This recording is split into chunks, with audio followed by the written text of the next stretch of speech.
The moment our protagonist opened his eyes, he found himself lying on the ground.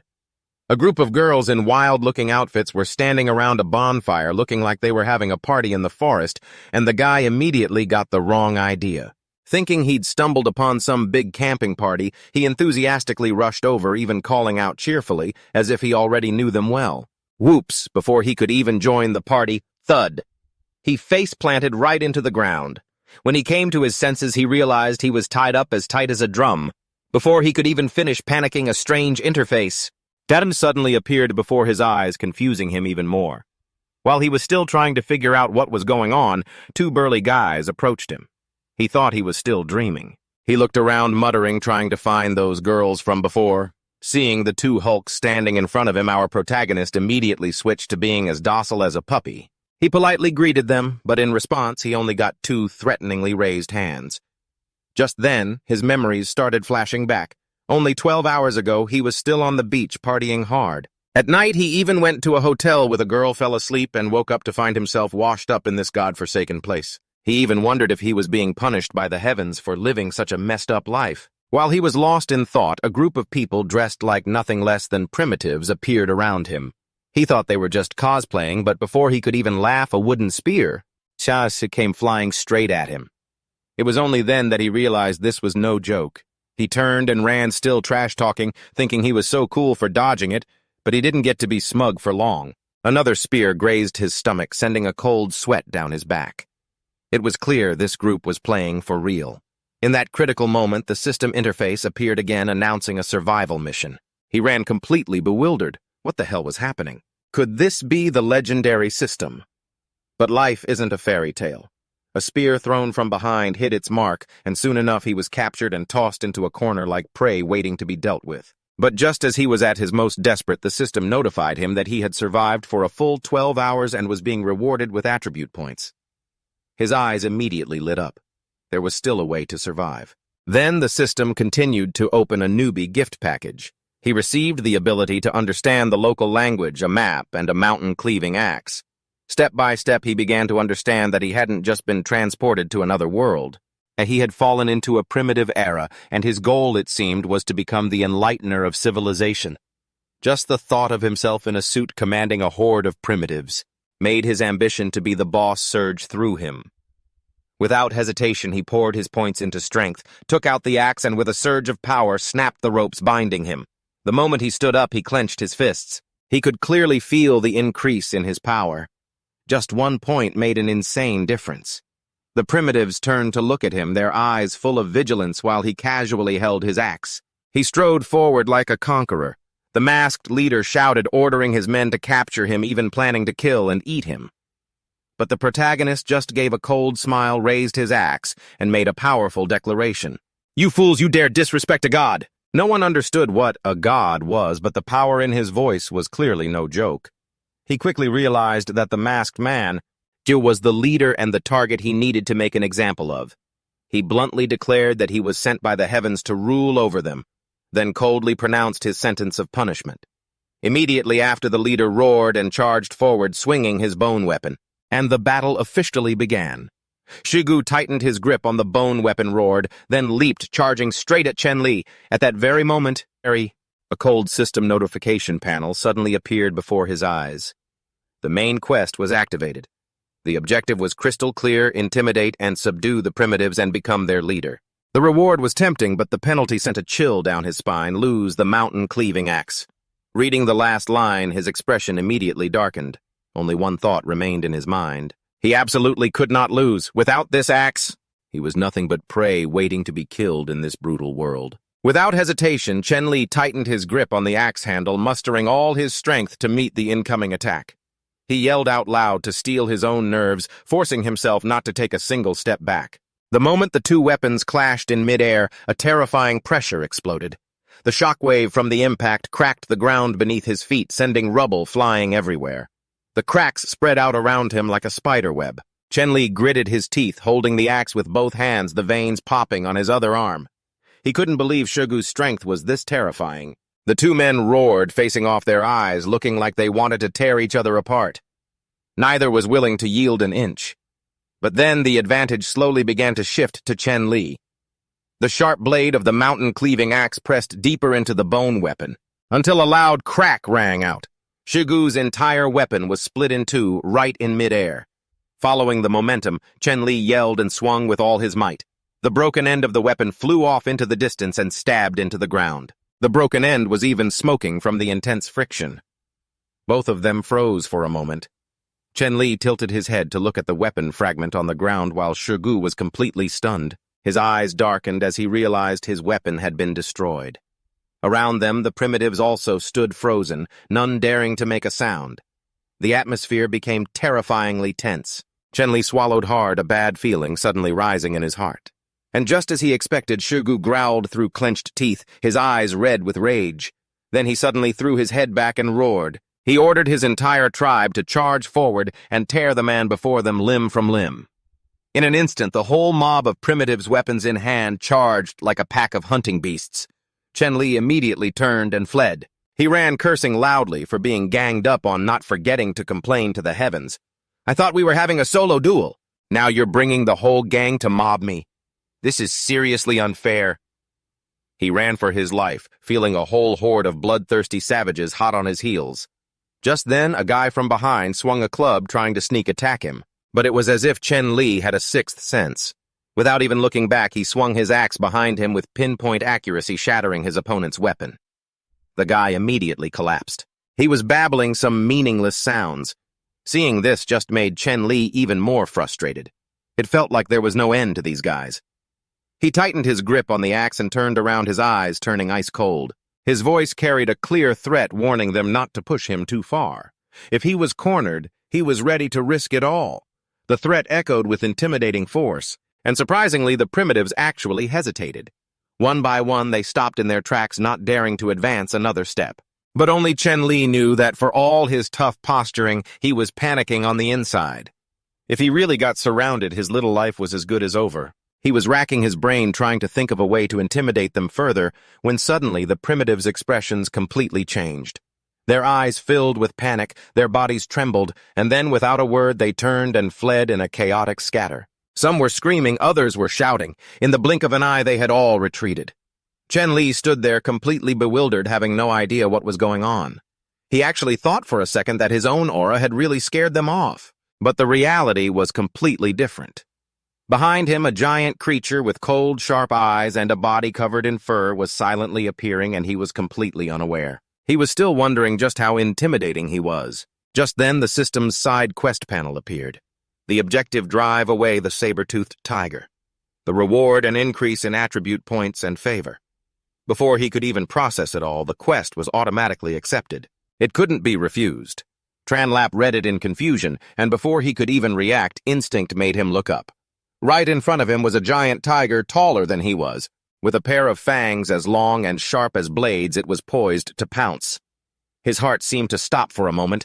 Then he immediately turned and ran for his life.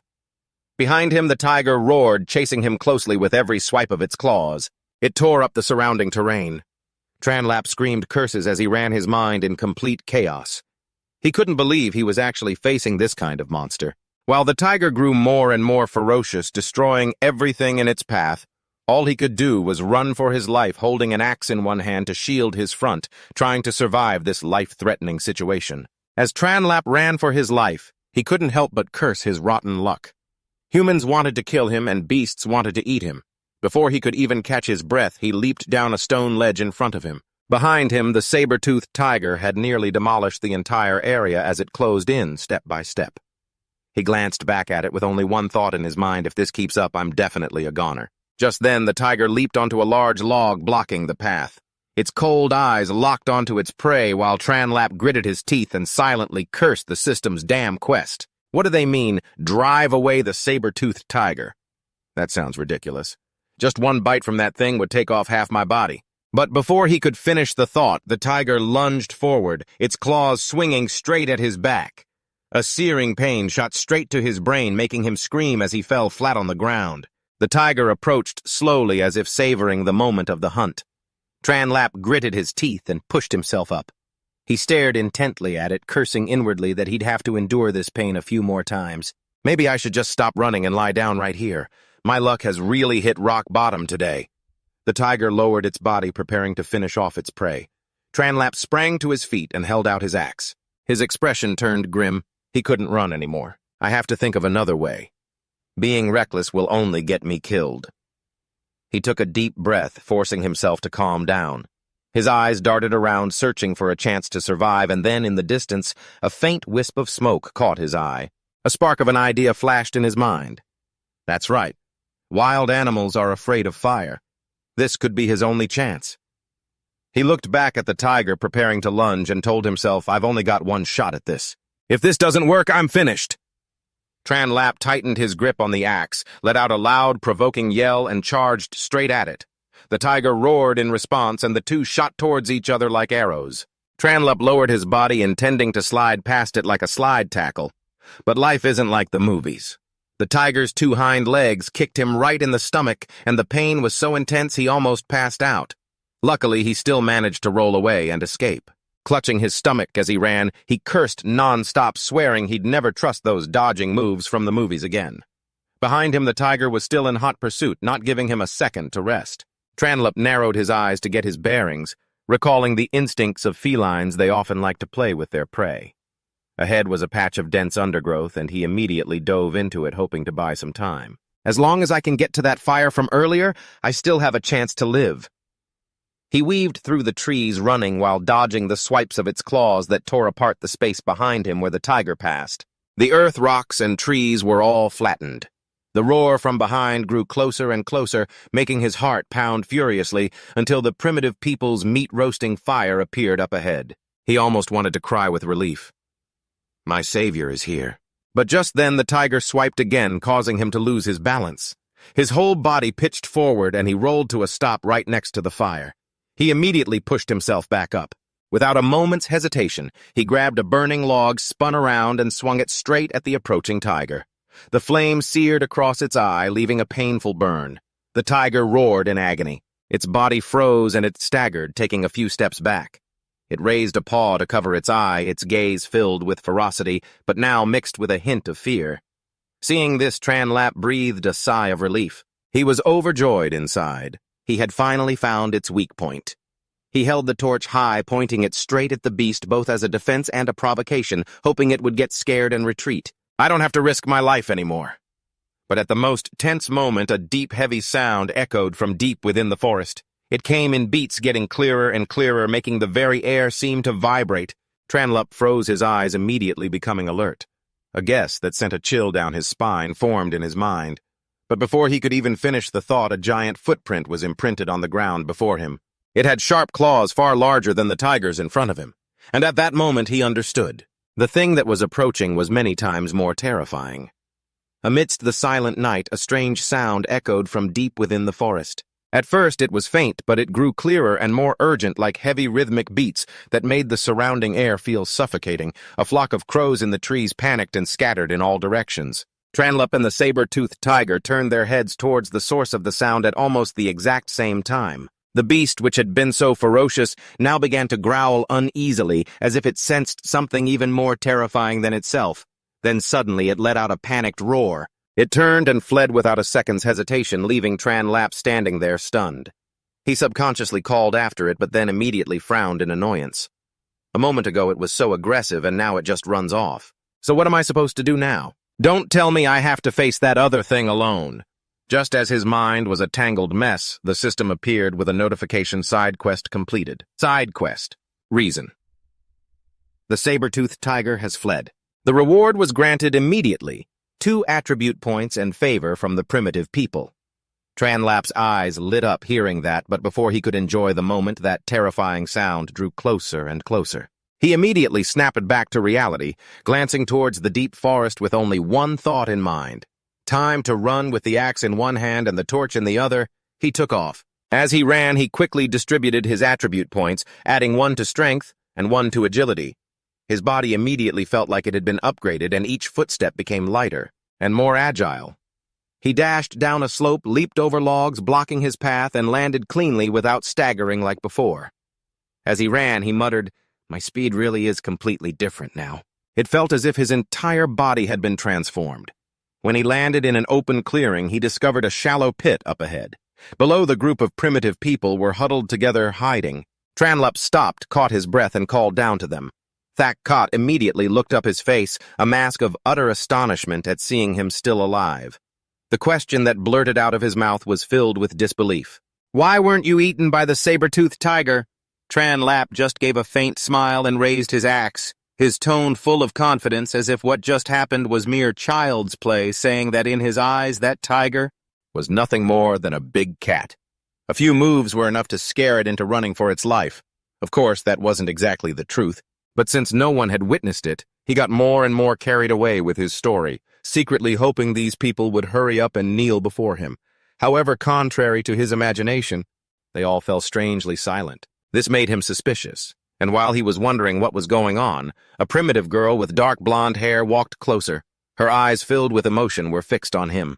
Tranlap, on the other hand, felt a bit awkward being approached so closely. Before he could even react, the girl suddenly knelt down, hugged his leg, and while rubbing against it, cried out, calling him their benefactor, saying that he was the one who had saved all of them.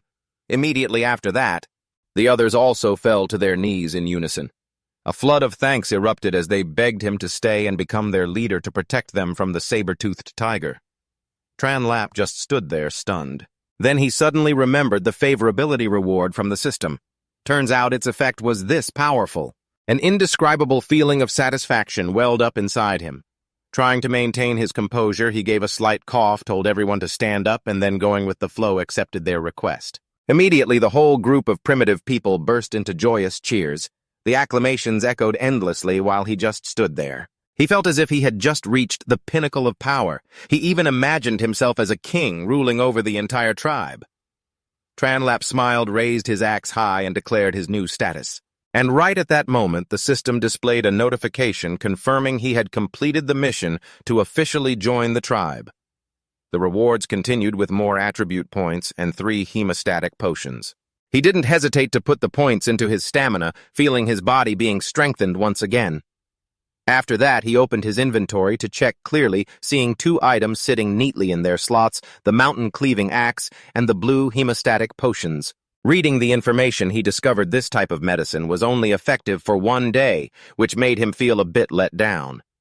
But he quickly realized that once you take something out, you have to use it right away. It couldn't be kept for long, so he decided to try it immediately. A pill appeared in his hand and quickly dispersed into small droplets that flew towards the wound on his back, the spot where the tiger had clawed him. The liquid droplets touched his skin and immediately seeped inside, bringing a cooling sensation that spread throughout his body. The wound, which had been throbbing with pain, gradually subsided. It felt as if it was being healed bit by bit, making Tranlap let out a sigh of relief. He became even more certain that in this world, only by getting stronger and utilizing the system could he survive in the long run. The wound on his back began to close at a visible rate. The skin that had been torn open before was now almost completely restored, making even Tranlap's eyes widen in amazement. Meanwhile, the group of primitive people stood around watching with unconcealed shock. He slowly turned his body, feeling the pain disappear, replaced only by a sense of relief spreading through him. The corners of his mouth lifted in satisfaction. This really is good stuff. In a life-or-death situation like this, having this is like having an extra life, thinking this. Ciao. He didn't hesitate to take out the medicine and give it to Thack, telling him to share it with the injured. This generous act made Thack freeze for a moment, then he immediately became excited and started shouting praises. But Tranlap just casually raised a finger as if to say it was nothing. His gaze swept over the people before him, his voice carrying the authority of a leader. Since you're my people, the first thing is to get to know each and every one of you, he said, then pointed directly at Thack, demanding that they start with him and introduce their names and abilities one by one. Thack immediately tensed his muscles, showing off his strength. He claimed to have been the strongest in the tribe. Next was a young boy wearing a wolf skin and holding a hunting club who confidently said he was good at hunting animals. Then came a muscular guy with dark skin, who introduced that he could roar loudly to scare away wild beasts. Following him was Huang Tuck, with his brawny physique asserting that his strength was superior. But before he could finish, a hand landed on his shoulder. A blonde girl with a ponytail cut in, smiling as she introduced herself. Her frame was small, but her muscles were ripped, making Tranlap instinctively size her up. He thought to himself, now this is the hidden boss. After her was a skinny girl who specialized in climbing trees to pick fruit, which finally made him sigh in relief at seeing someone normal. But before he could relax, something soft bumped into the back of his head. He turned around and saw a tall blonde girl with blue eyes. Her figure was so outstanding that it made him stammer out a greeting. He was even more surprised when she pointed to two children behind her and said they were hers. He nearly choked, and a few indecent thoughts flashed through his mind before he quickly pushed them away. Before he could recover, another skinny boy appeared beside him. He introduced himself as a hunter with no special powers but with excellent hearing and eyesight. He was always on scouting duty. Hearing this, Tranlap nodded immediately, assigning him the role of a future scout in his mind. After listening to everyone, he finally introduced himself. He said his name was Tranlap and that they could call him whatever they wanted. Then he declared he was a civilized person who had come to change their lives. The primitive people just listened, looking bewildered and confused. He had to simplify it. Just follow me and you'll have meat to eat every day. The moment he finished speaking, the whole group erupted, their eyes shining brightly as they cheered endlessly. Tranlap couldn't help but laugh at the scene. Just as the atmosphere was getting lively, the system appeared again. A cold voice rang out, signaling that a new mission had been activated. This time it was a main quest called Settlement. The requirements were no longer simple. He had to help the tribe build an official settlement, form a proper tribe, and at the same time expand their numbers from 11 people to 50 within 18 days. The rewards were proportional to the difficulty: attribute points, a large supply drop, and an inheritance template. After reading it, Tranlap's expression gradually became serious. This was no longer a personal survival game, but the beginning of the path to building an entire civilization. A series of notifications from the system appeared. Before Tranlap's eyes, the main quest Settlement was officially activated.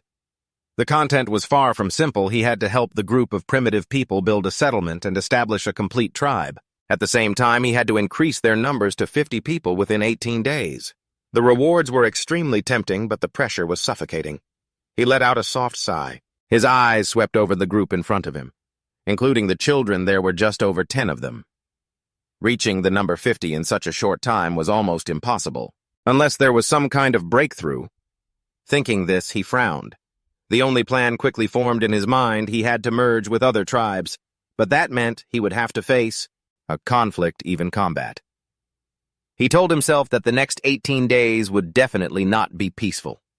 If he wanted to survive and develop, the only way was to give it his all. His gaze became more resolute. Looking again at the novel rewards like the large supply drop and the inheritance template, he couldn't help but feel a sense of anticipation, hoping his efforts would not be in vain. Night slowly began to fall. The entire forest was silent. The primitive people were scattered under the trees, fast asleep, but Chen Li tossed and turned, unable to rest. The dry grass pricked at his body, making him so uncomfortable that he finally sat up. Rubbing his back, he grumbled, "Sleeping like this is pure torture." Not to mention the gnawing hunger in his stomach, which only made him more irritable. Looking around, he saw the others licking bones and could only let out a sigh. In this state, how could he even think about conquering the world? The most pressing matter was still finding something to eat. As his eyes scanned the area, he suddenly remembered the leftover roasted meat. Back at the place where they had fought earlier, two conflicting thoughts immediately surfaced in his mind. One side warned him about the giant monster that might still be lurking around. The other side urged him on. If you don't risk it, you'll starve to death. Finally, he slapped his face, deciding to take the gamble. He picked up his axe and quietly slipped away into the night, moving through the pitch-black bushes. Every little sound put him on high alert. When he finally saw the meat still smoking, he let out a sigh of relief. He quickly gathered a few more small animals that were lying nearby. As a king, I can't just look out for myself, he thought. He tied everything up to bring back and share with everyone. But as he was heading back, the scenery around him suddenly became unfamiliar. Before he could figure out what was happening, he lost his footing and fell straight into a deep pit. His belongings scattered everywhere. Just as he stood up to curse, a giant shadow fell over him, sending a chill down his spine. To see such a clear shadow in a dense forest, it could only be cast by something incredibly enormous standing right above him. He slowly raised his head to look up. All around, trees were broken and the ground was covered in deep, giant footprints. Every single step had left a terrifying mark. He swallowed hard. At first his mind was racing with random thoughts, but then the memory of the saber-toothed tiger made him realize this wasn't just the primitive era. It was also a world of ancient creatures that should have been extinct long ago. The thought sent a cold shiver through him, and he didn't dare stay a second longer. He immediately grabbed his things and ran for his life. His mind focused on a single goal: find a safe place to settle down as soon as possible. The next morning, sunlight streamed through the forest. The primitive people were fighting over every piece of meat like a pack of starving animals. Chen Li stood watching, unable to keep from frowning. He shouted loudly, demanding they stop, as a realization quickly dawned on him. These people didn't just lack food, they lacked any sense of order. From how to start a fire to the concept of sharing everything had to be taught from scratch. He took a deep breath, stepped into the middle of the crowd, and announced his plan. Today's food will be prioritized for the hunting party. Anyone who wants to come should follow me. The moment he finished speaking, the whole group immediately grew excited, eager to join in. The atmosphere became much more lively, but his eyes were drawn to a corner. A young boy was huddled there, clutching a bone clearly still shaken from what happened yesterday. Chen Li sighed to himself, resolving to win the boy over to his side in the future. But for now, he agreed to let everyone come along. It was also a good opportunity to find a new location to build a settlement. When she heard the word home, a naive girl asked what it was. Chen Li smiled, placed his hand on the trunk of a large tree beside them, and slowly explained. A home isn't just a place to live. It's a place that connects us, a place that protects and nurtures people, just like the roots of this very tree. The words were simple, yet they made the entire group of primitive people fall silent and listen as if they were encountering a completely new concept for the first time. As for Chen Li, he knew very well that from this moment on, the journey of truly building a tribe had just begun. A strange image appeared in Chen Li's mind. Underneath that tree, each root represented a person in the tribe, and he was the biggest, deepest root supporting them all. A flash of pride crossed his face while the primitive people stared at him with wide eyes. They were filled with admiration, as if they had just heard a great, profound truth. Dada immediately stepped forward, her eyes shining. Without a word, she threw her arms around him, her tall frame. Tap almost completely engulfed Chen Li. His head was pressed firmly against her chest, making him look like a tiny person being held by a giant. She then innocently asked if she could live with him. The question made Chen Li's face turn bright red, and he felt like he was about to get a nosebleed. He hurriedly pushed her away in a fluster, stammering that in the future they would all be one family. Of course we'll all live together. Who would have thought Dada would turn around and shout it to the whole group, completely misunderstanding his meaning? This made Chen Li even more flustered, and he quickly tried to explain himself, but nobody was listening. Just then Stonebone came forward and asked about building the home. Chen Li quickly changed the subject. He called everyone over to sit down and, using a stick to draw on the ground, began to explain like a prehistoric architect. First, we need a large flat area of land, preferably with a mountain to the north and a river to the south. That gives us a convenient water source and makes it easy to defend. He explained as he drew, even adding a forest on the other side of the river for hunting and gathering resources. Then we need to find seeds and wood to prepare for farming and construction. Finally, he even dreamed bigger of being near the sea to develop maritime skills. A complete blueprint gradually took shape. The primitive people stared at the ground with bewildered expressions, clearly not understanding much, but they still listened intently. It was as if this was something incredibly profound. Just then, the young boy Tam unexpectedly spoke up, saying he knew a place exactly like the one described. Chen Li's eyes instantly lit up. He spun around and grabbed the boy's shoulders in excitement. If they could really find a place like that, it would be absolutely perfect. But Tam looked worried, mentioning that there was a very dangerous herd of cattle in the eastern region that wasn't easy to deal with. At the mention of cattle, not only was Chen Li not afraid, he became even more excited. His mind immediately filled with all the benefits: meat, hides, pulling power, and even the first step toward animal husbandry.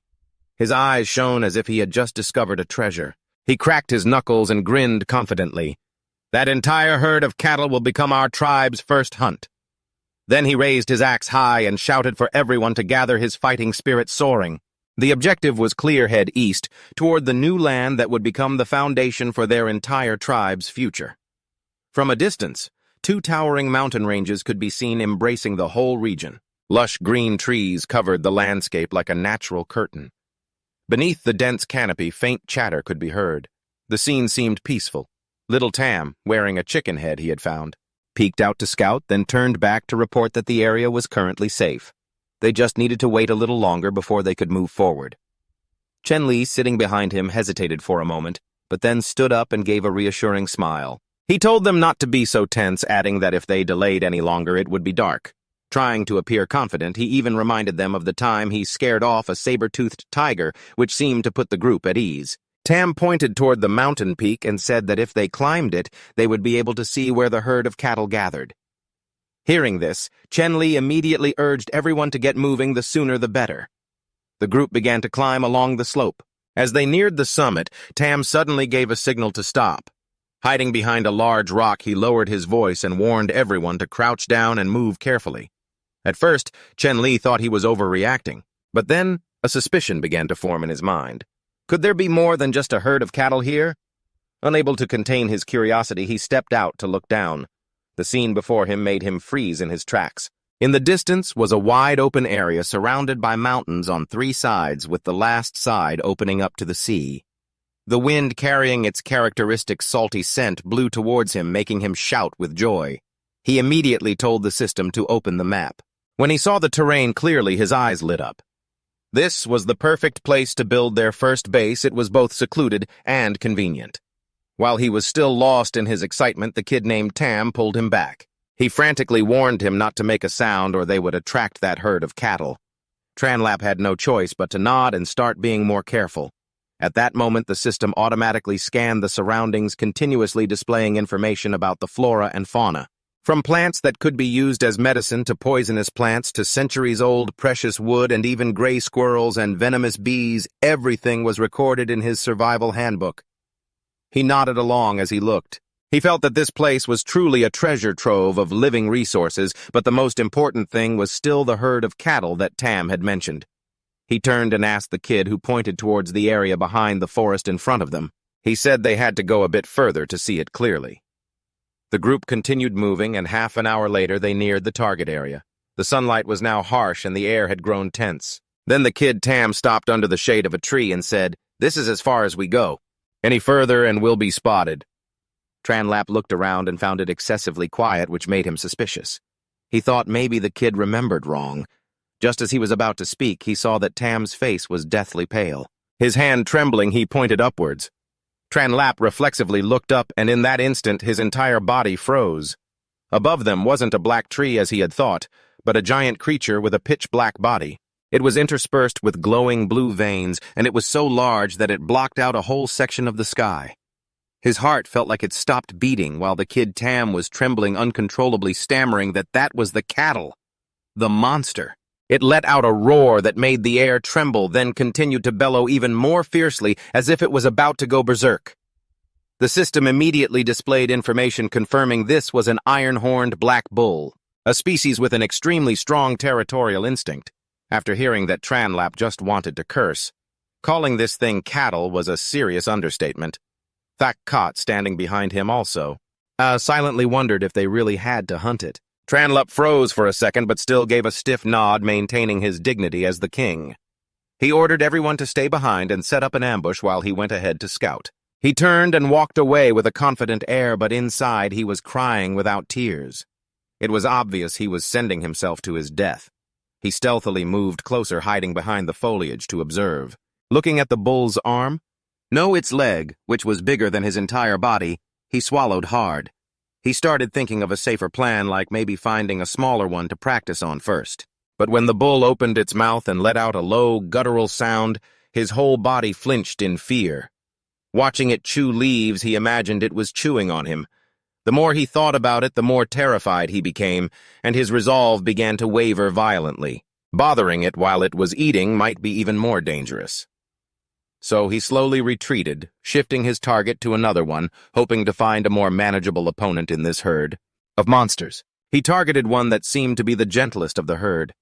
Tranlap reassured himself, "This one's just standing there playing with butterflies. No matter how you look at it, it doesn't seem like a ferocious monster. At least it looks that way." He took a deep breath and decided to try diplomacy first. Who knows, it might save his life. So he stood up straight, waved a friendly hand, and put on a bright smile. He struck up a conversation like he was meeting a neighbor asking if the grass was tasty. The bull just stood there stiffly looking at him as if it couldn't comprehend what this creature was doing. As for Tran Lap, he laughed at his own words, but inside he started to tremble with a bad feeling. Something wasn't right. And just as he suspected a second later, the bull's demeanor changed instantly. Its eyes turned red and it let out a thunderous roar that made the entire area shake. From a distance, the other bulls heard it and charged over like a storm.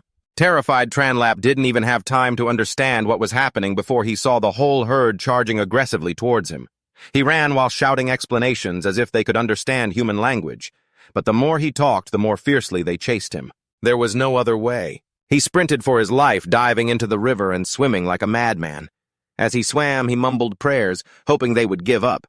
He made it to the other bank thinking he had escaped, but to his dismay, they were still hot on his tail. All he could do was run while crying out to the heavens. Up on the mountain, the primitive people watched the scene with eyes full of worship. In their eyes, their king truly had the courage of a god, daring to provoke an entire herd of monsters by himself. They thought he had some grand strategy, even guessing he was luring them into a trap, while in reality, Tran Lap had screamed for his life until his throat was hoarse. He ran to a dead end. In front of him was only a sheer cliff face with no way back.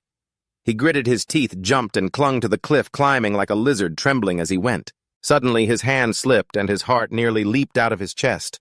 Luckily, he managed to grab on again, left dangling in midair. Below, the crazed bulls crashed headfirst into the cliff, unable to stop in time. One by one, they tumbled over, dazed. The scene was both dangerous and comical. Tran Lap managed to climb into a crevice and, looking down, couldn't help but let out a sarcastic laugh. He even threw in a few more taunts to ease his fear. Seeing they couldn't climb up, he finally breathed a sigh of relief, his life saved for the time being. But in his heart, he silently marked down this debt. He told himself he would come back to settle the score sooner or later. Next time, he wouldn't be so foolish as to charge in like that. He would have to prepare weapons and train the tribe properly. With that thought, he began to calm down. He looked around the cliff where he was standing and suddenly realized a new problem. How was he going to get down? The herd of bulls was still waiting below. Left with no choice, he had to keep climbing higher to find another way around, taking the opportunity to survey the terrain. The higher he climbed, the more the landscape opened up. When he placed his hand on the top of the cliff and looked out ahead, he froze. Before his eyes was a vast land with a crystal-clear lake, and in the distance layers upon layers of mountains. The magnificent scenery was like a whole new world. The corners of his mouth slowly curved into a smile, his eyes shining brightly. All the fear from before seemed to vanish, replaced by a fiercely burning ambition. He stood on the high peak looking down at his future land, and his voice rang out with confidence. This place will be our starting point, the foundation for our tribe, for a city, and beyond that for an entire empire. In that moment, Tran Lap was no longer a fugitive but had begun to take on the air of a conqueror, and in his mind there was only one thought: this game has only just begun. From a distance they saw the herd of black bulls turn and retreat. The primitive people began to stir. Someone asked worriedly, "Where's the king?" "Don't tell me he got trampled flat." Thak Kot looked over at the kid Tam, who was staring intently. Dark thoughts began to creep into his own mind. He even considered climbing a tree to find a way to retrieve Tran Lap's axe. But just as he lifted his foot to start climbing, an arrow whizzed through the air and embedded itself in the ground right next to his waist, missing him by just a few centimeters. It made him break out in a cold sweat before he could even process what happened. Just then, a familiar voice rang out from behind. Tran Lap strolled out laughing as he teased, "Were you all hoping I'd croaked or something?" The whole group turned around, and seeing him, they came back to life, cheering wildly. Thak Kot's attitude changed in an instant. He ran over, sucking up with a grin, and asked about the herd of cattle. Tran Lap scoffed lightly, pointed into the distance, and stated plainly that their goal was the beef to build up their strength. He asked if they wanted to eat. Nyotam and Thak Kot immediately flinched, saying they couldn't win. This made his face darken, and he snapped, demanding they give him a clear answer. Faced with his intensity, the group could only nod furiously. Seeing this, he was finally satisfied. He turned, drew his axe, and declared that from this day on, he would teach them how to craft weapons and hunting skills. In 3 days, they would return to deal with the herd of cattle. His decisive words made the group erupt in excited cheers. Right after that, Tran Lap got to work. With a single swing of his axe, he felled a massive ancient tree. The sight left everyone with their mouths agape. Thak Kot wondered aloud why he was chopping down a tree. He calmly explained that this was the material for making weapons, then gave a direct demonstration. He chose a long piece of wood and sharpened one end into a spear. At that very moment, a system notification appeared. He had invented a new tool, and his science and technology points increased.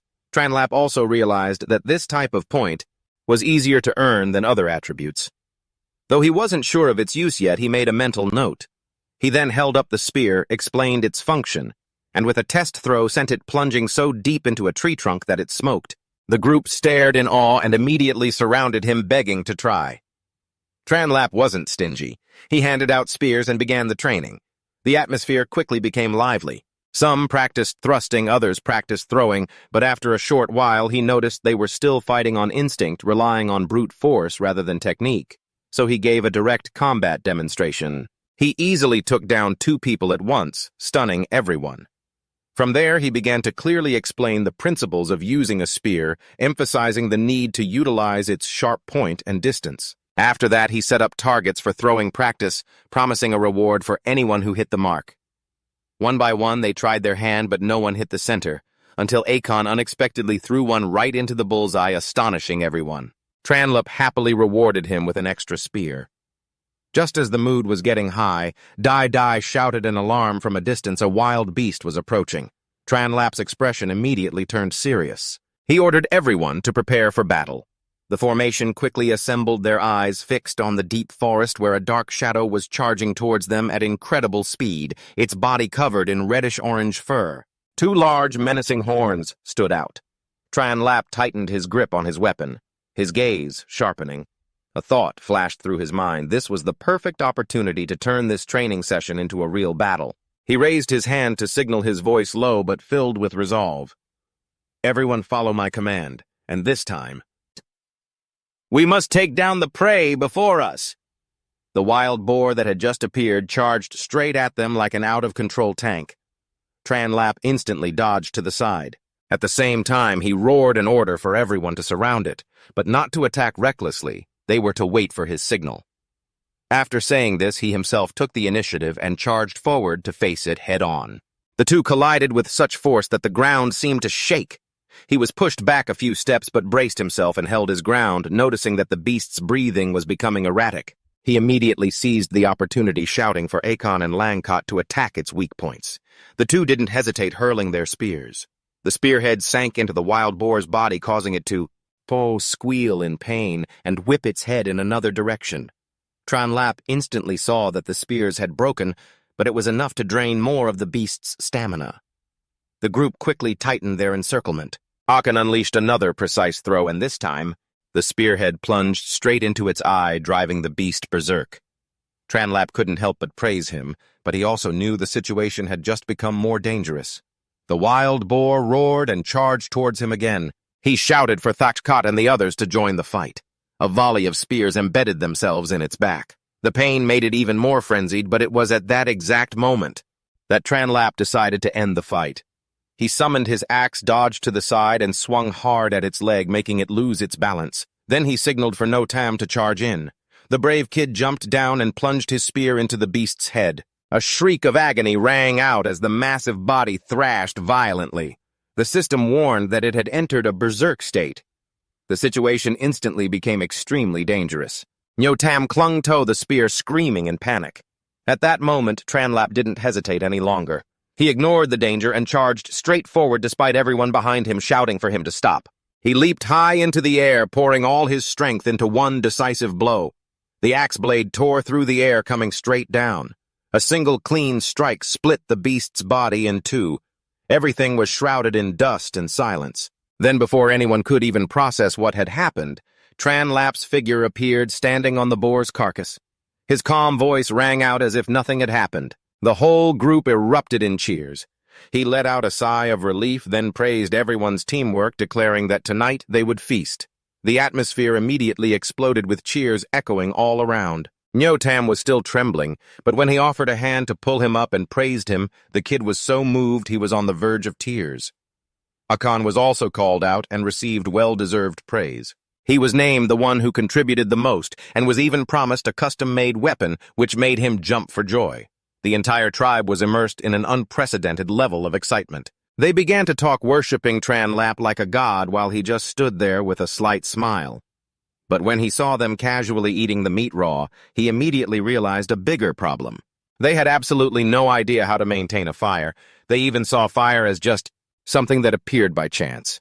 He instantly understood that if he wanted to develop this tribe, he had to start with the most basic foundation fire.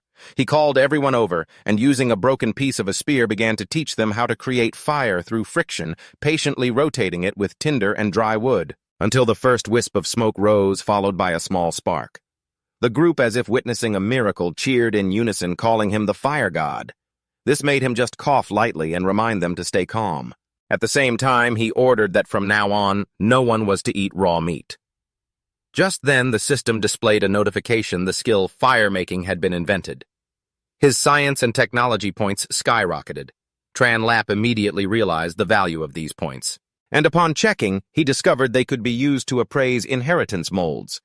Just as he was pondering this, Tom brought new information he found while butchering the meat.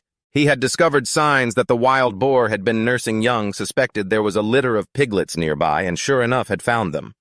At that moment, the system activated a new quest: domesticate the wild boars and turn them into livestock. The reward was extremely enticing.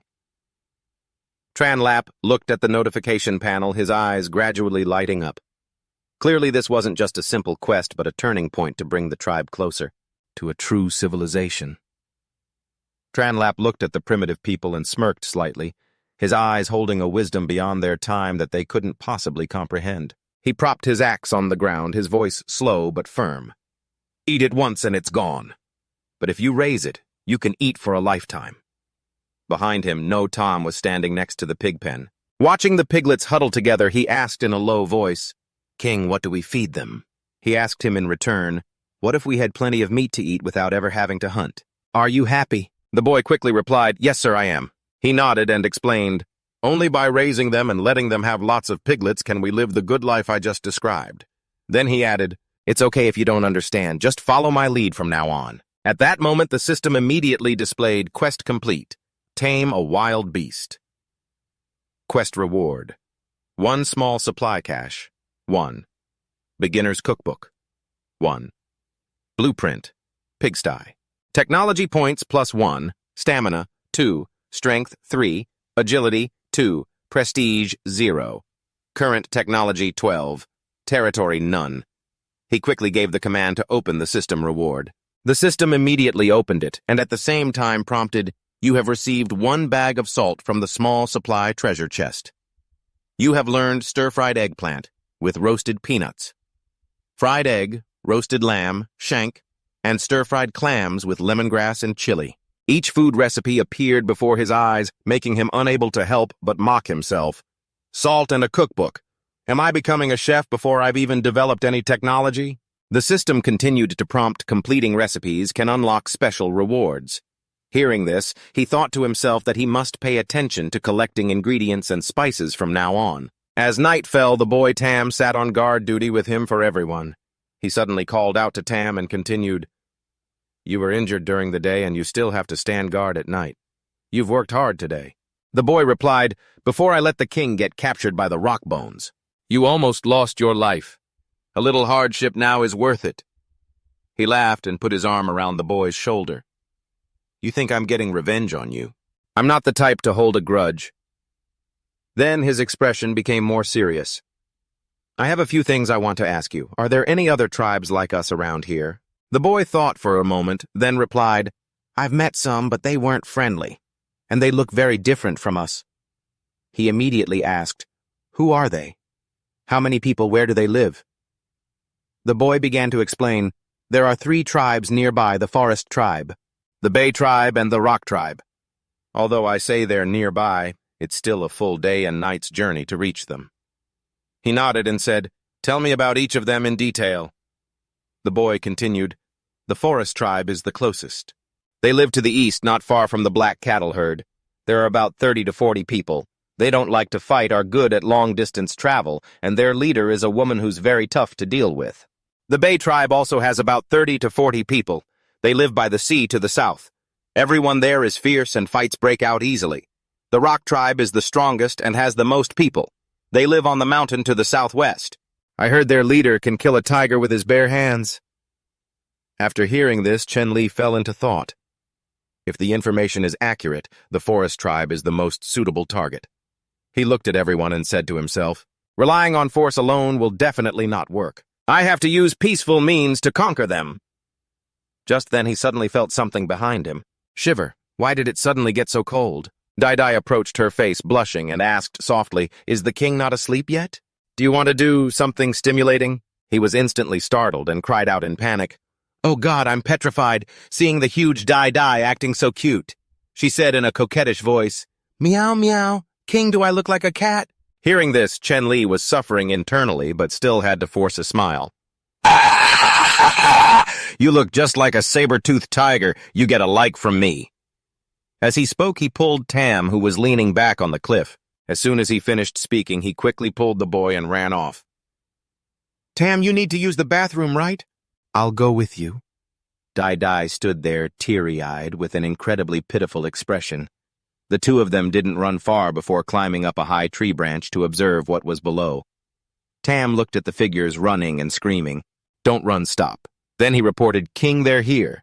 Chen Li squinted down his pupils, shifting slightly. Below was a dewbird running in a panic. Behind it, two monsters holding weapons were chasing it. I'll kill you, one of them yelled, swinging his blade down. All right, we caught it. Chen Li squatted on the tree branch, his gaze focused. Sitting here all night. Finally, they've shown up. They are the Bay tribe. Below, the two men had grabbed the dewbird. It clucked in terror, but then they immediately turned and started arguing with each other. The one with the blade growled, Give it to me, if you don't, I'll kill you. The other one wasn't scared at all and hissed back, Get lost. Watching this scene, Chen Li smirked. Simple-minded indeed. They only know how to use their fists. Then he continued his analysis. According to you, they have about 30 people. If we can absorb them, we'll not only increase our numbers, but also gain resources like these dewbirds. Tam heard this, but was still worried. But King, our people are less than half their number. We can't win a fight right now. Below, the two men were about to come to blows. Chen Li said calmly, Numbers are indeed a problem, but it's a different story if we have advanced enough weapons. He calculated silently in his head. Right now, our strength is only half of our opponents. Before we can conquer them, we have to deal with that herd of black cattle first. Then we can use the resources to create stronger weapons. He turned to Tam. Let's go back. There's still a lot to do. The boy nodded. Mm-hmm. Under the bright sunlight, Shugu sat alone in a daze. Suddenly, as if remembering something, he jumped up and shouted, The king is back. The king is back. The whole tribe was instantly abuzz, running out to greet them. Shigu was so emotional he almost cried. We've been looking for you for so long. We thought you had abandoned us. The others chimed in as well. Chen Li smiled a little awkwardly. Sorry for making you all worry. Dismissed, get back to your work. Then he looked at Shigu. You and the combat team continue practicing with the wooden spears. He immediately stood straight. Yes, King. Next he assigned a task to Akun. You teach them javelin throwing skills. Improve as much as possible in one day. Akun replied enthusiastically, No problem. Watching the two leave, Chen Li sighed. Time is so tight. Suddenly a voice startled him. King? He turned to see Dai holding a large leaf, smiling brightly. This kind of leaf is very comfortable to use when you go to the bathroom. Chen Li was speechless for a few seconds, then said, Thank you, but now I need you to gather the women to help me with something. He continued, First I need a group to sharpen wooden fences and gather stones. I will teach you all how to make stone axes. Dada nodded cheerfully. I know, King. In the clear blue sky, Dada and two others came running with a large stone. King, look, will this one do? Chen Li looked and nodded. Very good. We can use it as a whetstone. He began to instruct, First, take a rectangular stone and sharpen one end on this stone. Then tie it to a wooden handle with a straw rope. And just like that, we have a stone axe. Everyone cheered, their eyes filled with adoration. The king is a god. The king is amazing. The system immediately displayed a notification, invented the skill of crafting stone tools using a whetstone. Science and technology points +1. Stamina 2, Strength 3, Agility 2, Fame 0, Science and technology 13, Territory none. Chen Li's face twisted. Making fire got me 10 points, but this only gets 1. The difference is too great. He sighed and waved his hand. Just do as I said. When you're done, bring them over for me to see. The atmosphere in the tribe that day suddenly became much more lively when Dada excitedly ran over to call the king, holding the finished product in her hands. She held up the axe with an expectant look in her eyes. When he took it, what appeared before him was a rather exquisitely crafted double-bladed axe, which couldn't help but surprise him. The moment the praise left his lips, Dada's face flushed bright red as she quietly explained that she was just trying to copy the shape of the legendary axe the king once had. Just at that moment, the system's notification panel suddenly appeared. A series of messages popped up, making him freeze. The tribe had officially moved into a new era from the old Stone Age to the new Stone Age. Not only that, but another condition had also been met. Someone in the group had revealed their unique talent. Immediately after, a hidden function called Talent Discovery was activated. He stood silently for a few seconds, then his eyes gradually lit up as he looked back at the axe in his hand. If the system can help identify each person's abilities, then it's very likely this crafting ability is Dada's talent. Thinking of this, he unconsciously stared at her a little longer, making her flustered and unsure of what to do. Not letting the awkward atmosphere linger, he quickly moved on to the main task, ordering everyone to use this axe as a model to craft more, while also continuing to make wooden spears. The group immediately responded, everyone enthusiastically getting to work. The sound of carving echoed continuously, the steady rhythm of the axes ringing through the air as the count steadily increased. As the sun began to set behind the cliffs, Dada excitedly announced that they had completed the 30th one. Looking at the pile of finished products, he didn't hold back his praise. More than half of them were made by her own hand. Hearing this, Dada, both happy and nervous, asked, "Are the new ones any better?" His firm yes made her even more shy. But then he noticed the wounds on her hands. His voice suddenly softened as he asked about them. Dada just shook her head slightly. Tucking her hair behind her ear, she said that as long as she could help him, a little hardship was nothing. That scene immediately made Ayu and Cho-Cho refuse to stand by quietly, both crying foul that their hands were hurt too. The king could only force a smile and try to soothe them, but the other two took advantage of the situation. They even demanded he blow on their hands to make the pain go away. Seeing this, Dada pouted in annoyance while he took the chance to find an excuse and slip away quickly. Leaving the crafting area, he let out a sigh of relief as he walked. Unexpectedly, a loud shout rang out, making him jump. Right in front of him, a large log was hurtling straight towards him. He instinctively dodged to one side, his heart nearly leaping out of his chest. Looking back, he saw that the other group was practicing with moving targets, playing for keeps by using a giant log. In the distance, Akon was observing the training match between Huang Shi's team and Lang. Gucci's team had just won. As they prepared for the next round, he saw the king arrive and immediately reported the day's results.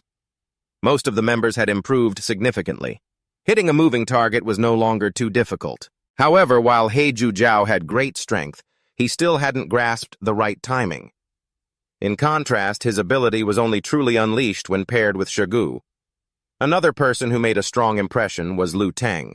Though quiet, he was the most diligent in his training and the fastest to master the skill. However, what surprised Akon the most was still the coordination between Huang Shi and Lang Guqi. Individually, they were nothing special, but when they teamed up, they could take turns throwing 4 consecutive spears in an extremely short amount of time, hitting the target with maximum points every time. After listening, the king nodded, satisfied with their progress. Tomorrow's plan seemed to be within reach. Dealing with the Black Bulls would no longer be an impossible task. Akon, still a little doubtful, asked again if he was absolutely sure. He smiled faintly, the scene of taking down the giant beast already flashing in his mind. He confirmed that he was, but to be safe, they still needed to bring a secret weapon. Hearing this, Akon couldn't help but be taken aback. A secret weapon. Under the cold, bright moonlight, two birds perched on a branch tilted their heads observing, then suddenly swooped down, gliding through the silent air. Below, the king was still working diligently. Each swing of the hammer was decisive, striking down powerfully until he let out a long breath, sighing in relief. After a whole night of hard work, it was finally done.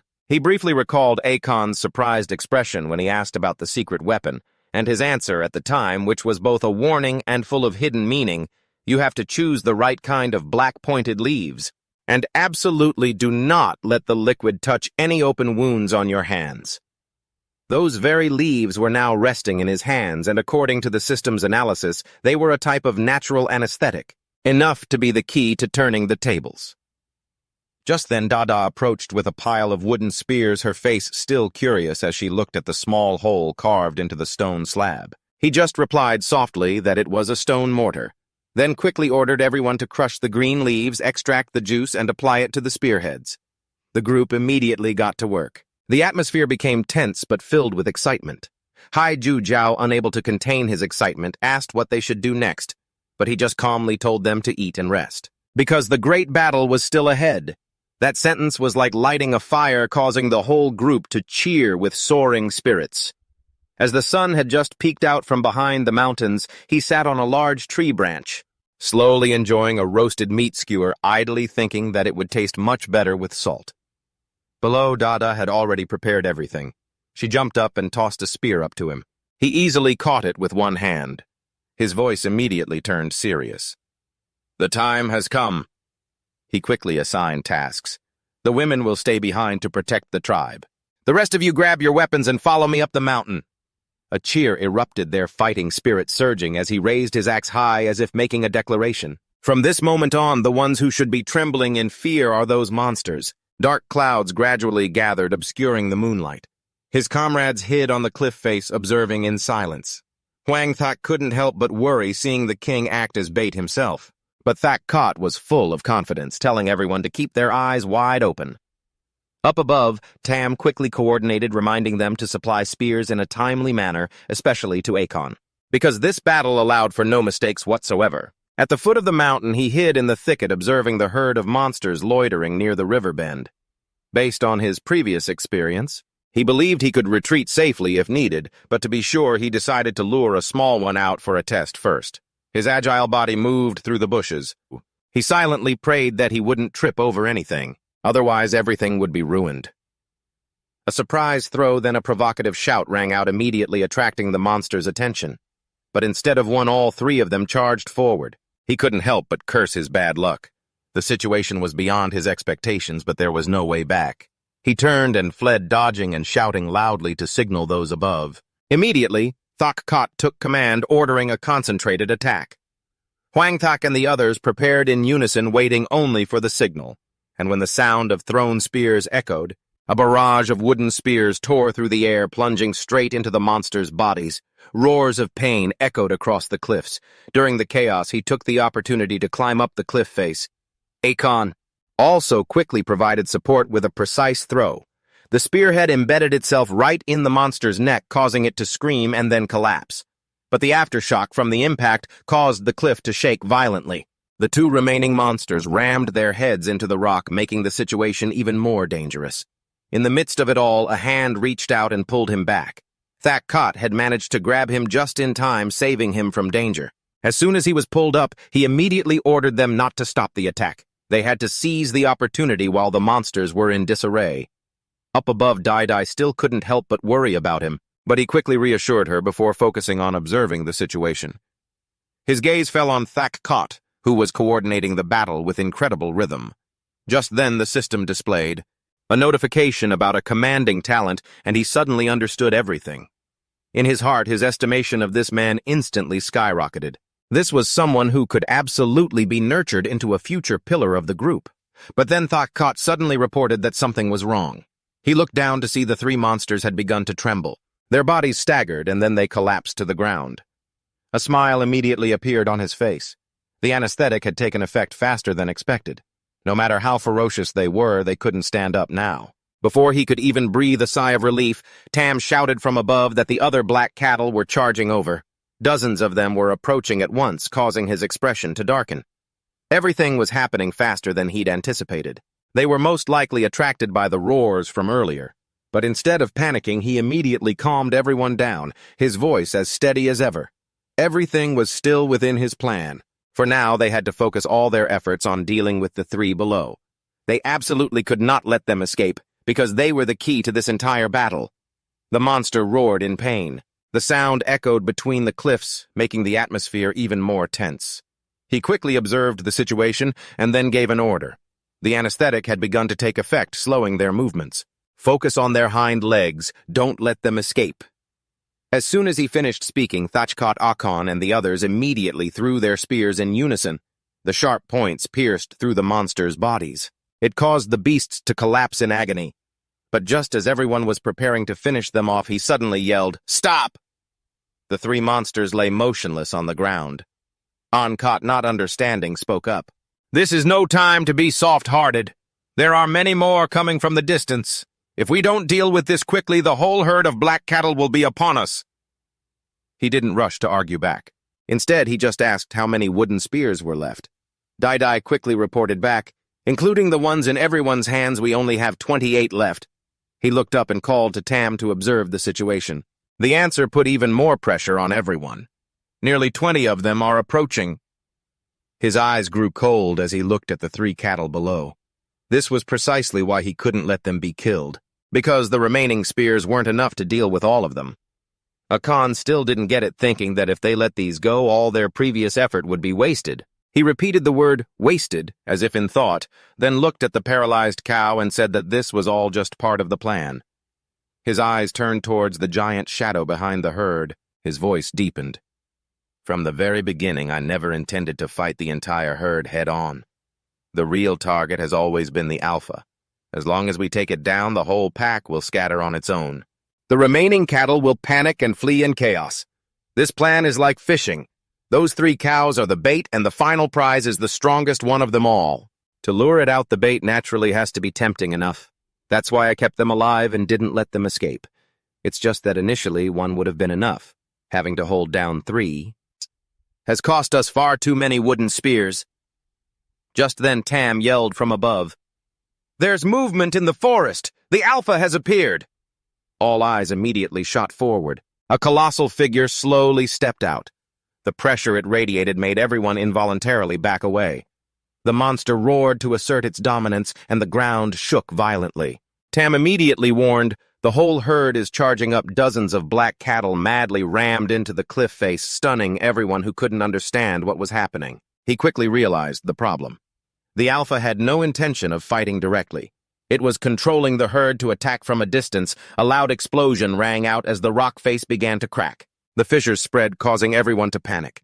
He immediately yelled, "Fall back!" But it was too late. The ground beneath their feet collapsed and he fell straight down. Dai screamed in horror. A moment later, the slab of rock under her feet also shattered, pulling her down with it. His expression changed instantly as he hurriedly ordered, "Save her." Huang Thak and the others rushed down to help. They quickly got her out of danger. Looking at Dai's dust-covered face, he told her to rest. The others were to immediately get into battle positions. The atmosphere became extremely tense. Langkot just couldn't hold back. He asked if they should risk it all and charge forward. But Huang Tak remained calm, demanding that everyone follow orders. He stood up, his eyes sharp as blades, realizing this was the enemy's counterattack. The Alpha had seen through his plan. It even used the terrain to strike back. Its intelligence was far beyond his predictions. From above, Thak Kot was about to send more people down to help, but he immediately stopped him. They were ordered to hold the high ground and focus their fire on the charging monsters. Down below, only a few people were left to face the giant beasts head-on. The pressure was crushing, mounting with every second, and then the assault began. Luke Dong charged forward to block, while a precise spear throw gravely wounded the monster. He immediately seized the opportunity. Wielding his axe, he charged in and swung directly at its neck. The monster thrashed about wildly, forcing Luke Dang to pull him clear of the counterattack. On another front, Huang Tak faced a monster all on his own. He blocked it with a spear, then grabbed its horns directly, creating an opening for Lang Ko Trai to rush in and deliver the decisive blow. From above, Thak Kot continuously commanded them to focus their throws. Spears rained down, piercing the monster's eye and causing it to collapse in agony. Even though one was down, no one dared to let their guard down. The atmosphere remained as tense as a bowstring. But then, unexpectedly, the remaining monsters began to hesitate. They exchanged glances as if on a signal and then retreated in unison. He watched them, instantly understanding what was happening. The Alpha had finally decided to step in itself. The sky began to darken as raindrops started to spatter against the ground. He looked up at the final opponent standing before him, his heart sinking. The Bull King. It still wasn't over. Before he could think, the monster in front of him began to gather energy. The air around it swirled violently. A sense of immense danger washed over him, and he immediately screamed for everyone to get back. A moment later, a blast of energy shot straight towards him, but he managed to dodge in time. But the shockwave rushed towards Thachkat. When it hit, everyone froze in horror. That thing wasn't just pure power, it carried a concussive pressure like a sonic boom. It was like a bull's roar that disoriented everyone. In an instant, he gave an order he would hold it off. The rest were to take Dai and retreat to the north. They all quickly obeyed while he stood his ground, his eyes fixed provocatively on the giant monster, declaring that he was its opponent. The Bull King roared and charged. He put all his strength into blocking the blow with his axe, but the difference in power was too great. He was forced into the ground and then thrown back. Before he could even steady himself, it stomped its foot and leaped after him. He had no choice but to run. In that critical moment, his eyes caught a detail in the spot that had just been destroyed by its attack. He immediately changed direction and rushed towards it. The monster landed behind him. A single stomp made the earth explode, kicking up a cloud of dust and debris. From a distance, the others called his name in terror. Dai's voice was nearly a choke. As they watched in horror, the Demon King turned back towards them, preparing to attack again. Panicked screams erupted. Someone clenched their teeth and declared they would fight to the death. "Fight to the death," Huang Thak roared. Just then, an axe flew out from the rubble and embedded itself straight into the monster's eye, making it pause. It turned its head towards the source. He stepped out from a crevice in the rocks, his voice laced with mockery. The very cracks it had created were what saved him in that life-or-death moment. The axe returned to his hand, but he knew he was badly injured. Everyone cheered with relief seeing him alive. He immediately called for Thachkat to get ready to coordinate, then charged straight for the Bull King without hesitation. The battle had entered its most brutal phase. Huang Tak and Lang Ko-Tri followed close behind. Huang Tak leaped up to attack its head, but was immediately countered. From below, Ko-Tri threw a spear into its hand, creating an opening. Luke Dang rushed in to stab its leg, but was caught by the monster. The situation was critical. From above, Huang Thak shouted as he flew in, landing a powerful kick on its face. But it didn't even flinch and continued gathering energy in its mouth. It was preparing to launch a new attack. He dodged it, but the energy beam was heading for Dai. In that instant, he leaped in front of her, yelled, and swung his axe down hard on its shoulder, interrupting the attack. He poured all his strength into attacking the wound over and over. Blood sprayed out as the monster roared in pain. He immediately shouted that this was their chance. Thachkat and Akun coordinated their attack. A barrage of spears struck the wound, causing the beast to stagger and then collapse to the ground. The entire world seemed to fall silent as everyone stared at the massive, motionless body. Huang Tak, still in disbelief, whispered, Did we win?" From above, Thachkat let out a celebratory roar, but he wasn't smiling. A feeling of dread washed over him. His eyes glanced towards the rest of the herd. They hadn't retreated. It was as if he was waiting for something. A clap of thunder echoed. Instantly, the Bull King sprang back to its feet, its eyes blood-red, staring straight at him. He understood in that moment, but it was too late. A terrifying punch came crashing down. Then it turned to attack the others. Energy gathered once more before firing straight at Thachkat and Akun. His body was now covered in blood, but he struggled back to his feet. Rage swelled within him. They'd been tricked. The monster had never been defeated. It pulled the spears from its body and threw them back. One of them shot straight towards him. In that moment, he realized he couldn't dodge it. The thought of failure flashed through his mind. It seemed everything would end right here. But at the very last second, a figure rushed out to shield him. Dai! The spear pierced through her chest. Her body crumpled before his eyes, and everything seemed to freeze. He stared at her lying there. Memories of her flooded his mind, an explosion of rage. A terrifying power surged through him. His eyes glowed red, his body trembled with fury. Strange symbols appeared on his hands and his axe. The system repeatedly warned that he couldn't withstand this level of power, but he didn't care. There was only one thought left in his mind. He roared and swung his axe a single strike, carrying the full force of his rage, tearing space itself apart. The Bull King was sliced in two instantly without even a chance to make a sound. In its final moments, its eyes held only fear. He cut the Bull King's body in two, took a few more steps forward, his eyes still glowing red, and roared a challenge. "The rest of you black bulls, come on, who's next?" His sheer presence made them look at each other in terror. When he gave the order to slaughter the entire herd, they screamed in panic, turned and fled in all directions. At that same moment, the axe in his hand fell to the ground. His strength was gone. The system continuously warned that his life force was fading. The severe injuries made him spit out a mouthful of blood, and his body, unable to support itself, collapsed. His vision started to blur. In his final moments, he still tried to look towards the others. The system's warnings blared relentlessly. Huang Thak ran to him in a panic while he only had enough time to call out Dai Dai's name. Then he told them to get the hemostatic medicine before he completely passed out. He didn't know how long had passed before he woke up to Ayuk's worried voice in his ear. He opened his eyes, saw her with a flash of surprise, and asked where this place was, thinking he was in a pigsty. But Ayuk quickly explained that this was their new settlement. After driving off the cattle herd, the entire tribe had moved here and built a new tent for him. Just as she was about to go call everyone, he suddenly remembered something. He quickly sat up and asked about Dai Dai Luk Dang and the others. Ayuk recounted that when they found Luk Dang, he was barely breathing, but he recovered very quickly. As soon as he woke up, he immediately stood guard outside your door. Dai Dai was more seriously injured, but thanks to your medicine, he just needs to rest now. The others weren't in any danger. Hearing that, he breathed a sigh of relief. At least everyone was still alive. But when he learned that 4 days had passed, his expression changed instantly. He opened the system panel to check it and muttered, "There's no more time to rest. I have to make every second count." Ayuk stood beside him, looking confused as he stared blankly into space. The slightest movement had sent a sharp pain through him, making him cry out. But even so, he wouldn't allow himself to rest. He immediately ordered Thashkat to be brought to him, adding a specific instruction. "Just say that I'm awake. Don't reveal anything else." As Ayuk left, he lay there thinking. Right now, he had almost no fighting strength left. If this condition were exposed, the consequences wouldn't just be a failed mission, but something far more dangerous. Looking at the system map, he felt a silent sense of relief that the tribe had moved in time. But this place still wasn't safe. He needed to quickly build defenses, put up a fence, and upgrade it to a wooden wall and replan the farming and livestock areas. Thakkat arrived, quickly announcing himself from outside the door. His voice was full of joy upon learning he was awake.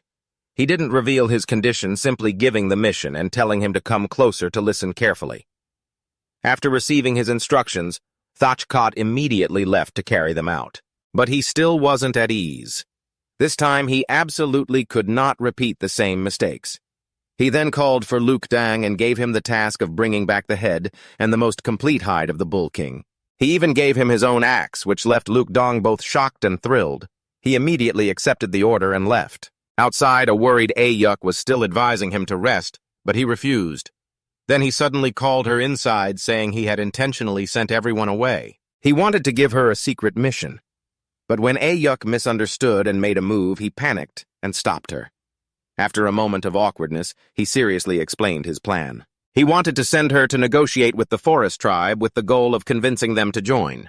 In response to Ayuk's skepticism about the power difference, he stated frankly that normal reasoning wouldn't work. Instead, they had to use strength to force the other side's hand. He then explained why he chose her. First, that tribe was a matriarchy, so a woman would have an easier time negotiating. Second, she was the only one who knew his true current condition. That previous slash had severely damaged his body. Even with medicine, it wasn't enough for him to recover. Hearing this, Ayuk immediately understood his entire plan. She had to put on a false show of strength to intimidate them. Without hesitation, she accepted the mission, her gaze turning resolute. "Leave this to me." Ayuk and Little Tam then ventured quietly deep into the forest. The air around them gradually grew humid and strangely quiet. As he led the way, Little Tam quietly reminded her that the forest tribe didn't like to fight, so it was best not to provoke them. But Ayuk only gave a perfunctory nod. Maintaining an air of confidence, as if victory was already certain, she told him to just lead the way and leave the rest to her. Little Tam couldn't help but sigh as he looked at the neat eye-catching outfit the king had prepared for her. He thought to himself, he really plays favorites. A bush by the path rustled slightly, and the two of them quickly emerged. Ahead was their target, a tribe living beneath a waterfall. The sound of cheerful laughter filled the air as people played carefree in the water. The scene was both peaceful and captivating.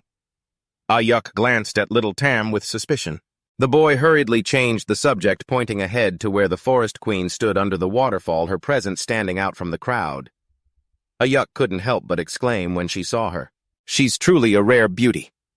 But Little Tam immediately warned her not to be fooled by appearances, adding that she had once eaten her suitors. His words made Ayuk shudder. Just as she was about to dismiss it, figures appeared behind them. Before they could react, they were surrounded and dragged straight before the queen. The guards reported that they had caught two people sneaking around. They called themselves some kind of grand convenience. Little Tam immediately corrected him. "It's ambassador, a title given by the king." But the queen seemed uninterested, her gaze lingering on Ayuk for a moment. Then she coldly ordered, "Keep the woman as a slave, feed the man to the fish." Hearing this, Little Tam panicked and cried for help, but Ayuk spoke calmly, her tone unwavering. She said sarcastically, "I thought the forest queen was a person of vision, but I guess this is all you amount to. I was planning to offer you the beef we caught on the mountain, but it seems I'll have to take it to another tribe." Her words immediately caught the queen's attention. She raised the whip in her hand slightly and demanded she explain further. Ayuk didn't beat around the bush, directly mentioning the herd of giant black cattle near the river bend, to the north. But the queen assumed she had come to ask for a hunting partnership. This made Ayuk laugh scornfully, stating bluntly that they didn't need to team up because that herd was no match for them. "That territory has a new owner now." Her words caused an uproar in the tribe. Many didn't believe her, as they themselves had nearly been trampled to death by that herd before. The queen stood up, her eyes cold as she warned her about the consequences of lying. But Ayuk didn't back down an inch, even playing her trump card.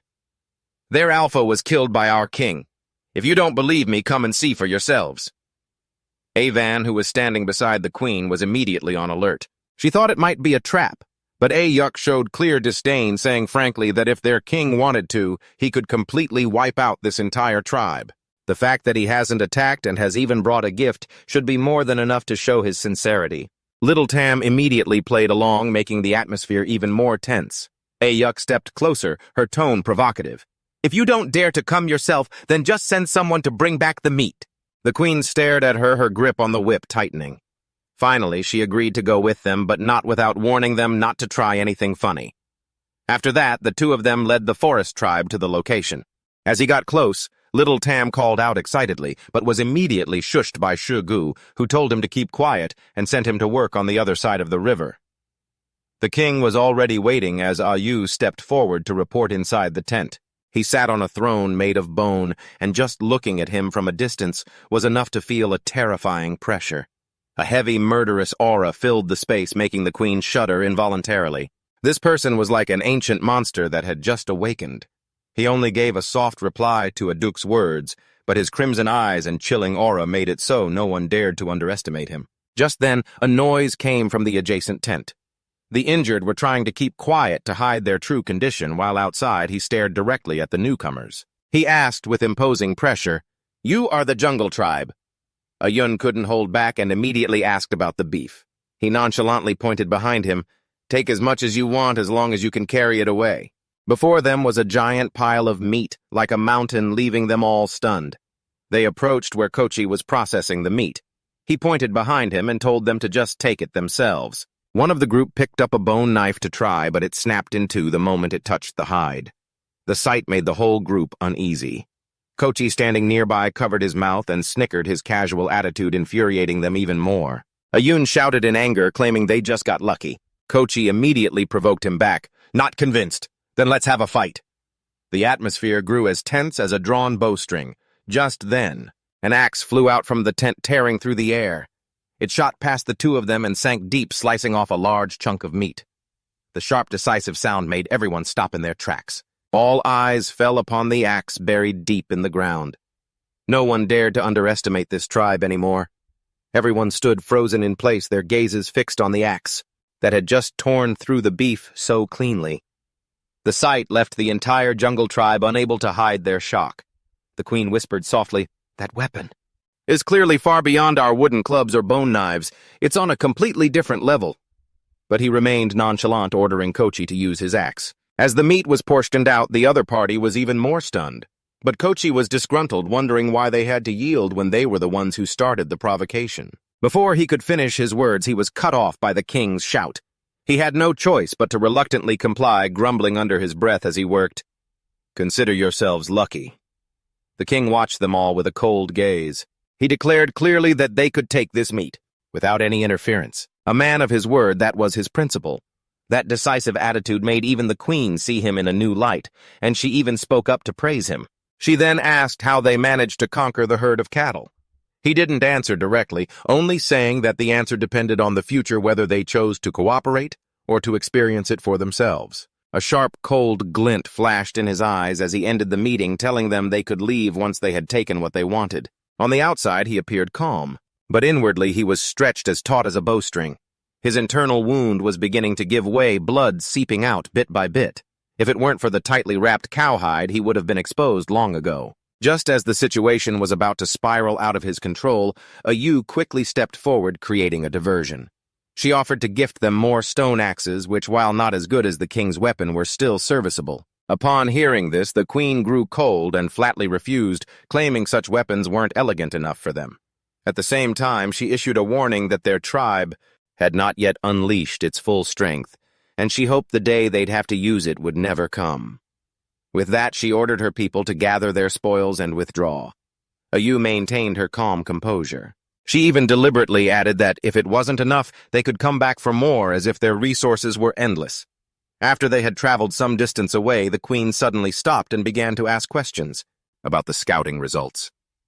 Hidden figures quickly appeared from the surroundings and reported that they had found the settlement built by the other tribe and that there were even piglets being raised inside. This astonished the queen, building a proper settlement just to raise pigs. And that wasn't all. They also discovered that this tribe had mastered fire, having seen with their own eyes how they created flames from thin air to roast meat. This information sent a shockwave through them all. But then the report took a turn. The other tribe consisted of only a little over 10 people, and that included children and the elderly. They suspected this was just the tip of the iceberg. It was highly likely the tribe was deliberately concealing its true strength. The reason they couldn't investigate more thoroughly was because the surrounding area had been cleared of trees. With nowhere to hide, they were forced to observe from a distance. After listening, the queen was silent for a moment before suddenly lashing out. Her whip cracked down without a hint of mercy as she warned that if they dared to make excuses again, the punishment would not be this light. Her subordinates immediately dropped to their knees, thanking her for sparing their lives. On the other side, inside Chen Li's tent, the moment he let his guard down, he couldn't help but let out a long sigh. Ayu immediately rushed to his side, asking worriedly how he was. He nodded, saying his condition had stabilized. The wrapped cowhide had a powerful healing effect. At the very least, it could keep him alive for the time being. Just then, the system's voice rang out, announcing the activation of the eloquence talent. He was stunned for a moment, then immediately understood. It really was a rare ability. Hearing this, Ayu's face lit up with joy, but she couldn't resist making a half-joking, half-serious comment that made him blush instantly. He quickly told her not to misunderstand, regained his composure, and ordered the people in hiding to come out. After the bleeding was staunched, they would retreat so he could continue his recovery. He also instructed Ayu to clean up all the bloodstains in the tent and to arrange for 6 people to stand strict guard. No one was to be allowed near. She nodded in acknowledgement, but couldn't resist adding another compliment, making him even more embarrassed. Right at that moment, little Tam ran up to report with an excited look on his face. The plan was a success. The observation posts around the camp had been set up by the enemy just as predicted. Everything we wanted them to see, they saw, and everything they weren't supposed to see was completely hidden. Hearing this, he finally let out a true sigh of relief and praised the boys' hard work. Little Tam just waved it off, saying it was nothing before turning to get back to his duties. Ayu, however, still looked concerned. She asked if the jungle tribe would actually join them. He gazed into the distance and replied that it was still too early to tell. The whole plan was only half complete. They would have to wait for their next meeting when they returned. That would be the decisive stage. The boss lay sprawled on a bed covered in dry grass, his eyes fixed on the system panel as he let out a heavy sigh. The fatigue felt like it was eating away at his entire body. But the thing that gave him a bigger headache was the mission right in front of him. The words were clear: Main quest, settlement. Assist the primitive people in building houses. Officially establish a tribe, expand to 50 members. Deadline only 11 days left. After reading it, he sat up halfway and muttered, 11 days. I'm not even sure I can recover from my injuries in time, let alone get all that done. Without hesitating, he opened the system inventory to check it. A series of familiar items appeared.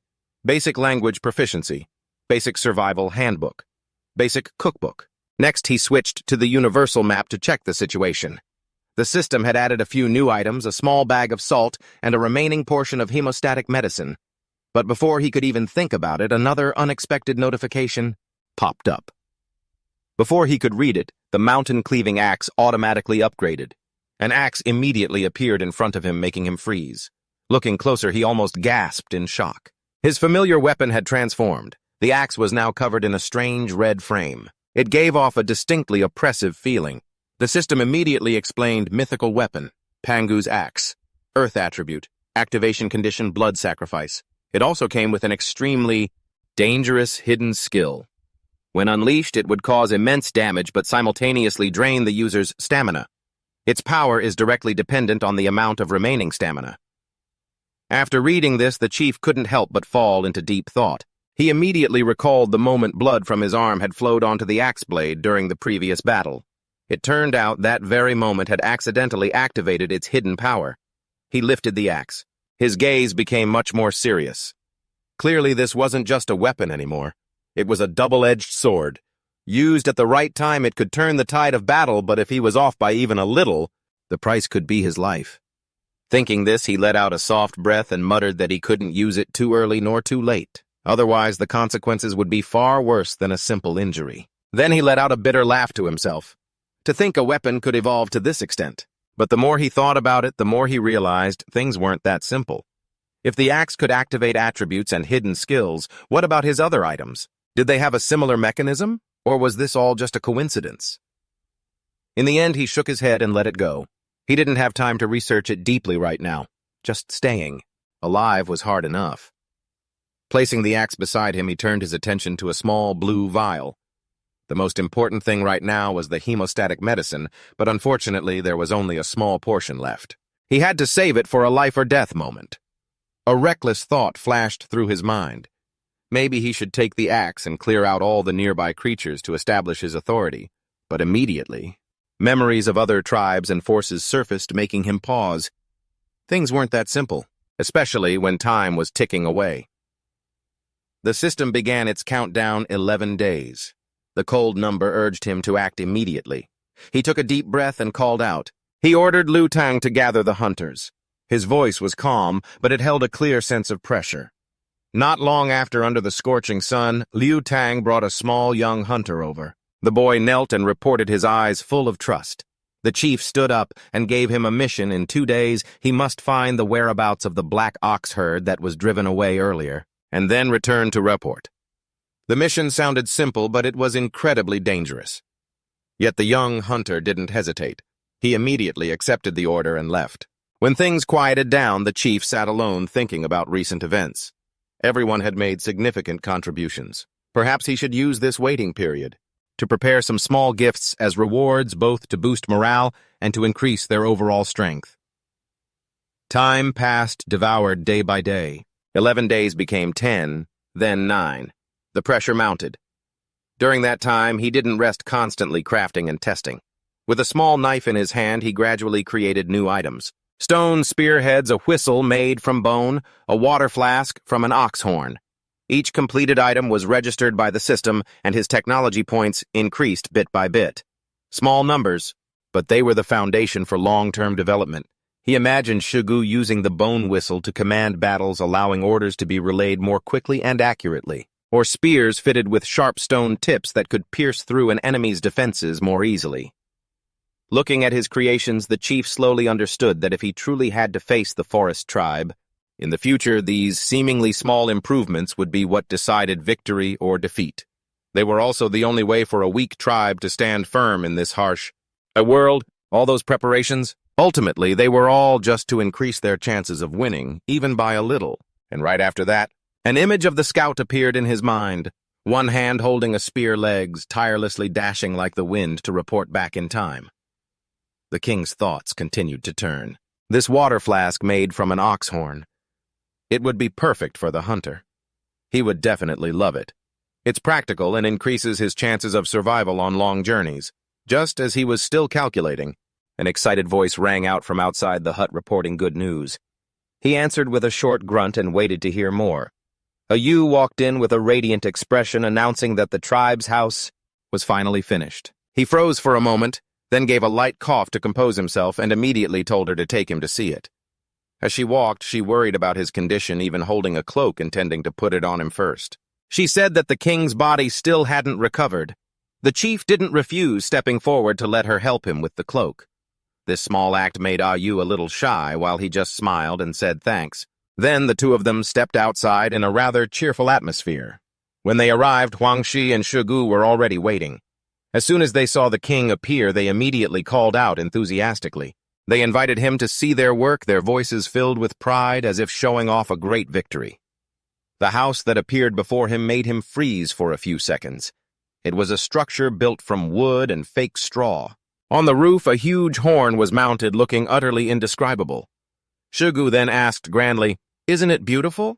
And all he could do was grimace, trying to stay calm and give a perfunctory reply. But even that was enough to make the whole group ecstatic. They cheered because they finally had a proper place to live. No more hiding in caves or building temporary shelters from branches. Someone even declared, "Let the pigs stay in the pigsty, this is a real house." Hearing that he could only stand at a distance and mutter helplessly. That's not what anyone said at the beginning, but their joy was real, and that left him unable to say anything more. Shugu excitedly attached the straw door. As the door closed, it made a soft thud. The system immediately displayed a notification, "Wooden house construction successful." Tech points increased sharply, accompanied by improvements in stamina, strength, and agility. Looking at the notification panel, the leader couldn't help but be surprised. Just building a house yielded points nearly equal to creating fire.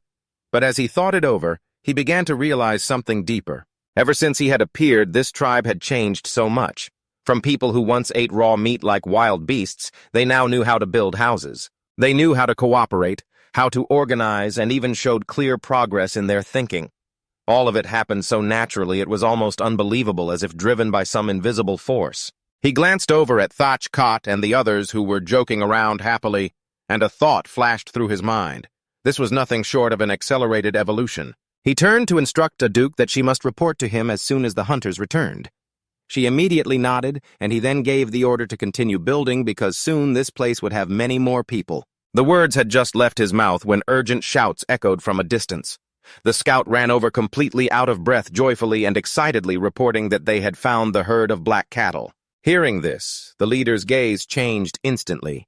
He placed a hand on the young man's shoulder, gave him a short word of praise, and said that the second half of the plan could finally begin. Wasting no time, he immediately called for Thach Kot and the others to gather quickly, laying out the plan. Every detail was explained clearly. Although some were still skeptical because it sounded too risky, Little Tam confidently guaranteed he could complete the mission. They just needed to coordinate at the right time. The leader handed Thach Kot the bone whistle he had just crafted, telling him to use it to relay commands during the battle. Thach Kot accepted it with a joyful expression and gave it an excited test blow. Not forgetting the reward, he turned to Little Tam and promised him a gift after the mission was complete, making the boy even more enthusiastic. The leader, for his part, gave a calculating smile. His voice became much more serious, reminding everyone to remember as soon as the signal was received, the entire plan had to be executed without a single misstep, because this time, they had no more room for any mistakes. Tran Lap stood among the people, giving a slight wave as if to see them off, but his heart was heavy. He knew very well that with their current forces, a direct confrontation would be like throwing an egg against a rock. Thinking this, he immediately shifted his priority, arranging for the injured to be taken care of first. His gaze swept over the remaining people, then stopped on Aduk as he calmly ordered her to call for Dada. Huang Tak and the others gathered wood in front of the log house, but just as the fire was about to be lit, he stopped them. A duke looked at him with slight confusion, then suddenly understood this was to welcome guests. Tranlap only nodded, but his mind was thinking further ahead. He wondered if the bait he had set out 2 days ago was enticing enough to draw in the whole school of big fish. And then it really happened. A large group of people advanced straight into the tribe. Zhao Shou saw them froze for a moment and then ran off in a panic to report the news, his voice cracking, "The jungle tribe is here!" In the chieftain's hall, a duke was still carefully treating Huang Thok's wound, giving a report as she worked. After listening, Tranlap chuckled softly, feeling a hint of enjoyment. Being cared for was indeed pleasant. He even dreamily thought about the future after he conquered that other tribe. The image of being surrounded by beauties made him feel quite pleased with himself. But that dream was quickly cut short by urgent knocking at the door. A report came the enemy had arrived. Tranlap didn't panic at all. Instead, he smiled. The fish had finally taken the bait. When the two sides met, the atmosphere was both tense and filled with hidden meaning. A duke proactively stepped forward to greet them, her attitude both polite and confident. Meanwhile, Tio Luan and the Jungle Queen carried themselves with clear arrogance, even making sarcastic remarks. However, what surprised them was Tranlap's preparation. Beef for 40 people was already laid out. Not only that, a duke's way of speaking was so skillful that it was both inviting and irritating, leaving her opponent unable to argue back. Tulon maintained her provocative attitude, but deep down, she began to feel that something was off. Upon entering the chieftain's hall, the change startled her even more. What was once a crude hut was now a tidy and orderly wooden house. Tranlap appeared even calmer, even saying this was just temporary, and that he would build better homes for the entire tribe in the future. It was that very statement that caused the queen's expression to change. Without warning, she struck, binding Tranlap tightly with a whip and pressing a stone knife against his face, her voice cold and threatening. In her eyes, this was just an interrogation, to force him to hand over those strange items. On the outside, Tranlap tried to maintain his composure, even making a joke. But on the inside, he was completely freaking out. He knew he had absolutely no way out. At the most critical moment, a duke suddenly burst in, announcing that the feast was ready. The atmosphere immediately shifted. The queen withdrew her hand, and Tranlap quickly escaped the dangerous situation. Seizing the opportunity, he led everyone outside. Even so, suspicion arose in the queen's heart. To be pushed to that point and still remain so calm. Did he have an ace up his sleeve, or was he simply not afraid of death? Outside, the campfire was blazing. The people of the jungle tribe were quickly drawn in by the smell of roasted meat when Tranlap had the special seasoning brought out, salt. Everything changed in an instant. Just a small sprinkle, and the flavor was completely different. Murmurs of amazement rose continuously as everyone ate until they forgot all caution. Even the queen, after tasting it, couldn't hide her astonishment. Tranlap, meanwhile, smiled secretly. "Go on and eat. The more time you take, the better." Because somewhere else in the forest, the real plan was just beginning. The hunters were ambushing the herd of black cattle. Haktru Jock was still confused when Thak Kot barked an order at him. This was no simple hunt. As soon as the signal from the chieftain's hall was sent, Thak Kot immediately blew the whistle. In an instant, a volley of weapons was launched. The herd panicked and fled. There was only one target, the new alpha, and a hunter had found it. Without a moment's hesitation, he dived from above, stabbed the bull straight in the back, and let out a loud laugh amidst the chaos. The hunt was officially a success. The herd of black cattle went wild, charging forward with all their might. The ground shook with every heavy footstep. The hunter standing before them couldn't help but feel his hands tremble. But he still managed to shout, trying to calm himself, "Don't be scared. Don't be scared. I can do this." Then he growled, taunting and looking down on the entire herd, even their former alpha. To them, it was just like a kitten. Yet the lead animal wasn't fazed in the slightest. It slammed into a tree trunk, changed direction, and continued its charge. From a distance, Akon saw the situation, and his expression immediately changed. "This is bad. The herd has veered off to the east." Hearing this, Shugu didn't hesitate and immediately blew his whistle to send a signal. The hunter then realized he was leading them the wrong way. He cursed and forced the herd to turn right. At that exact moment, his taming ability activated, and the bulls obediently changed direction. They continued to charge toward their destination. Meanwhile, back at the royal camp, the atmosphere was the complete opposite. Everyone was still eating and drinking cheerfully, and the queen was crying as she ate. She cried because it was so delicious, complaining that she'd get fat, but her hands never stopped moving. Chen Li watched speechless, but his gaze remained fixed on the forest as he mentally calculated the timing. Just then, a man ran over in a panic. A Yun immediately recognized him as a guard from the tribe. The queen had just stopped eating when the man collapsed in front of her, frantically reporting the news. The black bulls have gone berserk and are destroying the encampment. The guards are completely overwhelmed. The queen's expression changed instantly. She shot to her feet and ordered a full retreat. Her eyes filled with murderous intent as she vowed to make those damn bulls pay. Over at the jungle tribe's camp, the scene was chaotic like hell on earth. People were fleeing for their lives, their screams echoing everywhere. The frenzied bulls destroyed everything in their path. Some people climbed trees to throw rocks. Others used crossbows, but it was all useless. The black bulls' thick hides rendered every attack meaningless. The melee fighters were forced to charge in to rescue their comrades, shouting for the queen as they fought. But the difference in strength was too great. A single toss sent several people flying. A black bull charged straight for a Feng. In that perilous moment, a rope suddenly wrapped tightly around it, yanking it back. A Feng followed the rope with his eyes, which immediately lit up. The queen was back. The queen yanked the rope hard, furiously, declaring that she was its opponent, then slammed the bull to the ground. But the crazed beast was not easily subdued. It leaped back up and counterattacked with terrifying speed. The queen dodged, but was still sent flying by the charged blood spilling from her mouth. Luckily, Chen Li caught her in time. He asked if she was all right, but she could only force out that she was fine. Chen Li helped her to her feet and told her to fall back and rest, leaving the rest to them. The queen, still not fully understanding what was happening, only warned that there was something unusual about these bulls.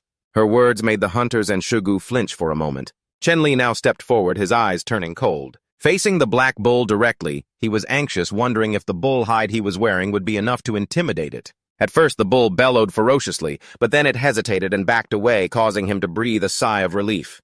It seems it's still effective. He raised his axe, his voice full of pressure. As if speaking to an old rival, he said, "So a new king has appeared already, but you seem to be a far cry from the last one." His words made the bull even more fearful. Chen Li's aura immediately intensified. "Since you're all here, you might as well all stay."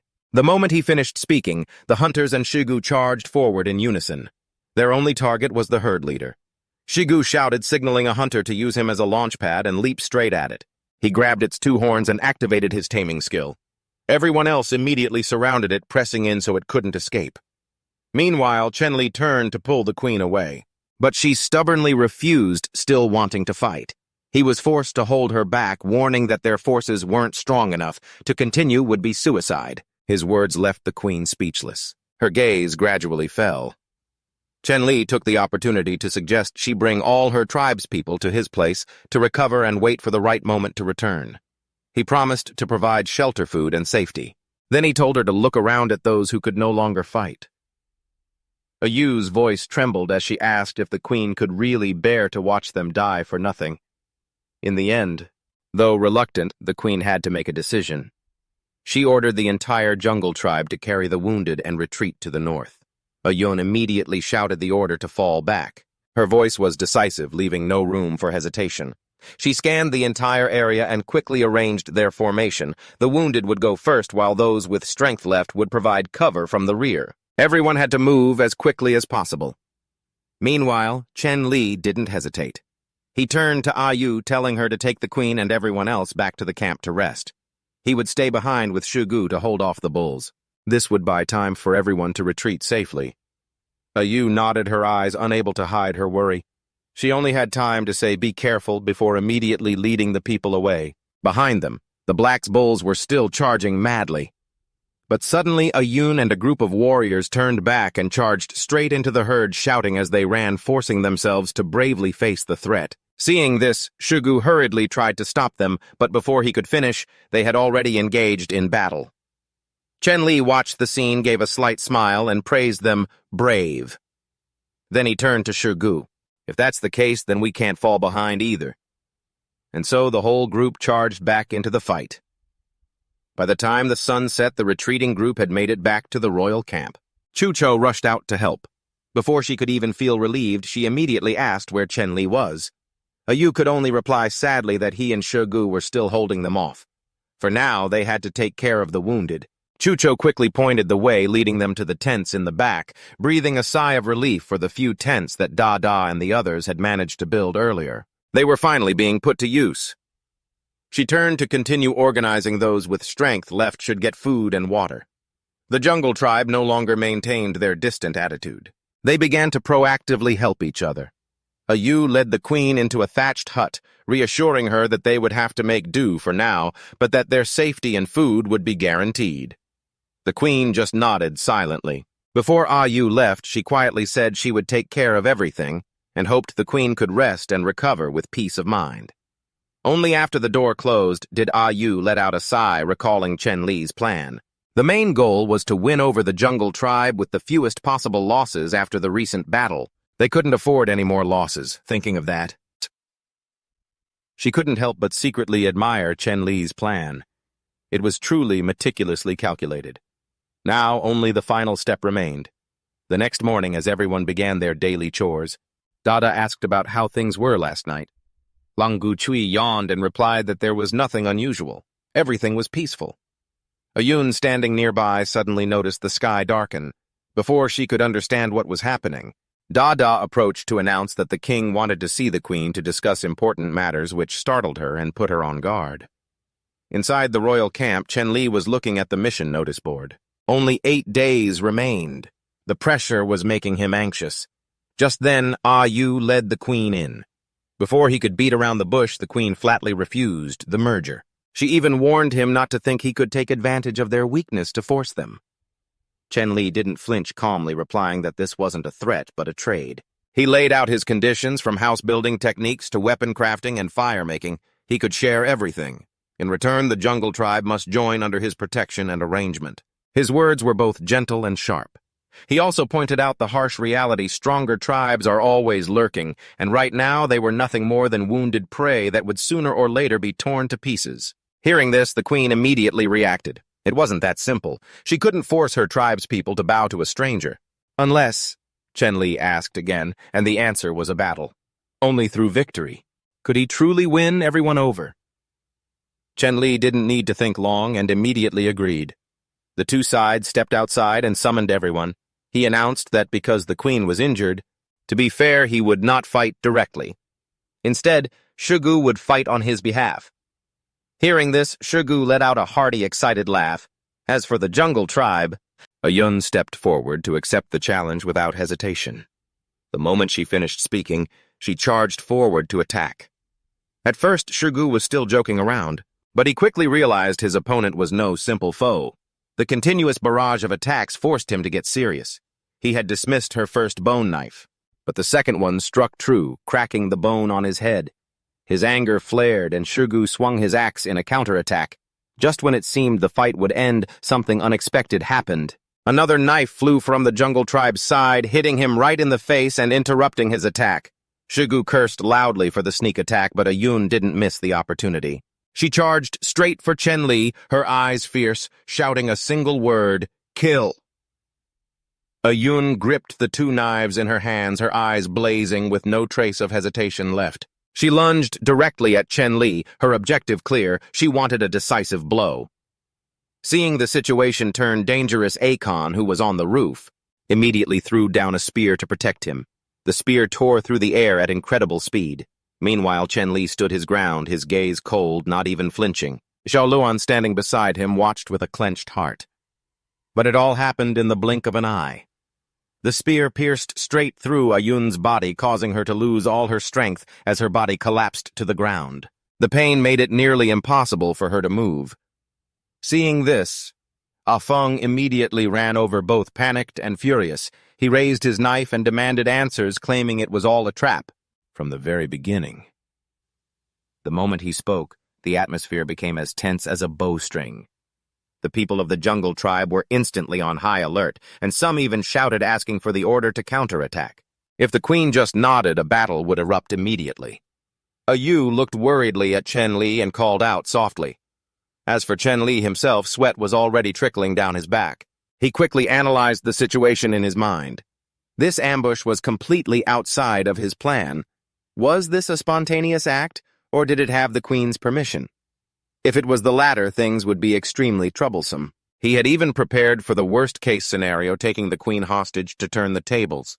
But right at that moment, the queen stepped forward, her cold voice extinguishing all her subordinates' intentions. She bluntly exposed the act for what it was. She would not allow anyone to use such despicable tricks, to treat the people who had helped them.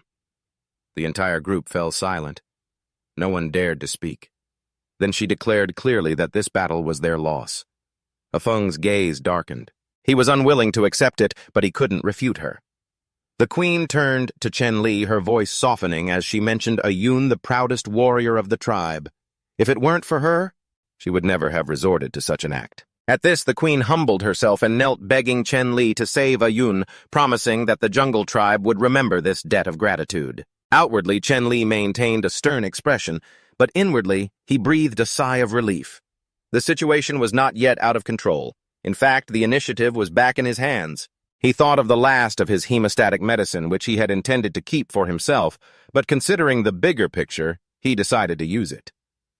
Chen Li extended his hand, reassuring the queen that he would save her. As the queen took his hand, the relationship between the two sides began to change. He knelt beside Ayun, channeling his internal energy and combining it with the medicine. A pale green energy spread out, covering the wound. In his mind, he was still calculating. Just keeping her alive was enough. The rest she could recover from on her own. The medicine gradually took effect, and Ayun's breathing stabilized. Her eyelids fluttered open in pain. Seeing this, everyone around immediately rushed over to help. Chen Li stood up and calmly ordered them to take her to rest, saying she would wake up in a few days. The scene had stunned the entire tribe. One by one, they knelt down, shouting the word miracle. The sound echoed everywhere. Seizing the opportunity, Chen Li placed his hand on the queen's shoulder. He pulled her closer and asked her directly about the merger. This time, Xiao Luan didn't hesitate and just gave a slight nod. Her answer made him extremely satisfied. In front of the entire tribe, the queen agreed to retain leadership of her old tribe, but would have to obey the overall command. Then she presented her final condition. She wanted to establish a mating bond through an official ceremony. Hearing this, Chen Li could hardly believe his ears. A series of scenarios immediately flashed through his mind, from the wedding ceremony to their life afterward. He even imagined them growing old together. Overwhelmed with emotion, he was both moved and ecstatic. Seeing his expression, Xiao Luan was confused and asked him again. But he just pulled her into a tight hug and agreed without hesitation. He only suggested waiting for her to recover so they could prepare more thoroughly. Afterward, the two of them announced it to the entire tribe, dismissing them.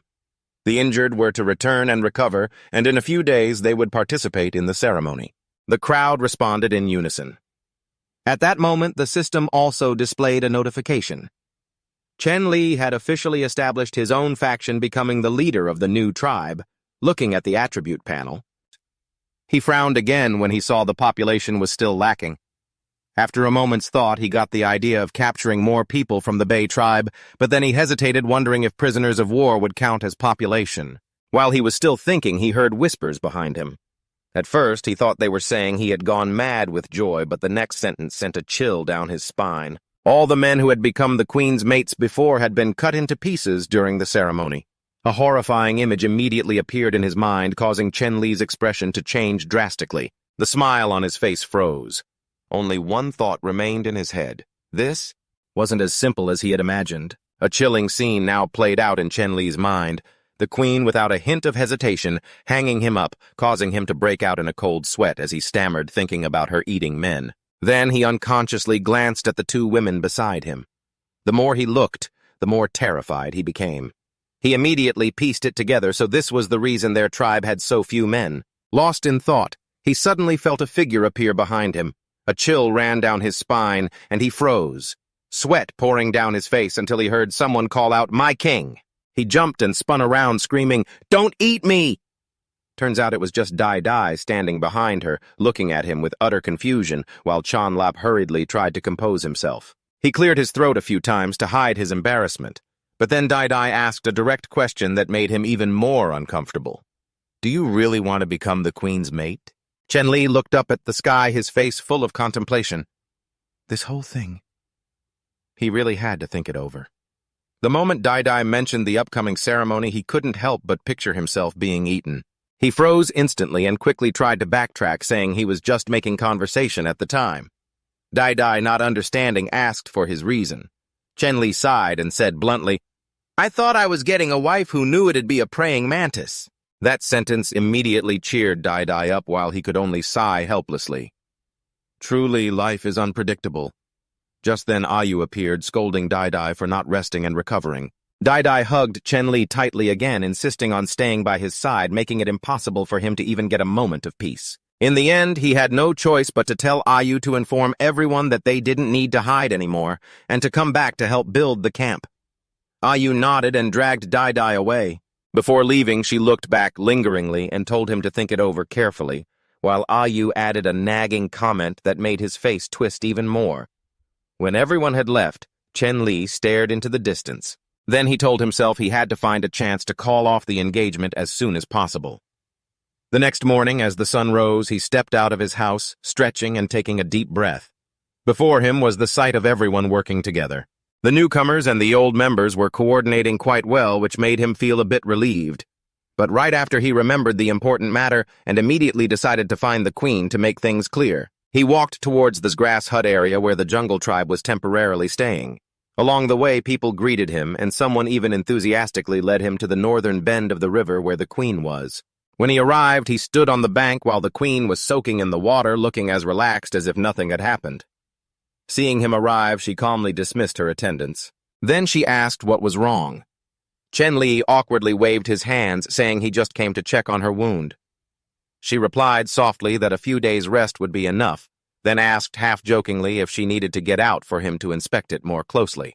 This made Chen-Li's face pale, and he refused, immediately hastily changing the subject to ask for her name. The queen smiled and introduced herself as Xiao Luan, a name given by the previous queen. Hearing this, Chen-Li's imagination ran wild again. He squatted down, holding his head as if he was about to cry, his mind filled with scenes of either being eaten or being exiled. He even blurted out that the tribe should change its name to the Mantis tribe to be more fitting. He then cautiously asked about the queen's previous mates, and the answer sent a chill down his spine. They were all eaten. It was a tradition to absorb their strength. After hearing that, he just froze, unable to understand how she could say something so terrifying with such a calm expression.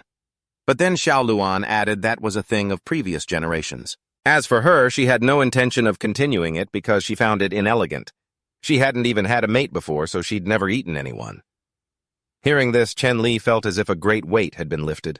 He let out a sigh of relief, immediately smiled brightly, said goodbye, and told her he would go back to prepare for the ceremony. But he hadn't gotten far when Xiao Luan called him back, her voice soft. But the content of her words made him freeze. She wouldn't eat him, but if he did something wrong, she wouldn't mind cutting off a few unnecessary things. Just then, the sound of an axe chopping a carrot in half rang out nearby, making him shudder as his imagination ran wild. Returning to his house, he let out a long sigh. The system displayed a mission notification. Only 7 days left to reach the required population. This immediately shifted his focus. First, he had to capture a few more people from the Bei tribe to complete the mission. He called for Shigu, putting him in charge while he was away, then headed alone towards the southern beach. The sea view was peaceful, but something felt wrong. As he got closer, he saw bodies scattered all over the sand. Swarms of flies and mosquitoes and a thick metallic smell made him grimace. Looking at the scene before him, he muttered in disbelief.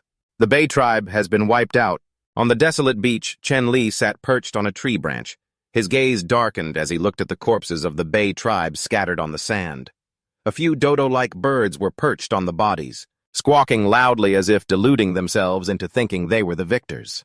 The sight annoyed him, so he jumped down and shooed them away. Then he kicked at a few of the birds, sending them scattering in a panic. The area fell silent again. He approached and crouched down to examine the bodies one by one. As he observed, he muttered, "Even these birds dare to act so brazenly here.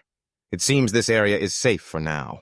He touched a wound, feeling the elasticity of the skin, and realized the body was still soft and hadn't started to smell, which meant the death was recent. He continued to inspect more closely. His expression grew grim. Deep claw marks were concentrated on the backs and hands. The marks looked just like their own 3-fingered claws. This led him to a terrifying hypothesis. It's very likely this was an internal slaughter. Thinking that he dusted off his hands and stood up, finding it hard to believe. Why would these water-dwelling people turn on each other? But just as he was searching for more clues, a body half submerged in the water caught his attention. The strange thing was, there were no wounds on it. Chen Li immediately examined it more closely. The contorted face, the agonized expression, the hands and feet clawing at the mud all pointed to a death by drowning. This made him frown even deeper. The people of the Bay tribe were excellent swimmers, yet they drowned. This was clearly not normal. He stood there, mulling over a series of unanswered questions, when at that moment young Tam came running frantically, shouting that a group of people from the Bay tribe was going berserk. They're attacking randomly at the camp. Chen Li's expression changed instantly. Without asking any more questions, he dashed back with Tam moving so fast it was like he was tearing through the wind. When he got back to the riverbank, the scene before him was complete chaos. The people of the newbie tribe were in battle formation, weapons at the ready, everyone tense, reminding each other to stay strong. Shigu stood in the middle of the formation, ordering everyone to conserve their strength and prepare for close combat. But what shocked everyone was that group from the Bay tribe. Even with wooden spears piercing their bodies, they continued to advance without slowing down at all. It was as if they couldn't feel any pain. Akun, observing from a high vantage point, was also astonished. These people looked no different from zombies, only knowing how to move forward. Shigu immediately warned everyone not to get dragged into the river because if they fought in the water, they'd surely be crushed. But just as he finished speaking, the group suddenly accelerated, charging forward at an incredible speed, forcing the entire team to scramble and dodge. The battle erupted instantly as the two sides clashed in a chaotic mess. Just then, reinforcements from the Queen's side arrived. Xiao Luan appeared, her eyes full of doubt as she looked at the crazed people from the Bay tribe. They clearly lived on the southern beach, but now they were here in this bizarre state. Shigu didn't know how to explain it either. He could only say that they seemed to have lost their minds, crawling out of the river and attacking anyone. It would be more accurate to call them monsters. The tense atmosphere escalated. As both sides prepared to go all out, the Bay tribe people roared and charged. The newbie tribe didn't back down, raising their weapons in unison as the battle grew fierce. Blood and screams mingled as Xiao Luan rushed in, wrapping her whip around a man's neck. She tried to communicate, but it was useless. His eyes were empty, completely devoid of consciousness. That made her realize the situation was far more serious. Just as she was distracted, another enemy silently closed in from behind to launch a sneak attack, but Tranlap appeared just in time. He pulled her out of the way and unleashed a blow that sent the man flying. But even after taking a direct hit, the opponent only stumbled back without collapsing. It startled him that even with his current strength, he couldn't take one down instantly. Clearly, these people were completely different from before. From behind him, two more enemies charged, but before they could reach him, Liu Tang and Akon swiftly took them down, standing guard in front of him with a fierce aura. They declared they wouldn't let anyone touch their king. Watching this, Tranlap couldn't help but nod in satisfied approval, then turned to Xiao Luan, his tone becoming serious. He told her to go and support the others. He would stay here to deal with the most difficult one. He needed to focus his entire spirit and didn't want any distractions. The real battle had only just begun. Amidst the chaotic battlefield, screams and clashes rang out endlessly. The men of the newbie tribe and the Seabay tribe clashed like wild beasts, but in the midst of all the madness, Tranlap stood facing Hakthak. The two stared at each other, neither making a move. He tightened his grip on his axe, his voice low, saying that he was truly sorry for what had happened to his tribe, but it had nothing to do with them. If he wanted revenge, he had probably found the wrong target. However, Hakthak didn't seem to hear a word. He let out a roar and charged forward. Tranlap just clicked his tongue, realizing that his opponent had completely lost the ability to communicate. A fight was inevitable. He immediately leaped back to dodge the attack, observing as he moved. His opponent's strength and speed were far beyond normal. His claws and teeth were both lethal weapons. Compared to him, even though Tranlap was much stronger than an ordinary person, he still felt like an amateur facing this monster. Moreover, he was surrounded by his own people. The tight space prevented him from using the full power of Pangu's axe. While he was distracted and calculating, Hakthak suddenly closed the distance. He barely raised his axe to block in time before being bitten. Sharp teeth pierced through his cloak and sank deep into his flesh. The pain made him curse as he immediately counterattacked with his axe. forcing his opponent to let go. Tranlap retreated, looking at his trembling left arm. His cloak was torn, and there were 4 deep puncture wounds on his skin. If it weren't for the protective layer, his arm might not be intact. Meanwhile, Hakthak licked the blood from the piece of cloth, his eyes gradually turning black. His muscles bulged, and his aura became more and more terrifying. Then he roared and suddenly accelerated, charging forward. He was so fast that Tranlap only had time to drop to his knees to dodge, cursing silently. If he hadn't reacted in time, he would have been a goner. Hakthak missed him, grabbing only his cloak. He then stood there, tearing and chewing it. The bizarre action baffled Tranlap, but what was more terrifying was that his strength and speed had clearly increased. He thought to himself that if he hadn't been quick-witted enough to let go of the cloak, he would have been the one being torn apart. But right after that, Hakthak didn't continue his attack. Instead, he turned and walked toward the river. A few others followed him, carrying the blood-stained pieces of the cloak. The scene made Tranlap pause, feeling that something was wrong. He scanned his surroundings and then noticed Hakchujak, who was surrounded by several enemies and covered in wounds. From that, an idea flashed in his mind. The scent of blood was what attracted them. He quickly pieced it together. These people were acting on instinct, just like sharks. The more blood they smelled, the more ferocious they became. Understanding this point, he immediately came up with a plan. While applying a styptic to his wound, he called for Noctam and told him to bring the pigs. He felt bad about the loss, but it was a necessary sacrifice. At the same time, he told Xiaoluan to move the injured further away. When the pigs were brought, he ordered them to be released towards the riverbank, then had Akan throw wooden stakes from above to injure them. Blood immediately gushed out. The effect was instantaneous. The Sibei tribesmen who had been fighting suddenly stopped, turned, and rushed toward the 3 pigs as if mesmerized. The scene was no different from a pack of beasts on a hunt. While they were busy tearing at the flesh, Tranlap immediately commanded everyone to coat their spear tips with a sedative and attack non-lethal areas. It seemed like a perfect plan, but then something unexpected happened. After finishing their meal, the Sibei tribesmen all clutched their throats, groaning in pain. Then one by one they collapsed, foaming at the mouth. The sight stunned everyone, and Tranlap immediately backed away. On guard, he ordered no one to approach, suspecting a trap. He turned and asked Noctam if he had poisoned the pigs, but he received a shake of the head in denial. This confused him even more. Looking at the once ferocious men now lying motionless on the ground, only one big question remained in his mind. What in the world is going on? In the farming area, the atmosphere was as tense as a drawn bowstring. A Fong stood guard with a few others in front of the cages, holding the Sibei tribesmen. Her eyes were cold. Her voice was firm as she reminded everyone to stay vigilant. The moment they showed any unusual signs, they were to act immediately without hesitation. Looking at the people inside the cages, she couldn't help but mumble, "These freaks are just too bizarre." But just then, one of them moved slightly and then opened his eyes. A Fong noticed at once. She moved closer and saw that he was awake. Before she could react, the man shakily raised his hand, pleading for help. In a hoarse voice, he begged for water. She immediately ordered someone to inform Tranlap. The message had just been sent. When he appeared not long after, his steps hurried. As soon as he arrived, he asked about the situation. A Fong quickly reported while pointing towards the leader, who was caged separately. Without hesitation, Tranlap walked straight up to him. Seeing the man's almost feral state, he didn't waste words, simply opening a water skin and pouring it directly over his head. The water flowed down, and the man immediately opened his mouth, drinking like a drowning man, grasping at a lifeline. When he thought it was enough, Tranlap pulled the water skin back and asked in a cold voice if he could understand him.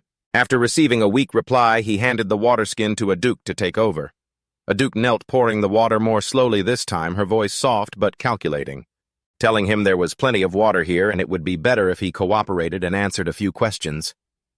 The seemingly simple offer left Hakthak stunned. He couldn't understand why he was attacked and captured, only to be asked questions. He even sarcastically called them weird, which made Aduk stare back at Tranlap in confusion, but he remained silent, listening, until the story began to unfold. It turned out in Hakthak's mind his tribe had been attacked by the Rock tribe.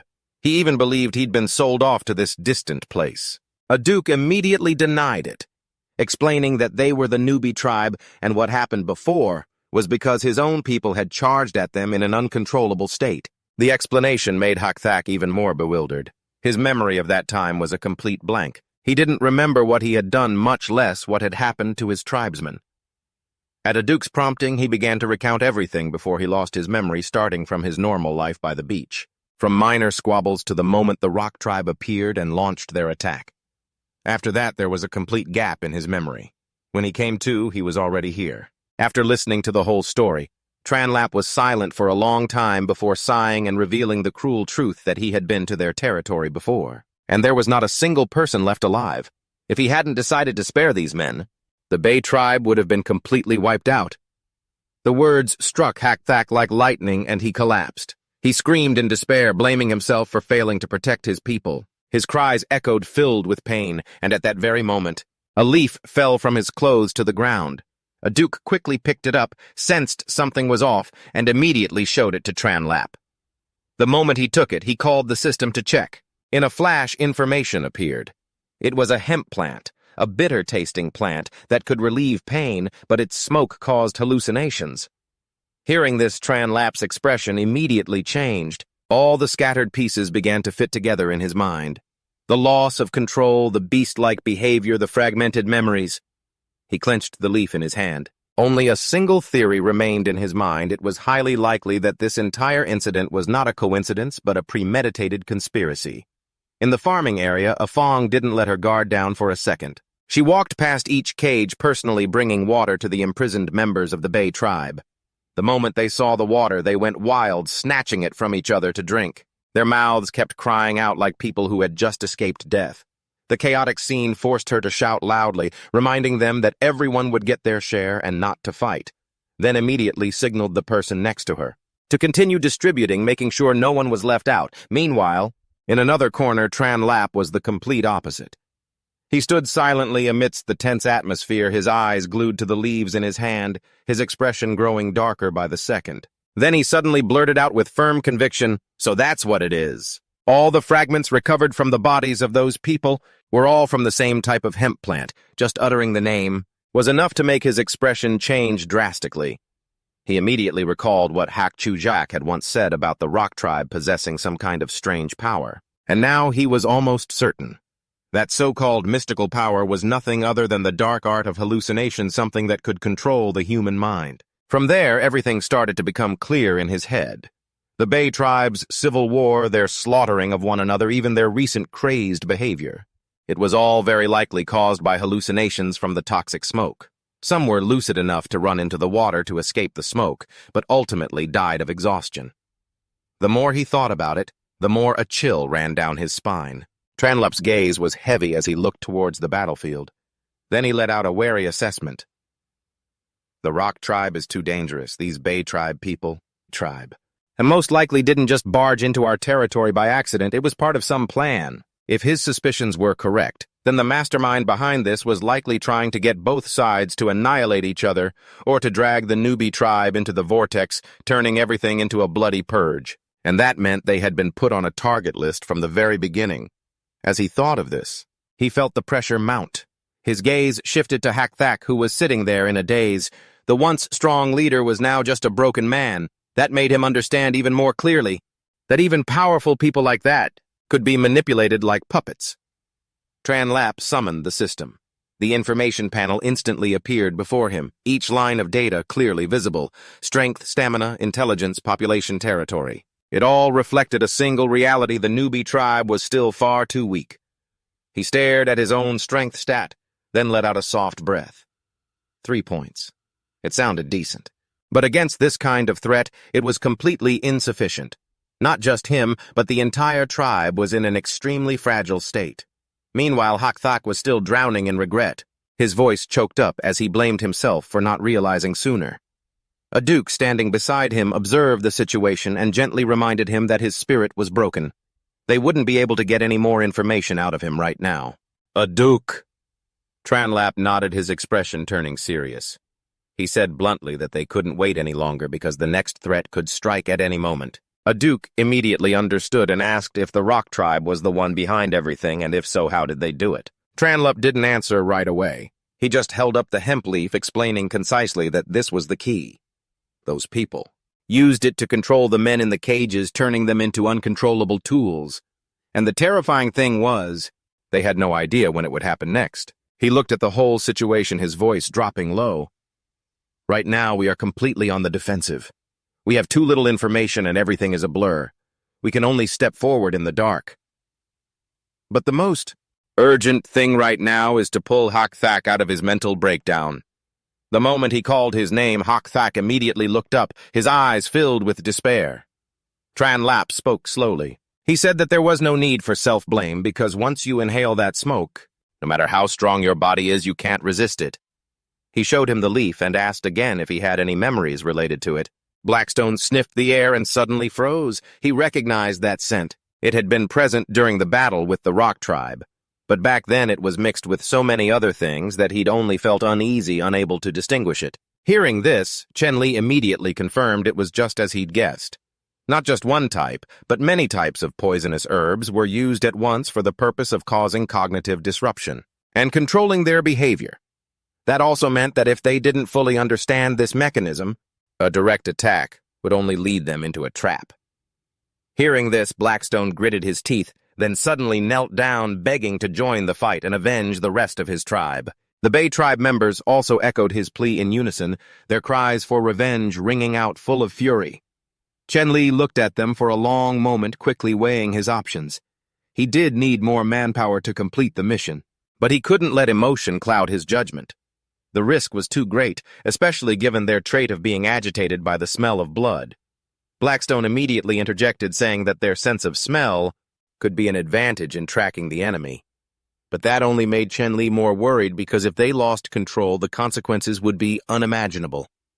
After a moment of struggle between reason and emotion, Blackstone finally declared that if he couldn't get his revenge, he'd rather die. The others roared in agreement. The atmosphere had tilted to one side.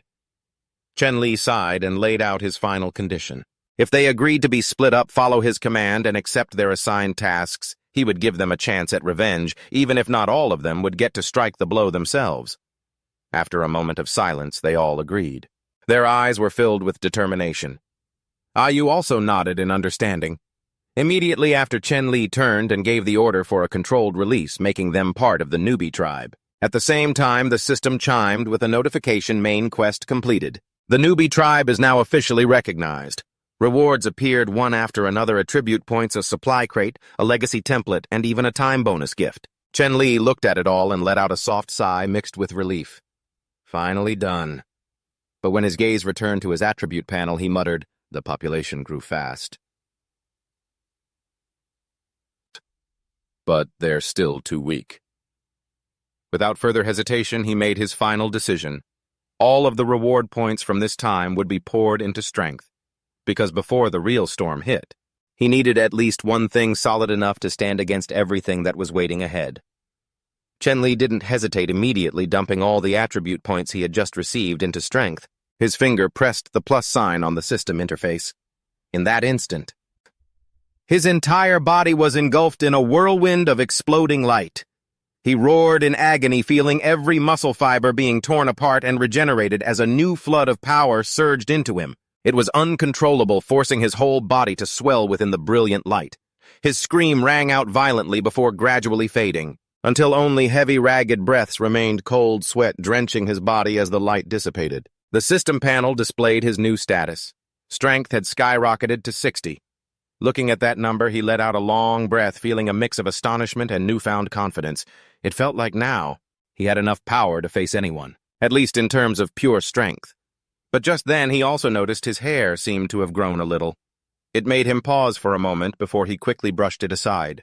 Just an insignificant side effect. More important were the spoils from the system. He opened the large supply crate and received 1 ton of hematite, a precious type of iron ore. His mind immediately started calculating. With proper processing, he could leap straight to the Iron Age, skipping the Bronze Age entirely. The thought made him incredibly excited. It felt like he was holding the key to elevating his entire tribe. Next was the surprise gift package. Inside were only 3 doses of a hemostatic agent, but in the current situation they were extremely useful. When he opened the legacy template, he stared thoughtfully at the information that appeared. It was an artifact from a higher civilization with its contents yet to be determined, requiring science and technology points to decipher. After accepting the result made him pause. a feeling of embarrassment. Something that seemed meaningless made him realize this might be a form of psychological or cultural influence from the old civilization. A strange detail, but one full of research value. He immediately collected everything and quickly shifted his focus to the real threat, the Rock Tribe. Immediately after, he began to shift his strategy, prioritizing building walls, stockpiling food, training in defensive traps, and establishing a territorial defense system. Stonebone was tasked with commanding the mountain area, directly deploying a system of traps, according to a diagram he drew, while maintaining absolute secrecy about their locations. Chen Li emphasized that this was a crucial factor for survival, because even a small opening could lead to betrayal or reconnaissance and sabotage. Once everything was provisionally settled, he stood and watched as the entire area gradually formed a new defensive posture. His mind was both calculating and vigilant, because he understood clearly that what was coming was no longer a single battle but a confrontation between two strategic philosophies of a completely different level. After Stonebone left, only Chen Li and Liu Deng remained standing in the middle of the gradually quieting camp. He thought in silence for a moment, then suddenly waved his hand. Instantly, a large boulder appeared in front of them. Looking at it, he chuckled with satisfaction. Consider this an open lesson for everyone to study on their own. How much they learn will depend on their own abilities. Then he turned. He told Liu Deng that he needed to rest, and that Stonebone would be back in the evening to find him. If anything urgent came up, he was to be woken immediately. Liu Deng nodded and accepted the order as he stepped inside. He immediately collapsed onto the bed, letting out a weary sigh, intending to sleep straight through until evening. But the moment he lay down, his mind refused to be still. A series of plans appeared one after another. Training soldiers, building defensive structures, forming patrol teams, developing equipment, expanding territory. Every task was urgent, none could be delayed. The more he thought, the more his head ached. He rolled over, sighed, and told himself he had to take advantage of this rare moment of rest to recover. However, before he could fall into a deep sleep, a series of noisy sounds jolted him awake. The sound of laughter, conversation, music, and even joyful giggles rang out endlessly. Chen Li groggily lifted his head, and the sight before him made him freeze. Young women in revealing outfits were laughing and joking around. The atmosphere was exactly like a cocktail party. He dazedly blurted out, "What is this?" And immediately a hand touched his chest. A coquettish voice rang out as if teasing him. Caught off guard, he quickly grabbed his beer mug to hide his awkwardness and forced a laugh to brush it off. A blue-haired girl standing nearby seemed a bit annoyed. She introduced herself as Xiaoya, and the other two were Lily and a spunky blonde girl named Iron Egg. Hearing those familiar names, Chen Li felt like he was being dragged back into old memories, and his mood instantly erupted. He raised his beer glass, laughing loudly and shouting for more drinks and more music, as if trying to wash away all his previous stress. In that moment, he even felt like he was back in his old world, free from the burdens of survival or war. An unknown amount of time passed before sunlight streamed through the window, shining on the bed. Tranlup was sound asleep with people leaning against him.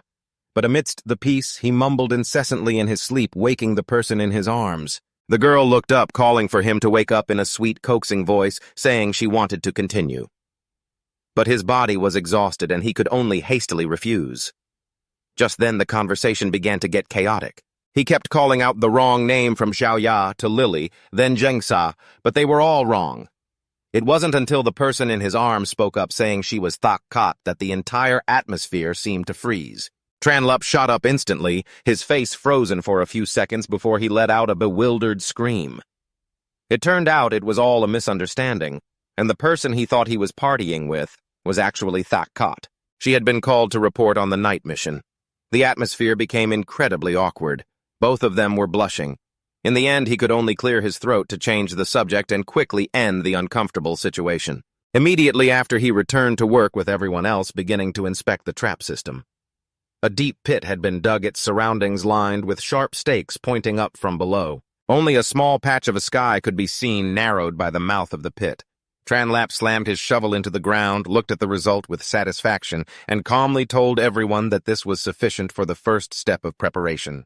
This was the most basic type of spike pit, but Tranlap intentionally emphasized every detail, as if he were lecturing an entire class that had no concept of the future. For large enemies like the Bay tribe or various monsters, the size of the pit was a matter of life and death.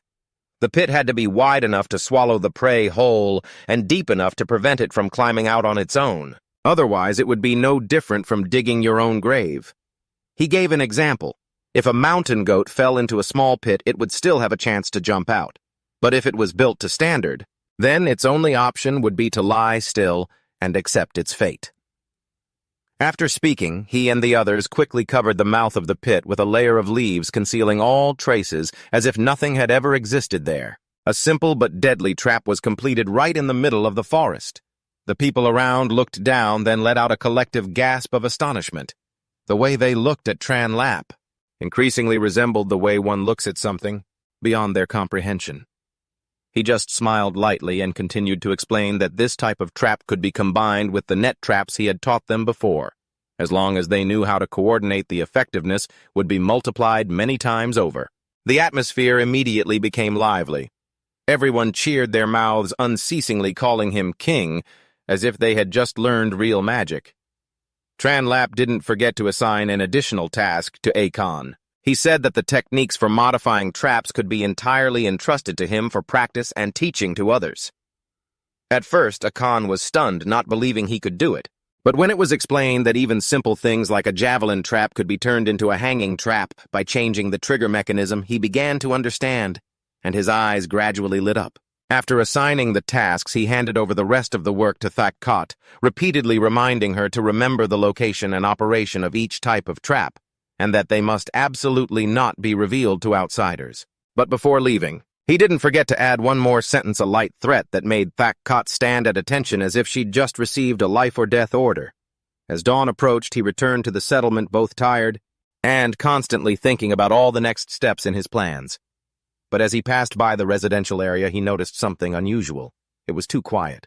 So quiet it didn't feel normal. Usually by this time there should be people walking around, training or preparing for work, but today it was strangely silent. He frowned, walked closer to a house and pushed the door open. But immediately a terrified scream came from inside as if they had encountered a villain. He froze. Before he could even understand what was happening, he saw several girls inside cowering, covering themselves with blankets, their faces bright red with embarrassment.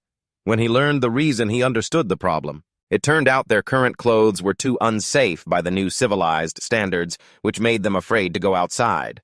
Seeing this scene, Tran Lap could only sigh and order them to prepare suitable attire within half a day before they could appear again. If not, they would have to take responsibility for themselves.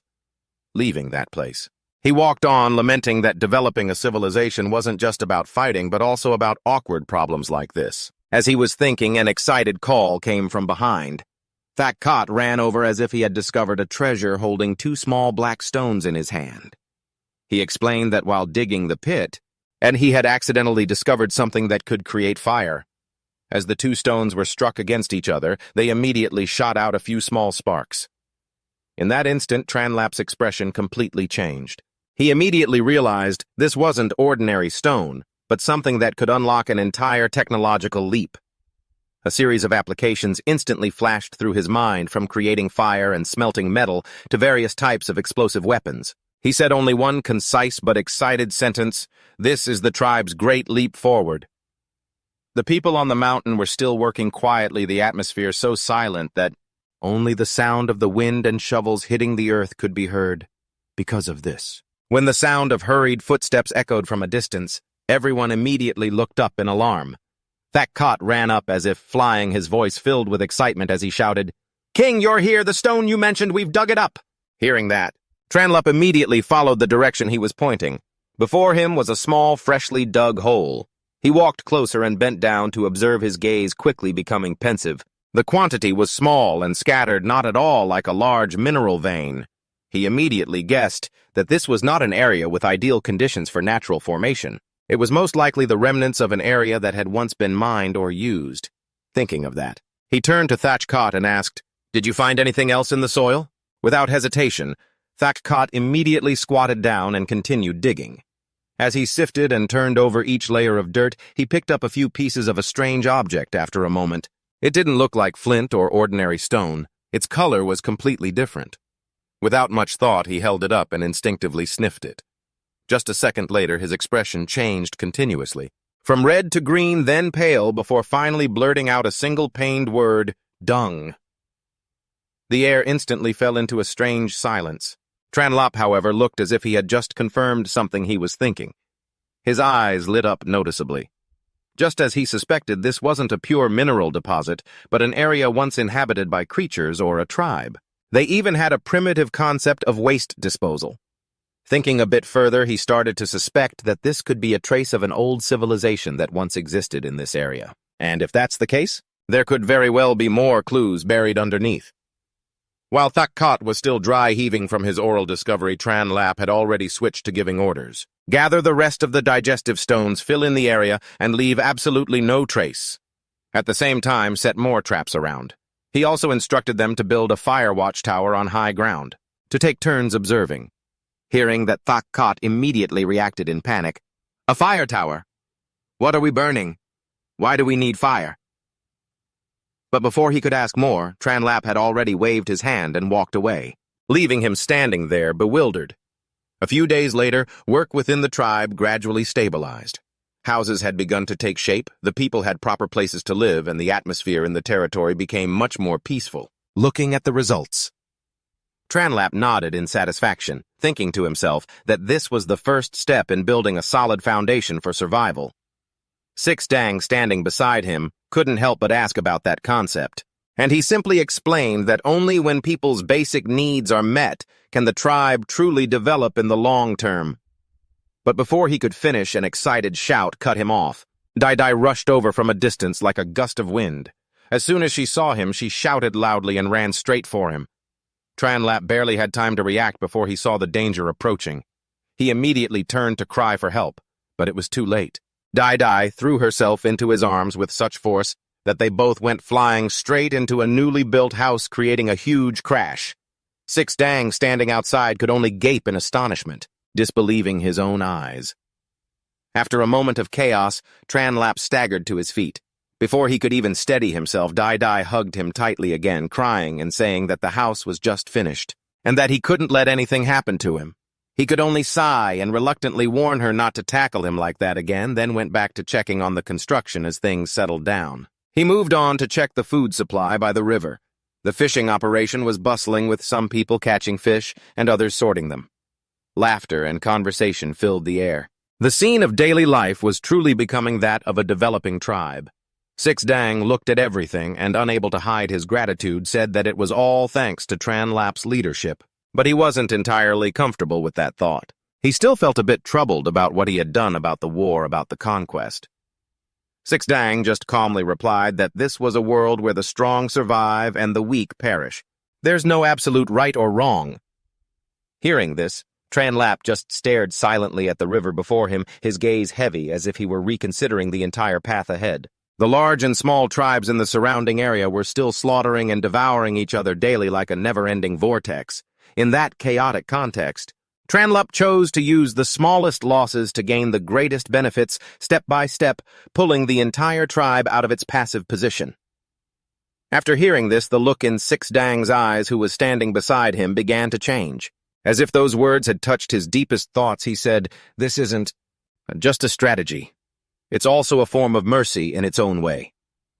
Hearing this, Tranlap smiled faintly, his eyes showing a rare satisfaction.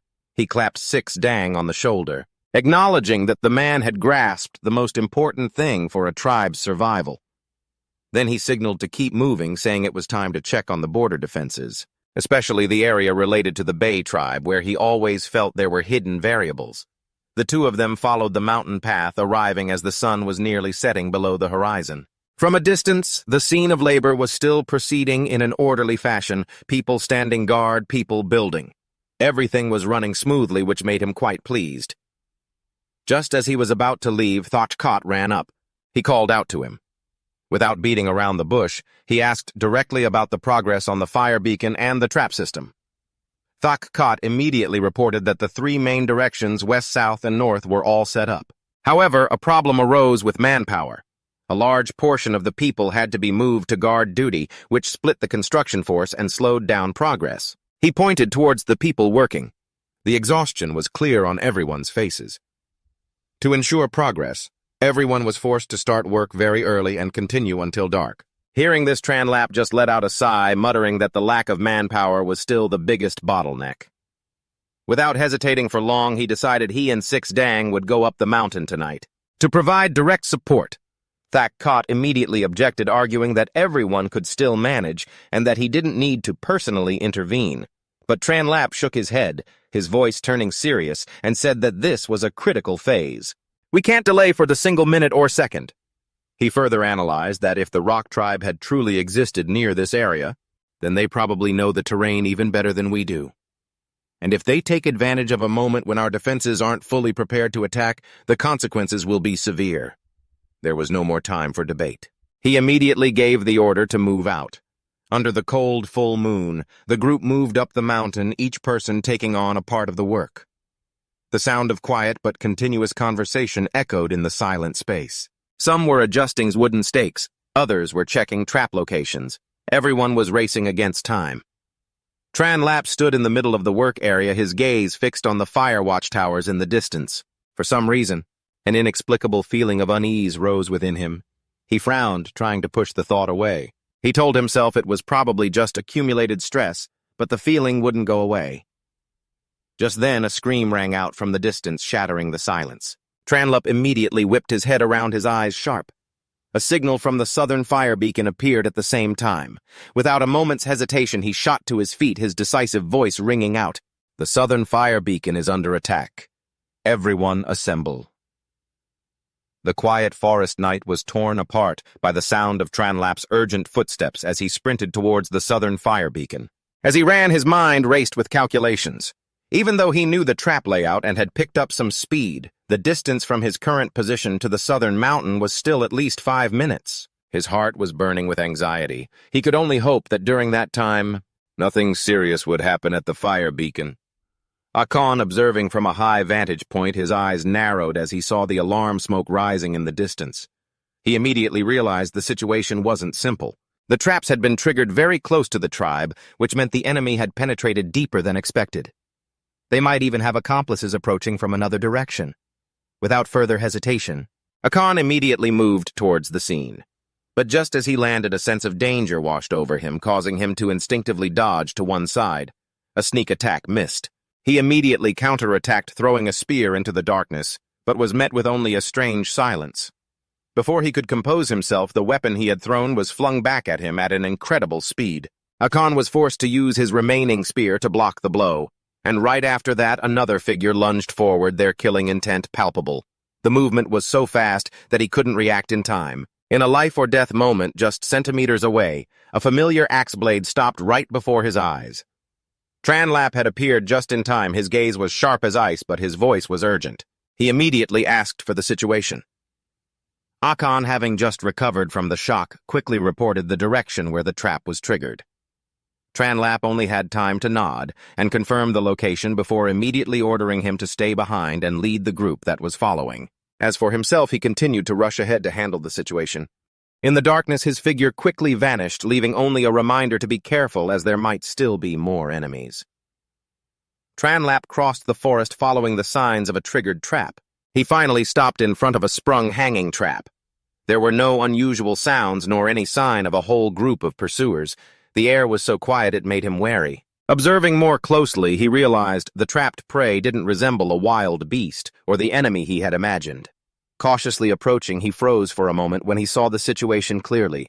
The person hanging there wasn't a fierce attacker at all, but a girl in an incredibly awkward position, tied up and dangling in midair, her expression a mix of shame and helplessness. The entire situation was completely beyond his expectations.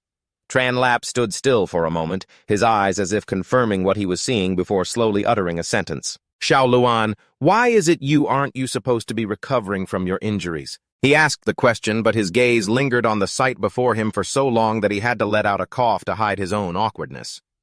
Xiao Luan was both embarrassed, and so annoyed her ears turned red. She gritted her teeth and shot back, "Have you had your fill of looking—" Tranlap maintained his usual shameless expression and even deliberately teased her with a smile. "A scene like this is rare, Your Highness." The moment he spoke, Xiao Luan seemed to explode, screaming, "Tranlap, I'll kick you to death!"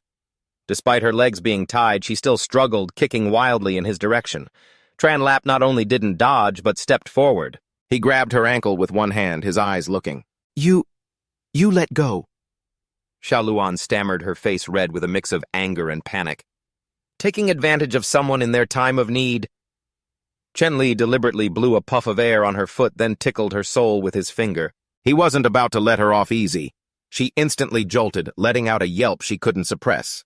She had been trying to maintain a tough facade, but it completely crumbled in seconds, her face flushing from both anger and the ridiculousness of it all. Chen Li, I'm warning you. I'm getting really angry. Her voice was trembling with rage, but Chen Li remained completely unfazed, continuing to tease her a few more times, which only made her struggle more violently. Just then, the sound of people running towards them came from outside. "Over here! This way, hurry!" Xiao Luan immediately lowered her voice, whispering through gritted teeth, "If anyone sees this, I'll kill them all to shut them up." Hearing that, Chen Li let out a dry cough and quickly stood up. All right. Letting you down! As he untied the rope, he shouted to the people outside. "Don't come any closer, there's a trap here." "Outside," Shugu's worried voice called out. "King, did you run into an ambush? Do we need to charge in?" Akun frowned, sensing something wasn't right. The voice didn't sound like they were in a fight.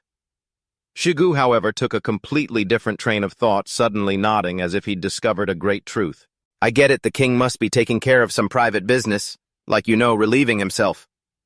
Akun fell silent, not wanting to respond. Inside, Xiao Luan was finally let down. The moment her feet touched the ground, she nearly collapsed, glaring at Chen Li with a look as sharp as a knife, fueled by both pain and anger. "You certainly know a lot of strange tricks." Chen Li immediately raised his hands. "My fault, entirely my fault." After a moment of silence, he remembered the important matter at hand and became serious. "So why did you come running out here in the middle of the night?" Xiao Luan's irritation finally subsided, and her expression slowly turned serious. "I overheard a conversation among the members of the Bei tribe." She recounted what Haishir had said about wanting to go to the sea to fish, and about the path being blocked by a pack of golden wolves. After listening, Chen Li crossed his arms in thought, his gaze darkening. The golden wolves weren't there before. He immediately deduced, one possibility, someone either left the tribe or was lured out. Xiao Luan asked at once, "Should we eliminate all of them?" Chen Li shook his head. "No, it's not a problem with the people." He looked off towards the forest, his voice deepening. "It's a hole in our defenses." He began to analyze the situation quickly. His eyes grew sharper by the second. "We need patrols. We need to control the path to the beach. We might even have to build a new outpost." As he spoke, his voice became confident again. "Fishing is just a secondary goal. The important things are salt bird eggs and the coastal resources." He turned to her with a slight smile. "It's decided. We'll deal with the golden wolves tomorrow morning." He and Xiao Luan stood in a corner of the forest. Light filtering through the canopy created hazy patches on the ground. She looked at him and said seriously, "I can help you handle the watchtower and the patrol teams. As for the golden wolves and expanding our territory, you should think it over more carefully." He smiled and stepped closer, teasing, Well. Are you worried I can't handle a pack of wild beasts?" She immediately blushed and pushed him away. "Get over yourself." He let out a loud laugh. She turned her face away, her voice low. "Actually, I'm worried we're spreading our forces too thin by guarding 2 areas with our current numbers." He placed a hand on her shoulder, signaling for her to continue. She went on, "Besides, the beach was attacked by the Rock tribe before. Who knows if they'll come back?" He shook his head, refuting her point. "But it's precisely because they appeared there a few days ago that I think the area is temporarily safe." He pictured the map in his head and continued, "Our camp, the outpost. The beach and the Rock tribe's totem in the southwest form a triangle. As long as we ensure information and supplies can flow between 2 of the points, they can support each other." The image of the poison leaf that made people collapse flashed in his mind, and his voice grew heavy. "They are people who know how to use poison smoke. If we gather everyone in one place, it would only take 1 attack to wipe us out." She waved her hand. "I don't really get it, but if you've decided, then let's do it." Behind a bush, Shugu and Akun were still eavesdropping. Shugu muttered, "Still not done." The king really has stamina. The high moon cast its light over the forest. He, along with He Shi and a few others, were moving in silence. He Shi suddenly spoke, breaking the quiet atmosphere. "Hey, I'm telling you, kid, are you sure this is the place? Why isn't there any smell of blood?" The guide affirmed, "This is the exact spot. I saw golden wolves here just 2 days ago." The words had barely left his mouth when the bushes in front of them exploded and a golden wolf leaped out. The other man fell to the ground in a panic. He Shi roared, "How dare you!" He sent a kick flying, sending the wolf crashing into a tree with enough force to break the trunk. A howl echoed, and a whole pack of wolves appeared surrounding them. Liu Dong warned, "King, be careful." He smirked calmly. "Don't be tense. They're not the main objective anymore." Haisha cupped his hands. "King Chen Li, leave the left side to us." He charged forward with a single punch that sent the wolves on the left scattering in disarray. He then added, "And the right side is mine too." 2 wolves lunged at the same time. Heishu and the others immediately met the charge. He stood and watched with a cold gaze, thinking to himself that this was a good opportunity to train the new recruits. A wolf lunged at him from behind. Without turning his head, he simply raised a hand, grabbed its neck, and snapped it. He said in a cold voice, "Unlucky." A wolf's howl echoed in the night as the rest of the pack fled in a panic. Hakthak threw the wolf's corpse to the ground, frowning, not pleased at all. He looked at Hakthak and said calmly, "Forget it. The work is more important. Let's keep moving." Hakthak nodded and replied succinctly, "Yes." He pointed forward and said, "Our old home is just ahead." He immediately gave the signal. "All right, everyone, be careful." The group moved towards the beach. When they arrived, he looked into the distance and asked, "See that cliff?" Without waiting for an answer, he pointed straight ahead. "Build the outpost there." He observed the terrain and continued to give orders. "The outpost must be right against the cliff, large enough to hold about 20 people. The signal fire must be placed on high ground." He nodded, and the man turned to give another reminder. "After the outpost is built, you must also make a small salt field next to it. I'll teach you how later." Hakthak bowed his head. "Yes, my king." He stepped forward and clapped him on the shoulder. "After I return, I'll send more people to help. But you all only have 4 days." He let out a breath. An image of himself wearing a worker's uniform and a yellow hard hat, holding a notebook and directing a construction site, suddenly appeared in his mind. He couldn't help but think to himself, "Why do I feel like a contractor checking on the project's progress? I used to be just a brick hauler." He pulled himself back to reality. "That's the plan for now. If there's an emergency light, the signal fire to alert the camp immediately." Hakthak replied firmly, "Rest assured." 3 days later in the village, he tested a bow and arrow, then nodded. "It's decent." He examined it and mumbled to himself, "Cowhide is good but hard to master. The wood isn't durable enough either. I'll have to find better materials later." The system's notification chimed in announcing he had invented the wooden bow. He received science and technology points. Just then, someone knocked on the door. "King Aduk has returned. He has something to report." He let him in. As the door opened, he immediately asked, "How are things in the north? Are there any tribes we can ally with?" Aduk shook his head. "I walked for more than a day and saw no signs of people. There's only a lake and a snowy mountain. There was also something in the lake, but before I could get a clear look, it disappeared." Hearing about the snowy mountain, he frowned but remained calm. "It's all right, you did well." Aduk hesitated, then whispered, "But the area near the snowy mountain is very scary." He was about to ask why when she suddenly threw her arms around him, her voice trembling. "King, the scary thing isn't the snowy mountain." He froze. "Then what is it?" She looked up, her eyes filled with terror. "It's the thing behind the snowy mountain." The atmosphere immediately grew heavy. He narrowed his eyes. She whispered as if recalling something. "Giant. A giant." Tanlap gently took Aduk's hand, his voice calm and reassuring. "There's no need to be afraid." But before he could ease the tension, the hunter clutched his head in panic. Trembling and stammering, he said, "Just thinking about it is enough to make my legs go weak."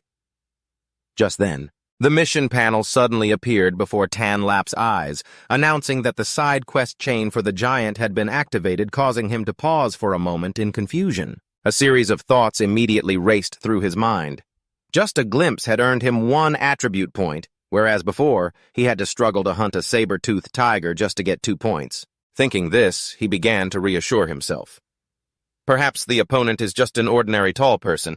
If I keep my distance, it might not be dangerous. He even thought further. If that giant belongs to an organized tribe, maybe I can even recruit them as an ally. But immediately after, he reminded himself to be extremely cautious, because one wrong move could result in a tribe-ending catastrophe. Clearly a mission that tested one's courage, and diplomacy like this couldn't be entrusted to the hunter or a duke. After thinking it through, Tanlap took the initiative and told the hunter to go back and rest, telling him to wait a few more days for the feast where he could relax as much as he wanted. Hearing this, the hunter quickly asked for leave to withdraw. A duck, however, spoke up for him, explaining, "The hunter is just a bit timid. I hope the king won't mind." But Tanlap shook his head, suggesting that's not necessarily cowardice. It might be that his survival instincts are far beyond a normal person's, making him especially sensitive to dangerous things. That's precisely why young Tam can always protect himself when scouting outside. Then he remembered something more important and turned to ask, "How are the preparations for the mate-bonding ceremony with Xiao Luan?" A duke finally remembered and quickly replied that everything was complete. Hearing this, Tanlap nodded in satisfaction and then continued with his instructions. "Prepare luggage for 4 people. I plan to lead a small group on a long trip." A duke asked in surprise, not expecting the king to go himself. Tanlap just smiled casually and said, "This is just a scouting trip around the area, so there's no need to worry too much. Just prepare light necessities like food, water, and warm clothes." On that note, he also praised the clothes made by Cho-Cho, saying they looked very good. A duke nodded in agreement, saying that they never knew what to do with cowhide before, but now it finally had a use. She then asked about the departure time. Tanlap immediately replied, "The mate-bonding ceremony will be at noon the day after tomorrow. After the feast ends, we'll set out the following day." 2 days later, Tanlap was diligently testing a newly made wooden shield. After a round of checks, he let out a sigh of relief, feeling quite satisfied because the hard wood combined with the cowhide inside created a shield that was both sturdy and not too heavy. 2 days of hard work had finally paid off. Just then, the system's notification rang out announcing that he had successfully invented a new tool. Science and technology points increased to 62. Hearing that, Tanlap felt a true sense of relief as everything was finally complete, meaning the tribe could quickly upgrade their equipment. Just then, a knock came from the door. He called out for them to enter. A duke came in and reported that everything outside was ready and it was time to change into his ceremonial attire. Tanlap smiled, nodded, and said, "I'm counting on you, a duke." Outside, the villagers had already begun to cheer enthusiastically. The sound of endless congratulations made him let out a soft sigh. Then he stepped outside where everyone was already standing in 2 lines waiting to welcome him. In that moment, he suddenly felt that everything was different. Thinking about the so-called mating ceremony, which was really no different from a wedding, and remembering his past life where he was still struggling just to get by. But now he had an entire tribe, loyal subjects, and above all, a wife who belonged to him. A feeling that was both strange and real slowly spread. It filled Tanlap's heart. He thought to himself and smiled gently, taking Tioloan's hand as an indescribable feeling welled up inside him. Everything had happened so fast it felt like a dream. But it wasn't until this moment that he truly felt he belonged to this world. He was no longer an outsider. Looking into Tioloan's eyes, he slowly said that from now on, whenever he left, the newbie tribe would be entrusted to her. Then right after that, he turned and announced loudly to all his people, "From this day forward, Tioloan is your queen." The moment he finished, the entire tribe erupted and the sound of cheering was endless. Everyone excitedly shouted their congratulations to the king and queen. Amidst the lively atmosphere, the 2 of them just quietly looked at each other with affection, which only made the surrounding crowd even rowdier. They kept shouting, urging the 2 to kiss. Further away, Dai was crying uncontrollably. She sniffled as she wiped her tears. Even though she didn't want to share her king with anyone else, she couldn't help but be moved by the scene before her. That night, the whole tribe gathered around a bonfire. They celebrated late into the night, the sound of cheerful chatter and laughter echoing everywhere. When the party finally wound down, everyone said their goodbyes one by one and went home to rest with calls of good night directed at Tanlap. He finally had some space to himself, letting out a sigh of relief that everything had gone so smoothly. It was the end of a perfect day. But just then, a duke appeared. He quietly reminded him that the queen was waiting in the royal palace, then immediately withdrew so as not to disturb them. After hearing this, Tonlap just grunted in acknowledgement, but then the corner of his mouth curled into a dangerous smile. His mind instantly filled with all sorts of suggestive scenarios, making his face flush red. He couldn't stop smiling as he walked. The more he thought about it, the more excited he got, even telling himself that maybe something even more stimulating would happen tonight. However, all those fantasies vanished the moment he opened the door and stepped inside. He hadn't even finished saying, "Wifey, I'm home," when he froze on the spot. Tulon sat there with an icy expression, her gaze so sharp it was terrifying, startling Tonlap and making him cry out. The atmosphere immediately became suffocating, so much so that he felt like a murder was about to happen. Tioloan didn't say much, just coldly gave him a chance to confess, which left Tonlap frozen with no idea what was going on.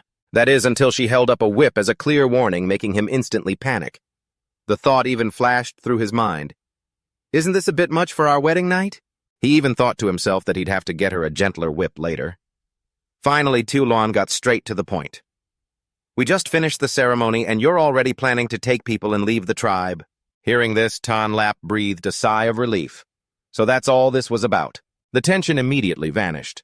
He laughed and explained that it was all a misunderstanding, gently placing his hands on her shoulders and calmly clarifying his plan. After listening to his explanation for a while, Tioluan began to understand. She asked, "So you're planning to convince the giants to form an alliance to deal with the Rock Tribe?" Tonlap nodded, but admitted that he wasn't entirely sure it would work. That's why he was bringing 3 extra people as a precaution, and he stressed that the true purpose of the trip had to be kept a secret, because even Aduk and Noctam were extremely afraid of the giants. Hearing this, Tioluan couldn't help but worry and offered to go with him, but was immediately refused. Tonlap made it clear that between the two of them, one had to stay behind to protect the tribe. Then he took out a newly invented weapon, handed it to her, and explained that it was a stone sling and he would teach her how to use it later. Finally, he gave Tioluan an even more important mission to train a stone sling squad to prepare for any potential future battles. After much consideration, Tonlap finally chose his 3 companions, and so the 4 of them leisurely set off. The atmosphere was quite relaxed, and he even hummed a song as he walked. He seemed to be really enjoying himself, mumbling a few lines, "You carry the luggage, I'll lead the horse." If anyone was sharp, they'd recognize the song, "Where is the Road from Journey to the West?" But seeing this, an outsider would probably just think this king was a little goofy. Avon, walking behind, couldn't hide the look of exasperation on her face. To her, Tonlap was acting like an idiot, just entertaining himself. She really couldn't understand why Tioluan had chosen this man. As she was silently judging him, she was surprised to see Tonlap glance back at her. She immediately dropped her expression and pretended to be observing their surroundings. Meanwhile, Tonlap's mind started to run wild. He saw Avon deliberately lagging behind and couldn't help but wonder if she was looking for another chance to assassinate him. What if she stabbed him when he wasn't paying attention? He shuddered a little at the thought, but then told himself to let it go. After all this was Tioluan's decision, he had to trust her even if he didn't want to. He remembered the night before, when he was sitting on the ground playing with her feet and had curiously asked how they were still so soft when she was always barefoot. All he got in return was a gentle kick and an embarrassed glare.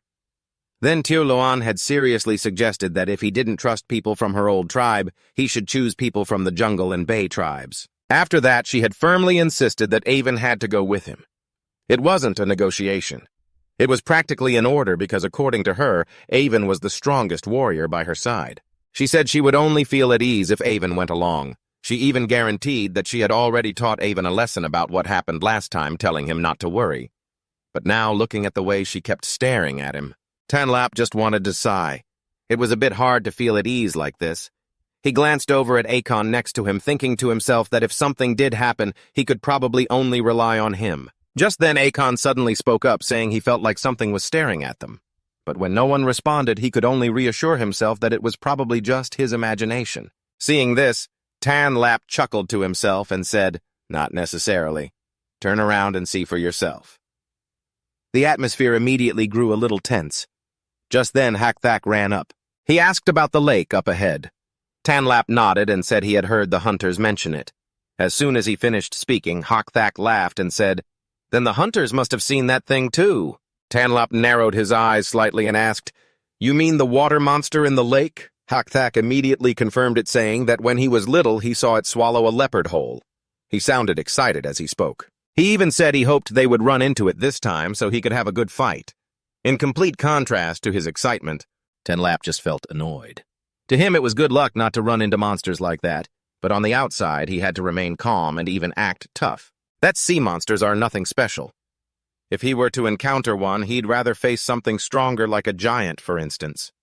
After saying it, he realized he'd gone a bit too far. He glanced over at Icon to gauge his reaction. Sure enough, the moment the word giant was mentioned, Icon's face paled and he frantically waved his hands, telling him not to wish for such an encounter. Qinli immediately sensed something was wrong. He bent down, looked straight into the boy's eyes, and asked if giants really existed. This time, Icon didn't look away, but he didn't answer right away either. His gaze lowered as he slowly recounted the past from before he met Qinli. They had once been a tribe of over 30 people. Life was peaceful until one day disaster struck. A giant appeared. No one could fight it. All they could do was flee in despair. Most of the tribe was devoured right before their eyes. Their homes were destroyed, the entire village thrown into chaos. The memory was so horrifying that the survivors like him didn't even dare to speak of it, let alone face it again. Icon lowered his head, his voice dropping as he recalled the old story. Even though he was very young back then, the memory was seared into his mind. He said that among the survivors for sure, no one could ever forget the horrifying scene of that day. Hearing this, Qinli finally understood everything. No wonder just mentioning giants was enough to make the hunter's hands and feet tremble with fear. It wasn't weakness, but a genuine trauma. As the group continued forward, Heishi suddenly stopped when he saw a familiar type of fruit. He casually picked one and chuckled, warning everyone to absolutely not eat it, recalling a time in his childhood when he did with unforgettable consequences before he walked away. Curious, Qinli moved closer to observe it. The system immediately provided information. It was a croton plant used to treat constipation, but also poisonous. Hearing this, he could only cover his mouth to hide a smile. He couldn't help but inwardly tease Heishi, thinking so that's what he accidentally ate back then to have such a disaster. But right after he stopped short, realizing that the deeper they went, the stranger the surrounding vegetation became. It felt like they were entering a completely different area. His intuition told him something was wrong, so he immediately had the system scan and identify everything. The results that appeared left him stunned. There was desmodium, which could detoxify and treat stones. Then there was agrimony to help stop bleeding, mugwort to reduce inflammation, and honeysuckle to lower fever. The more he looked, the more it felt like he had stumbled into a giant medicinal herb repository. Qinli instantly became excited. He ran back and forth, observing everything relentlessly, his eyes practically glowing with joy. That is, until he suddenly stopped in front of a bush, leaned in for a closer look, and mumbled to himself, feeling it was extremely familiar. The system quickly provided the result. It was millet, one of the 5 grains. In that moment, Qinli was nearly overwhelmed, so happy he wanted to shout. Only one thought filled his mind. He had finally found the most important thing to enter the agricultural era. The system immediately activated a new mission requiring him to plant and harvest the 5 grains within a specific time limit. The reward was incredibly enticing, making Qinli even more determined. He quickly calculated his future plans, even thinking about finding clay to cook rice and brew medicine. However, looking at the still unripe millet stalks, he could only sigh with regret and temporarily move on. Just then, a sudden chill ran down his spine, making him furrow his brow with vigilance. His intuition kept warning him of danger. At first he thought it was Ayun, but when he turned back he saw she was still focused on observing their surroundings, showing no unusual signs. Before he could figure out what was happening, Icon ran up in a panic, pointing and stammering to signal something up ahead. Qinli thought he had found a new material, so he was still quite calm, even praising him when he saw it was a rami plant, a type that could be used for weaving fibers. But Icon was nearly frantic. He hastily cut him off, saying that what he was trying to point at wasn't those plants. It was what was hidden inside. Before he could finish his sentence, rustling sounds came from the thicket. A golden wolf slowly stepped out, its fierce eyes staring them down. Then another appeared, and then many more. Their numbers grew, and the air instantly became as tense as a drawn bowstring. Qinli now understood that the stalking gaze he had felt earlier came from this pack. But instead of fear, a smile of interest spread across his face. He even joked that they could consider this a warm-up before facing the giant. He watched the wolves growling and preparing to charge. He tightened his grip on his axe, his voice turning cold as he gave the order. Things have come to this. We can't let them go. We have to eliminate this threat for good right here. The chase was unfolding tensely when the situation was suddenly reversed. From out of the chaos, a giant appeared. At the same time, the pack of golden wolves charged in to attack. Without a moment's hesitation, Qin Li let out a loud shout, ordering everyone to charge forward immediately. The wolves had just leaped forward when they were subdued by a swing of the giant's arm. He let out a loud, excited laugh. He spoke as if prey had just served itself up on a platter. The two sides clashed violently. With a single slash, Ayun cut a wolf in two, but three more immediately pounced on her. Luckily, the giant blocked them in time. He dusted off his hands with a hearty laugh, even saying something like, "There's no need to thank him." Against such overwhelming power, the wolf pack quickly fell into a disadvantage. They turned and fled. The giant mumbled in regret at not being able to keep them there. Qin Li immediately ordered a pursuit determined this time to completely eradicate the threat. The whole group gave a chase. He ran laughing with excitement, but after a short while he realized that continuing the pursuit was no longer logical as their opponent's speed was too great. Just then a scream rang out. Qin Li turned to see Ayun tightly bound by strange vines. The sight before him startled him and he rushed forward. The system immediately warned him about the Crimson King flower, a carnivorous plant with a corrosive fluid that actively captures prey to devour it. Hearing this, a chill ran down Qin Li's spine. This was clearly no longer a normal, primitive world. Ayun struggled in despair, and her bone knife was even snatched right from her. Before Qin Li's eyes, that monstrous plant swallowed her weapon whole. The situation grew more and more critical. He tried to give orders to his teammates, but Icon was also helpless, trapped by the vines himself. Qin Li had no choice but to charge in alone. He hacked at the vines, trying to get closer, constantly reassuring her. But Ayun screamed at him to leave her and run. In that instant, the Crimson King flower swallowed her whole. Qin Li roared in despair and charged forward like a madman, swinging his axe wildly to break through the vines. From behind, two golden wolves tried to ambush him, but Heishi intercepted them in time, shouting a warning that this was a trap. If Qin Li didn't retreat, they would all be wiped out. But he didn't stop. As he fought, he quickly analyzed the situation, realizing the vines weren't too fast and that everything around them was flammable material. An idea flashed in his mind. He immediately took out his flint, created a spark with a swing of his axe, and let out a determined laugh. If he couldn't chop them, he would burn them all. The fire quickly erupted, spreading throughout the area. Hit by the flames, the Crimson King flower opened its mouth wide in a panic. It vomited Ayun out. Qin Li immediately rushed forward to catch her, asking frantically if she was okay. Even though the situation was urgent, he tried to calm her down so they could work together to save the others. Thanks to the spreading fire, the group finally escaped the deadly climbing goats. They didn't stop, but immediately retreated. Tan Lap even shot a fire arrow to burn the area behind them, preventing another ambush. The group ran with all their might, pushing forward. When he saw water in the distance, Tan Lap saw hope, and immediately shouted for everyone to hang on a little longer. As soon as they jumped in, they would be safe. But just when they thought they had escaped, a golden wolf suddenly appeared right behind a van, silently closing in, preparing to launch a fatal sneak attack. The situation was incredibly tense as they tried to run and escape. Tan Lap suddenly looked back and yelled a warning, "A van, be careful!" Then immediately pulled her toward him. But in that instant, the golden wolf lunged. A van instinctively kicked it away, but it was too late. The ferocious beast overpowered him, pinning Tan Lap to the ground. Heishi and Akun, who were ahead, screamed his name in panic while Tan Lap gritted his teeth, holding the wolf tight. While fighting back, he yelled for everyone to run ahead. The fire had reached him and he would find his own way out. His mind raced. The wolf in front of him was clearly badly injured. He just needed to hold on a little longer until it was exhausted or consumed by the flames.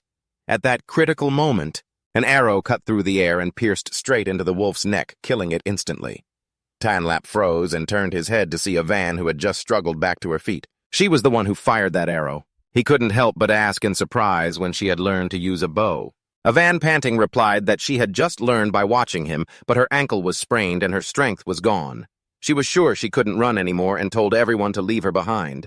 Before she could finish, Tonlap cut her off, scolding her for talking nonsense, and said nothing more. He bent down, lifted her onto his back, and said decisively, "If we go together." Ahead, Heishi and Akun were desperately clearing a path, constantly urging them on as the fire closed in. While running, Heishi even considered throwing people directly into the lake to save time, but Aikon immediately objected. The group had no choice but to grit their teeth and keep running. Tanlap mustered all his strength to carry a van through the sea of fire.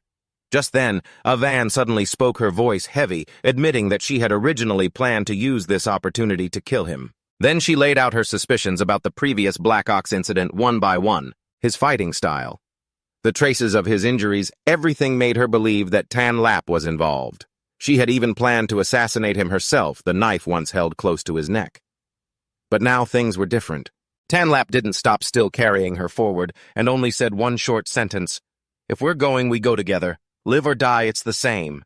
The words weren't fancy, but they were enough to silence a van. In the end, she just let out a soft, "Humph," half a warning and half a blush, saying she would continue to watch him. If he betrayed the tribe, she would still take action. Tanlap just smiled and replied simply that if he did something wrong, she could deal with him however she saw fit. The atmosphere between them shifted from confrontational to a strange kind of trust. They finally reached the lake. Heishi jumped in first, sighing with relief and laughing loudly at their narrow escape from death. Tanlap, however, stood behind them, his expression grim. When he realized that 2 of the 4 people could no longer move, the plan to find the giant had to be temporarily put on hold.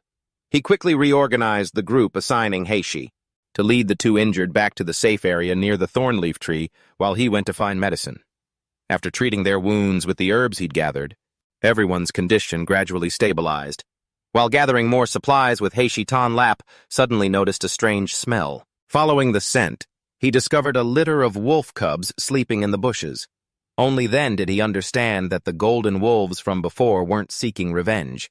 They were protecting their young. The system immediately activated a new mission. Tanlap accepted without hesitation and then urged everyone to keep moving. But they hadn't gone far before the atmosphere grew heavy again. Roars echoed from deep within the forest, sending a chill down everyone's spine. Before Tanlap could even figure out what it was, a huge shadow appeared. Sharp claws emerged from behind a tree as a man-eating bear slowly stepped out, its eyes locked on its prey. Akun cried out in despair. Tanlap immediately assessed the situation. Carrying 2 injured people, there was no way they could escape. He had no other choice. He threw down his pack and turned back to face. The monster then ordered the other 3 to take a detour and retreat. They hesitated at first, but Tanlap yelled at them, allowing no hesitation as he stood protectively in front of the bear. He made it clear that staying would only get in his way. They had one chance to live, and they had to leave immediately. His voice was firm, leaving no room for argument. Tanlap turned to Heishi, his tone decisive as he entrusted the safety of the other 2 to him. "I'm leaving them to you," he said.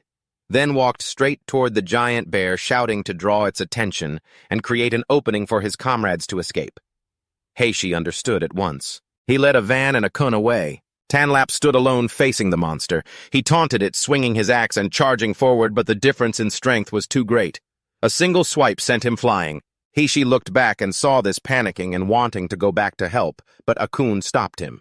He believed Tanlap had a plan, and besides, staying would only get in his way. In the end, the 3 gritted their teeth and continued their retreat. Seeing that they were far away, Tanlap caught his breath and told himself that at least he had drawn the bear's attention. Now he just had to lure it away from this area. He hid behind a tree and continued to provoke the beast, making it charge after him in a rage. Step by step, he led it further away, his mind already planning his own escape. But just then, from the bushes beside him, a dark figure suddenly lunged out, startling him so much he cursed under his breath. When he looked closer, he realized it was the saber-toothed tiger he had encountered before. The fierce eyes and the familiar scar made him certain he wasn't mistaken. Before he could react, the bear had also closed in, with one monster in front and one behind. He was trapped. The situation immediately became desperate. Tanlap broke out in a cold sweat, the thought of using the power of the Pangu axe flashing through his mind, but the price was too high. It could leave him exhausted or unconscious, which in this situation was no different from suicide. Just then, The system suddenly activated a special mode, forcing him into an extreme escape state, greatly increasing his speed and stamina for a short time, but with severe consequences afterward. Before he could think any further, his body was flooded with power, and he felt as light as the wind. The moment the two beasts lunged at him, he leaped high into the air, causing them to crash. They crashed into each other, and he took the chance to escape, but even so, the two beasts wouldn't give up and continued their pursuit. Tanlap could only run for his life, screaming and cursing as he went. The burst of speed helped him gradually pull away from them. Finally, after a long chase, he escaped their pursuit. He stopped panting heavily and couldn't help but grimace as he looked at his system status. The price he paid was steep, but at least he was still alive. Looking around, he realized he'd been forced into a completely unfamiliar area. Ahead of him was a mountain range covered in white snow. Instead of turning back, a bold thought came to him. Since I'm already here, why not try to find the giant from the rumors? And so Tanlap pressed forward. He began climbing the icy, snowy region, his lighter body making it easier to move across the thick snow. Although the time for his special status was running out, when he finally reached the summit, the sight before him left him speechless. A giant creature was standing there. Surrounding it were dinosaurs chained up like pets. Tanlap was utterly stunned with only one thought in his mind. Could this be the giant? Seeing the legendary giant in the flesh for the first time, Tanlap's brain just short-circuited. A single very down-to-earth phrase escaped his lips. Holy crap, it's really that big. At this point, you can't even call it a monster anymore. It's more like a walking architectural structure. Before he could even snap out of it, the system, with its complete lack of awareness for the atmosphere, popped up with a notification, Giant detected. Chain Quest Round 1 completed. Reward 1 attribute point. After hearing that, Tanlap just wanted to ask, I'm hunting a boss, but the reward is like picking up trash. But the system didn't give him time to complain immediately, starting Round 2. Attack the giant, reward times 10 attribute points. No time limit. Hearing that, he could already smell the deadly temptation. Tanlap immediately cursed the system internally. The devs of this game must have some issues. But that's just how life is, isn't it? The moment he heard times 10 attribute points, his heart skipped a beat. His rational mind screamed, run, but his greed whispered, just a little try won't hurt. Just as he was hesitating, the giant seemed to sniff something in the air. Tanlap immediately held his breath and hid behind a block of ice, becoming utterly still, a master of cosmic-level invisibility. But he still couldn't overcome the thought that 10 points is a lot. So he risked it and crept closer to the cave entrance. He looked at the boss like he was staring at death himself, then threw a small rock to test the waters, an act that perfectly embodied the spirit of, you only live once, so just go for it. Immediately the giant let out an earth-shattering roar. Snow flew in all directions. Tanlap, hiding behind a rock with sweat pouring down as if he'd just run 10 kilometers, muttered, this game is a little too realistic. Unexpectedly, the system popped up, confirming a successful attack. Round 2 completed. Reward 10 attribute points. Now opening Round 3. After reading that, Tanlap only had time to blurt out, there's a Round 3.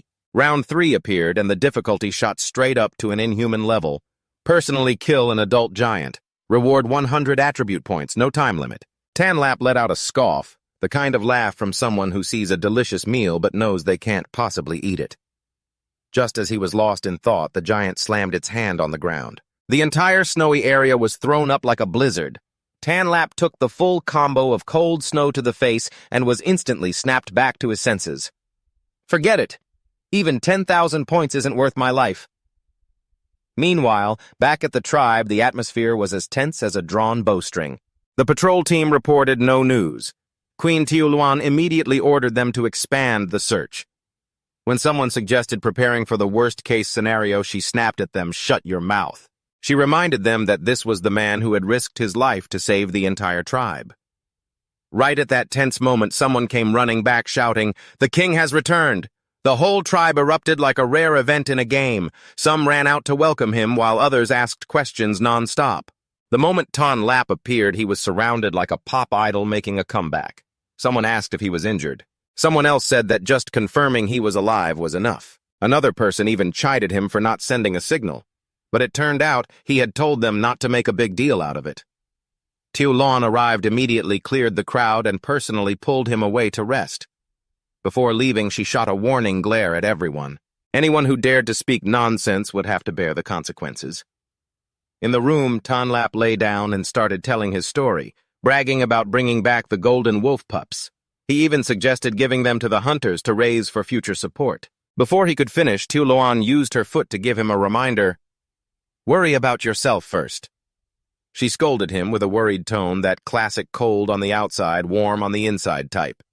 He, on the other hand, just kept trying to explain that he was fine, just a little exhausted. In the end, she sighed and gave in, leaving to handle other matters, but not without giving him another light kick before she went. Tanlap could only cry out, "Why are you getting more and more violent?" Once outside, Luan finally let out a breath and instructed her subordinate to keep the king's situation a secret. In his room, Tanlap opened the system again to calculate his gains and losses. Even though he'd lost some points, he still came out ahead.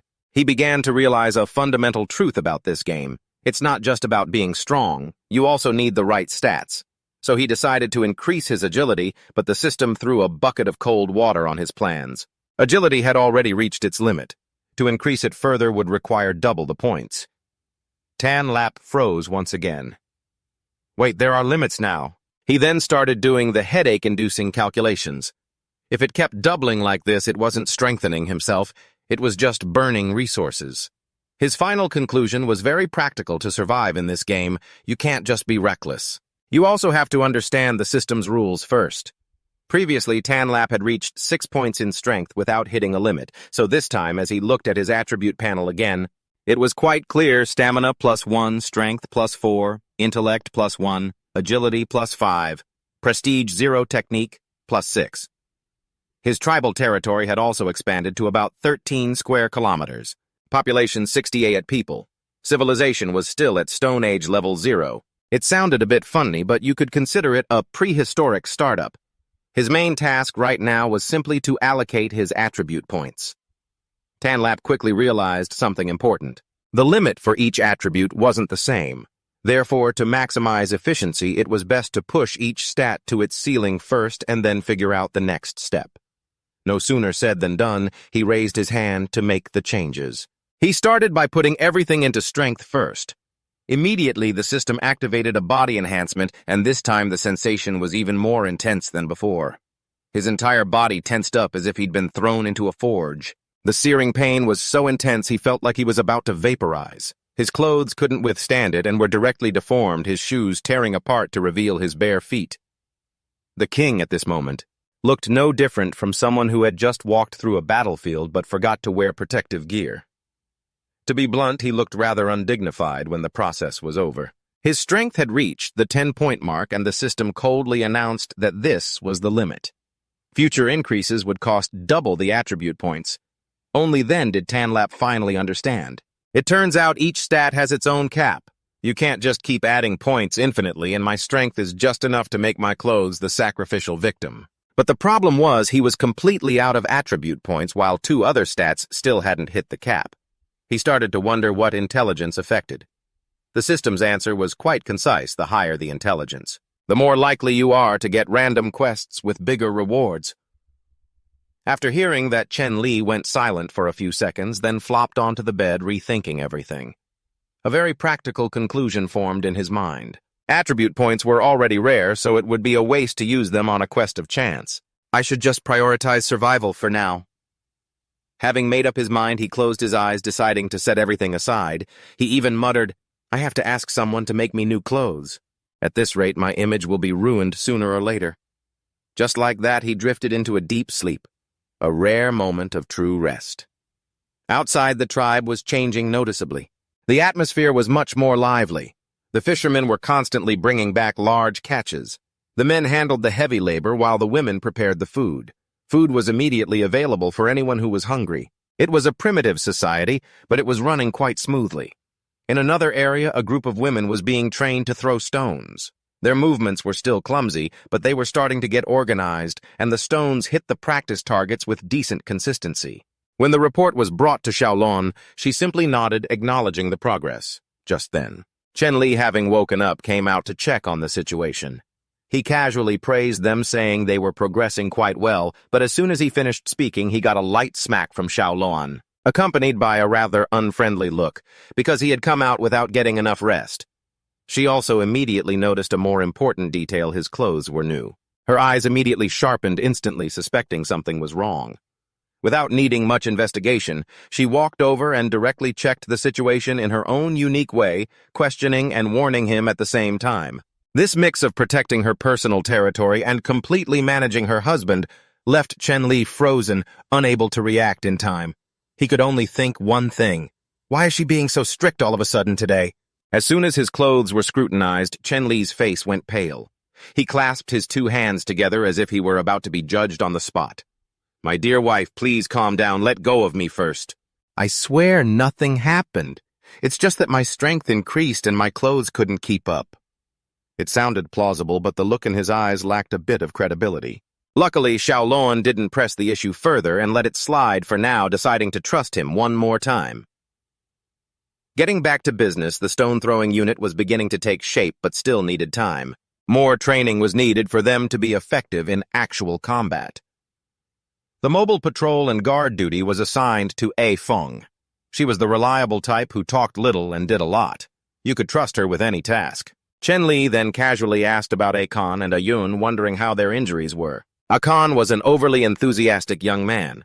Despite his injuries, he refused to rest and had run out to the southern beacon tower early in the morning to stand guard, saying bluntly that he didn't want to become a burden. It was both exasperating and helpless to hear. Ayu was assigned to bring him water and food. At least someone was keeping an eye on him, so it wasn't a huge worry for now. Ayun, on the other hand, was less severely injured. However, Xiaolon had been a bit harsh with her mental coaching, so now she was practicing archery with such diligence it was as if her determination mode had been switched on. She was hitting the target, but her form was still not very stable. Chen Li watched for the moment, then placed a hand on Xiaolon's shoulder and said gently that the girl actually cares a lot. She's just a bit stubborn, so she should be a little gentler with her. Xiaolon listened and fell into thought without arguing. Soon after, Chen Li didn't stay long. He had his own plans. In a few days, he would head north to harvest some important millet seeds. Returning to his simple wooden house, he began to use his free time to invent. Akan was still standing guard seriously, and time just passed by. 4 days later, Chen Li had been completely engrossed in his creations. Finally, he was done. A series of symbols and numbers were recorded on a stone tablet.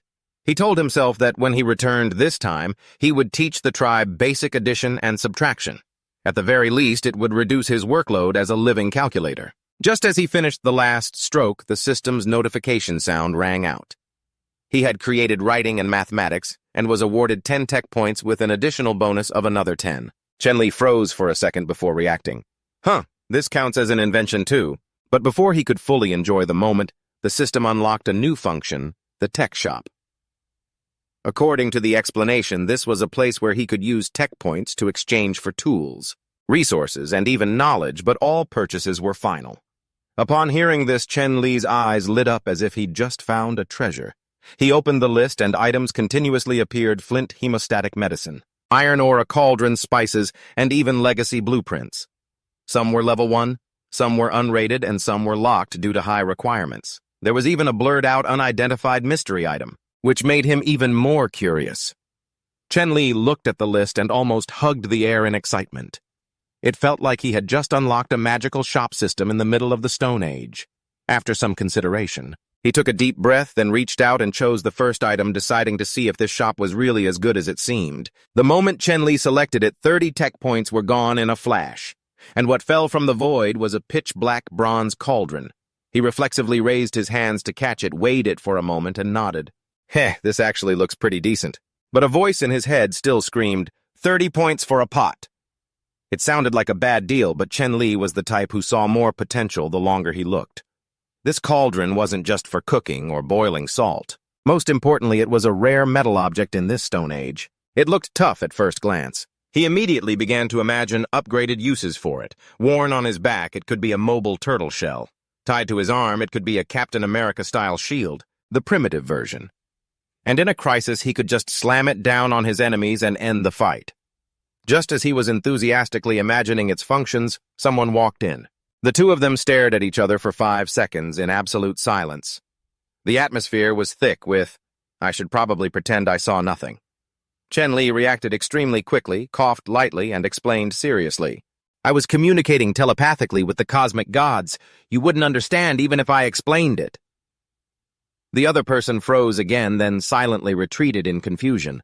After that, Chen Li got to work. He turned the cauldron into the tribe's new technology center. He built a simple earthen stove and started boiling water. The system immediately chimed in, acknowledging that he had created an earthen stove, and rewarding him with another 10 tech points. His total jumped to 80.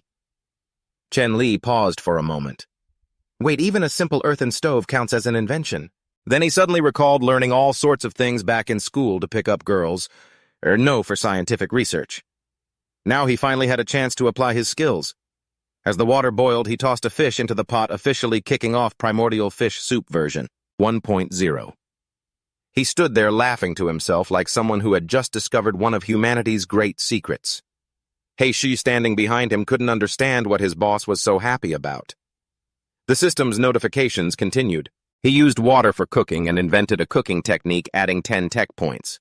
After hearing that Chen Li could only exclaim, "Whoso cooking levels you up too." Just then, Shugu ran over extremely excited, showing off the salt he had just dried from the salt field, which made his total tech points jump to 100. Chen Li was slightly stunned. So I guess I just got rich today. He decided to call the whole tribe over to try his first ever fish soup, not forgetting to remind them to save a portion for the guards and patrols. The atmosphere instantly turned into a festival. Literally everyone ate until they couldn't lift their heads. Dada even tried to ask for a third bowl, but was immediately stopped by Ayu. If you eat any more, no one else will get any. Watching this scene, Chen Li's mind was already racing ahead. Later, I'll have to teach them how to use chopsticks and then make beef hot pot. While he was lost in his future culinary daydreams, the system opened the technology store again. But this time he was calmer, having 100 points in his hand. However, as he filtered through the list of math and agriculture engravings, he decided to teach them himself. No need to buy them yet. As he was considering his options, a Feng ran over to report that a trap to the north had been triggered and the prey was still alive. Before Chen Li could even speak, Xiao Luan made the decision for him. This is a small matter, he doesn't need to go. At the same time, she took the opportunity to scold him for always rushing out himself. The atmosphere was both serious and a bit like a family. Chen Li gave a wry smile and reassured her that he would stay by her side for a long time in the future. But for now, we still have to develop the tribe first, as I said. He then casually gave her a kiss right in front of a Feng, causing Xiao Luan to freeze on the spot for a few seconds. Then he turned to a Feng. Let's go. If it's still alive, who knows, it might trigger a new mission. After hearing this, everyone in the tribe was completely used to this kind of unconventional leadership style. Finally, they headed towards the trap in the mountains. When they looked down into the pit, what was below made the entire team freeze. Chen Li looked in, frowned, and muttered, "What the hell is this thing?" The whole group looked down into the pit. A Feng who had just confidently said the prey was still screaming was now silent. Silent in a beyond saving kind of way. Down there was a wolf with an injured leg. It looked up at them with eyes full of both pain and anger, as if it were thinking, "Is it fun watching the show from up there?" Chen Li sighed. Before he could react, He Shu spoke up, wondering why they kept running into wolves. "Do we want to make enemies of their entire species or something?" Noctam then chimed in with his analysis. Like a biology expert, he said this wolf resembled the mother boar from before and even showed signs of nursing. Chen Li paused and turned to ask how he knew. Noctam immediately puffed out his chest. "I'm sensitive to milk." After saying it, he realized it sounded wrong and quickly corrected himself. No. The smell of milk is very sensitive." The whole group went quiet for a few seconds, not knowing whether to believe him or pretend they hadn't heard.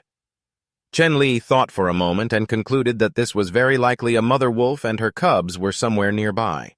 So he decided to pull it up. However, he wouldn't force it. If it got too dangerous, they'd leave it. After a struggle, Shugu and Heishi managed to get the mother wolf out of the pit. Chen Li immediately ordered them to bring it back for treatment. He assigned Tam to take care of it. The kid was puzzled.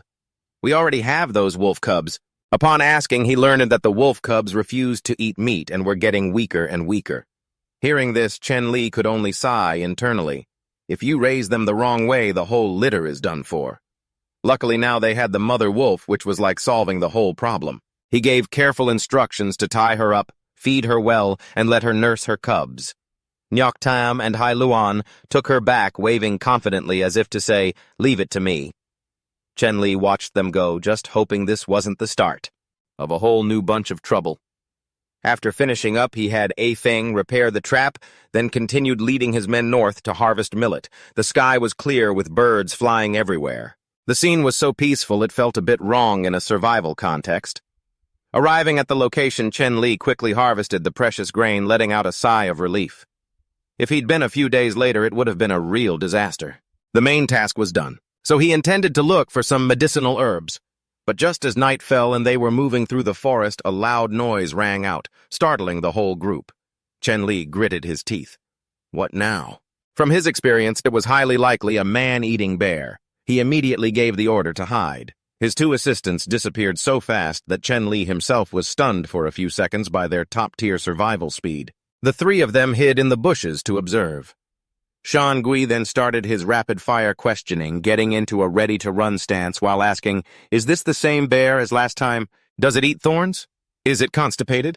Hearing the last question, Chen Li couldn't take it anymore and growled, "Ask one more question and I'll throw you out as bait first." Shan Gui immediately fell silent but still mumbled, "I was just asking quietly." Shigu observed and reported, "The bear is coming." Sure enough, a red-eyed bear appeared staggering from an injury. Just as Shan Gui was about to suggest they capture it, the sounds of human pursuers came from a distance. Another group of hunters holding clubs rushed forward. Shan Gui started wondering again. The giant rock tribe. The moment Chen Li heard that, his expression changed instantly. Before he could react, a figure shot out from the bushes. Chen Li's face immediately darkened. He Shu is being reckless. The atmosphere in the forest instantly tensed up, because it was clear this was no longer a simple hunt. The moment Haishu saw the situation change, he immediately intended to rush out. He even ordered his comrades, "Prepare to attack, kill them!" But before he could take another step, Chen Li shouted loudly, "Stop right there!" Without hesitation, Chen Li grabbed Heishu's arm and yanked him back, forcing both of them to press tightly against a nearby tree trunk. At the same time, Zhu Shi from the group outside scanned the thicket where they had just been hiding, his gaze sharp enough to pierce through the leaves. Luckily, Chen Li reacted fast enough. The two of them barely escaped his line of sight. Zhu Shi gritted his teeth, his voice low as he ordered, "Continue chasing the bear." In the bushes, Heishi was still hot-headed. He asked in a low voice, "Why didn't we take the opportunity to strike?" But Chen Li immediately stopped him, placing a hand on his shoulder, his voice turning cold. "You fool! Don't let hatred blind you." Out there, the giant rock group had split their formation and continued to chase the frantic bear. Chen Li observed for a moment and analyzed quickly. "They have more people, we have fewer. Rushing out is no different from suicide. Our only advantage is being hidden in the darkness, so we absolutely cannot make a rash move. We have to wait for the right moment." He signaled for the other two to follow, continuing to trail them. The bear ahead was running in a panic. It ran roaring but didn't get far before it suddenly fell and lay motionless on the cold ground. The hunters chasing from behind saw this and sneered. Someone even mocked, "Keep running." But right at that moment, a hand suddenly shot out from behind and grabbed the leader by the head. The large man Zhu Shi pressed close, his cold red eyes gleaming in the dark as he analyzed the bear in a low voice. It was poisoned by deer meat mixed with white flowers. That plus its injuries is why it's so exhausted. But the fact that it made it this far is still impressive.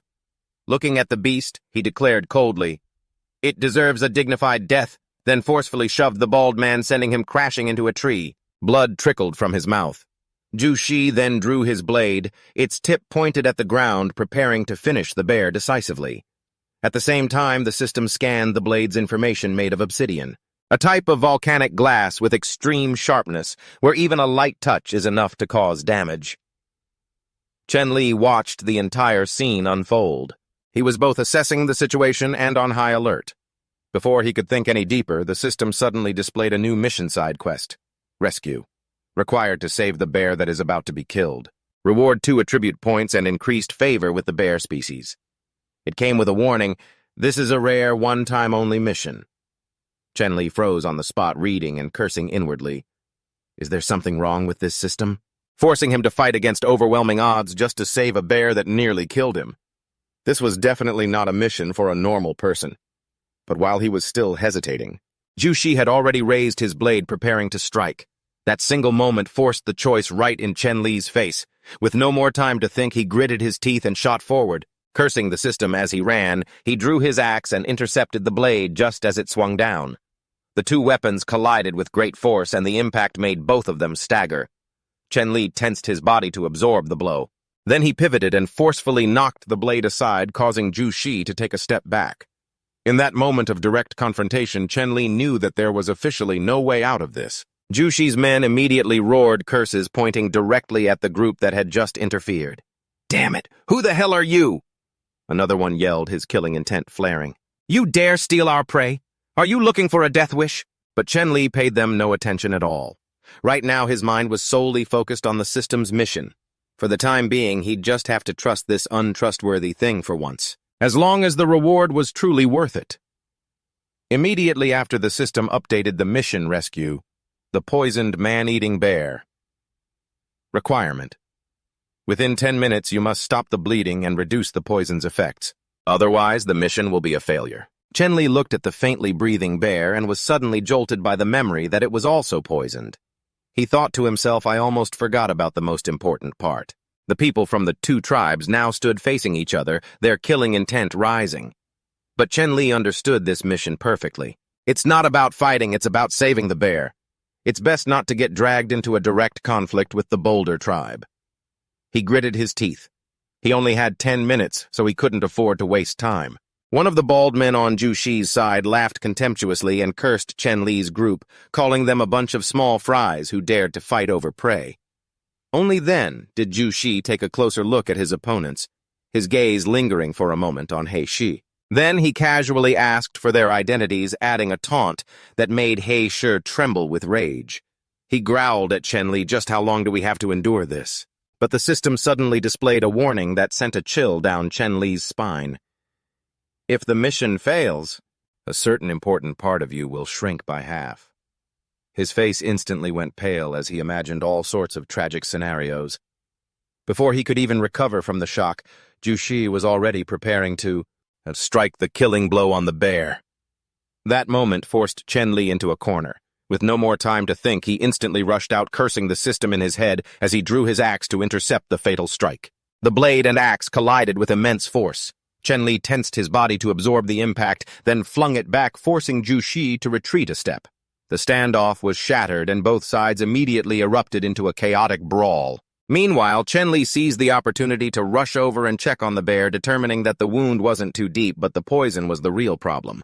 All the while, the system was counting down second by second. He was both tense and frustrated, because he had absolutely no idea how to counteract the poison.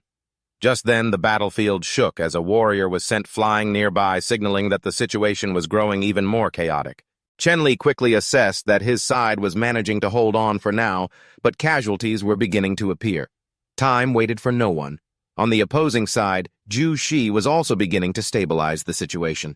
He announced in a cold voice, "That's enough." But at the same time, he acknowledged that his opponents had some skill, just not enough to change the outcome of this battle. Zhu Shi raised his blade, and his men immediately formed a living wall in front of him. He glanced over at the opposing group, then spoke slowly, his voice still heavy with pressure. "Even though you're just a cobbled-together group of stragglers, your performance wasn't half bad." His gaze swept over each one of them before he offered a very straightforward choice. "If you retreat now, I can spare your lives." But He Shi, without a moment's hesitation, shot back, "Enough with the bullshit. We're not done here!" Huang Shi refused to back down, raising his axe with a loud laugh. "This is just the warm-up."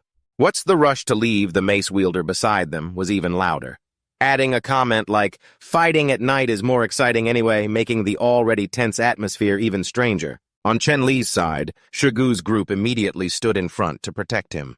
Shigu reassured him in a low voice, "The situation is still under control." But Chen Li was looking at the system's timer. The time had already ticked down to just over 6 minutes, making him increasingly anxious. The bear was still lying there, its poison untreated, and he had absolutely no idea where to begin. Watching the prolonged battle, he also realized that Shigu was starting to lose stamina. If this dragged on, both sides would be wiped out. A very unpleasant feeling crossed his mind. It was as if the system was trying to force him into a corner. Just then, Jushi suddenly stomped his foot hard on the ground. A shockwave spread out, making the very ground tremble and forcing Shigu's group to retreat to keep their balance. He looked straight at Chen Li, his gaze sharp and cold, and asked a short question. Name. Chen Li paused for a second, thinking he was asking about something important, so he replied, whose name Jushi narrowed his eyes. I'm asking for your name, and the name of your tribe.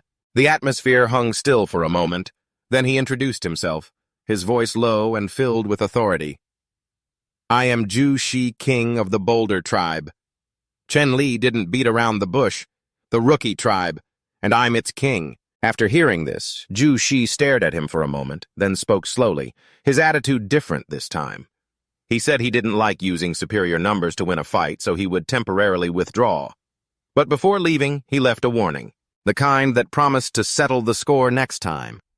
After that, he ordered his men to gather their people and retreat, carrying along those who had been knocked unconscious. He even casually told one guy who was vomiting blood to stop throwing up. And with that, Jushi's entire group gradually withdrew their figures, vanishing into the forest. Shigu let out a sigh of relief as if he had just escaped death. But Chen Li didn't relax. His eyes remained glued to the bear. The biggest problem still wasn't solved. Meanwhile, Jushi's group was discussing things as they walked away. One of the bald men couldn't hold back any longer. When asked why they had retreated so easily, Giant Rock didn't answer right away. He just raised his hand and a white flower materialized, floating in midair.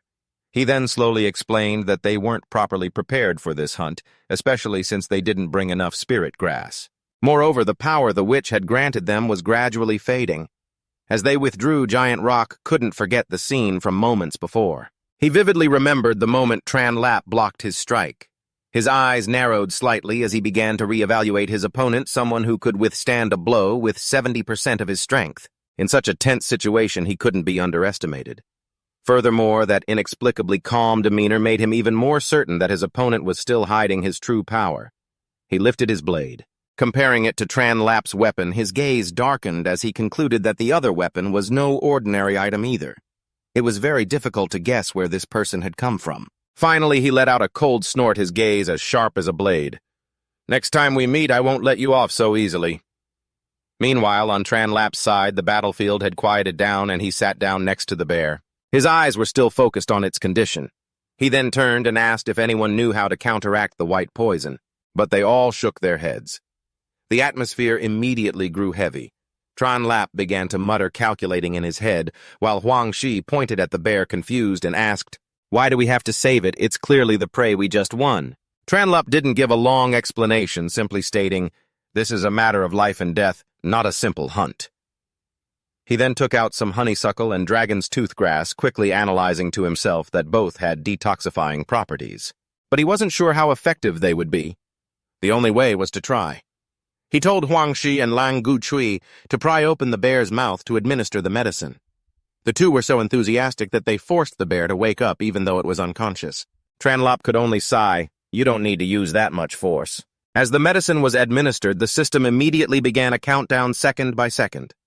The air was thick with tension. When only 1 second remained, a notification appeared. Toxin has been contained. The danger was averted.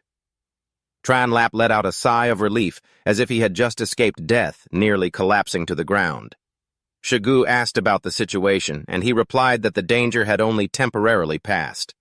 Immediately after, He Shi wanted to pursue the tribe. He wanted to avenge Boulder, but Tran Lap stopped him. He reasoned that they didn't understand their opponent, and attacking recklessly would only lead to heavy losses. Even a victory would be a Pyrrhic one. He chose to wait for the right time. If the enemy returned, they would deal with it then. Lang Guchui asked why, clearly not understanding, but Huang Shi cut him off. "Just ask less." After making the arrangements, Tran Lap had everyone withdraw. He stayed behind alone to watch over the bear by the fire. He told Shigu to go back and inform the queen to increase patrols because they would be having guests soon. When everyone had left, Tran Lap sat alone beside the bear, the firelight flickering in the dark forest. Not long after, from the dark bushes, 4 pairs of bright eyes silently watched him. Tran Lap opened his eyes, glanced over, and smirked. He knew someone would come to scavenge. He stood up, tightened his grip on the Panku axe, a look of excitement growing in his eyes. Dinner has come looking for me. As the sun peeked over the mountain range, thin, silk-like rays of light streamed down into the forest. On the ground, a gray weasel lay motionless, its body stiff, and tongue lolling out, looking for all the world like it had just logged out of life. Tranlup bent down, his face twisting slightly as he muttered, "Unbelievable. How did it end up like this?" It turned out the weasel had been skewered at some point. The outcome was a classic case of the hunter becoming the hunted. But Tranlap didn't have much time for sentiment. He ate while keeping watch over the roasting meat, not forgetting to praise it between bites. "This rustic stuff is actually delicious," just then. The meat-eating bear beside him slowly opened its eyes. Its 2 large, round pupils stared intently at him. Tranlap glanced over, not fully understanding its intent, but he still warned in a stern voice, "I'm telling you now. Don't you get any ideas about me?" He then casually pointed to the pile of raw meat on the side. "Here, I saved this for you. If you want to eat, help yourself." The fire slowly died down, and the firewood was nearly gone. A man and a bear sat opposite each other, eating until they were stuffed, and then let out a loud burp in perfect unison. Right after that, a system notification popped up. "The bear is out of danger. Mission complete." Tranlup received 2 attribute points and the favor of the bear species and was allowed to allocate his points. Without much thought, he immediately chose to increase his stamina following his original plan. While he was checking his status, the meat-eating bear suddenly dragged over more prey and placed it in front of him as if sharing its portion. Tranlap stared stunned, then let out a dry laugh. "So this is the favor of the bear species. They share their food back with me." An absurd image flashed through his mind of the bear transforming into a young maiden, causing his face to flush slightly at his own imagination. After a moment of internal monologue, he stood up to leave but was pulled back by the bear tugging on his shirt. He turned his head and guessed, "You want to follow me?" The bear nodded vigorously, its eyes lighting up with excitement. But Tranlap suddenly stepped back. He pointed straight at it. "Transform." The bear froze, not reacting. Tranlap sighed in annoyance and snapped, "If you can't even transform into a human, what's the point of raising you?" But then he quickly changed his mind. Raising you would be a drain on food, but riding a bear would be pretty impressive. Having thought it through, he made his decision. "All right then. From now on, I'll call you Dashyong." The bear was instantly as happy as if it had gotten a promotion. It jumped up and down, then rushed forward to hug him, licking his face repeatedly, causing Tranlap to dodge while forcing a smile. "All right, I get it. I get it." He then climbed onto Dashyong's back and ordered it to move forward. As they went, he observed the tracks left behind. The ground ahead was getting softer, and the footprints were deeper, indicating a change in the terrain. After traveling a bit further, a lush green bamboo forest opened up before his eyes. Tranlap paused, his eyes lighting up. A bamboo forest? He immediately began calculating in his head. This material wasn't just for construction. It had all sorts of applications, even simple fireworks. In his mind, he was already putting together the recipe for saltpeter. Next, Tranlap's mind was still running the formula, like a machine. Sulfur, charcoal, saltpeter, a ratio of 75-10, 5-10, stuffed into a bamboo tube. As he pictured this, he couldn't help but feel that if he could actually create something like this, the next battlefield might just change the whole game. Even if the destructive power isn't world-ending, the sound of the explosion alone would be enough to throw the enemy into a panic. He recalled the materials he had gathered. He had saltpeter. Charcoal is easy to handle. All he needs to do is build a kiln. Sulfur, on the other hand, is the real headache. That stuff usually only appears near volcanic regions. Thinking of this, he immediately called the system to open the map. The map interface appeared in midair. Tranlap stared at it, murmuring, "Volcano, volcano." A moment later, he stopped, his eyes lighting up. There was an area just as he'd predicted near the snowy mountain region, the place where the sleeping ice giant had appeared. He remembered being scared half to death the last time he passed through, running for his life without a chance to observe much. Thinking back now, that place had the highest possibility. He turned to Dai Hung. "Change of direction. Head north." Then he casually added to reassure him, I'm taking you to see something many times bigger than you. Just don't be scared. Hearing that Dai Hung became even more energetic, charging off like the wind. Before long, the white snow-capped mountain range appeared in the distance. As they neared the target area, Tran Lap immediately ordered him to stop and slow down to observe. Before them was a large lake situated in the middle of the frigid region. He squinted. This seemed to be the place the hunters had mentioned. He had passed through too quickly last time, and only now did he have a chance to observe it carefully. He signaled for Dai Hung to advance slowly while he himself warily scanned all 4 directions. The lake's surface was perfectly still without the slightest ripple. Tranlup watched for a moment, then muttered, "It seems that water monster isn't going to show itself so easily." But just then Dai Hung suddenly let out a soft growl. The surface of the water trembled slightly. Tranlap immediately tensed up. "Something's there." And then, a colossal shadow suddenly burst from the lake's surface, sending water splashing everywhere.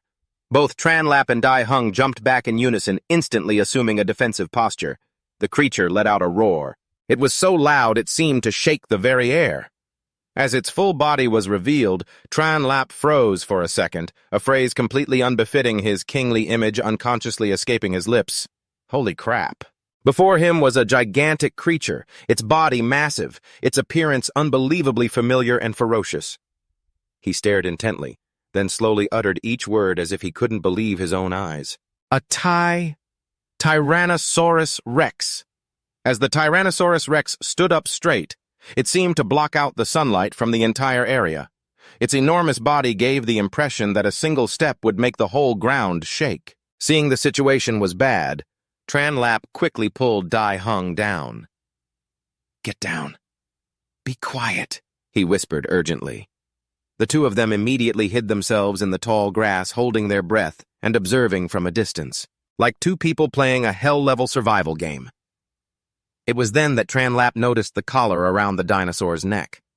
The faint glint of metal in the sun made him pause. He began to reason in his head. It has a collar. Could it be a pet? Did it escape when its owner wasn't looking? This thought led to a whole other chain of logic. He recalled the monster that had scared off the saber-toothed tiger before. Combined with the giant footprints he had seen putting it all together now, it was almost certainly the same creature. And if that was true, then that ice giant in the snowy mountains has been sleeping soundly for a very long time, perhaps more than half a month. Realizing the level of danger, Tranlap ducked down low and whispered into Dai Hung's ear, "Let's go, silently. We'll circle around to the other side. Absolutely do not let it spot us." The two immediately retreated. Dai Hung turned and ran as if afraid that a 1-second delay would get it killed. After leaving the danger zone, they returned to the snowy mountains.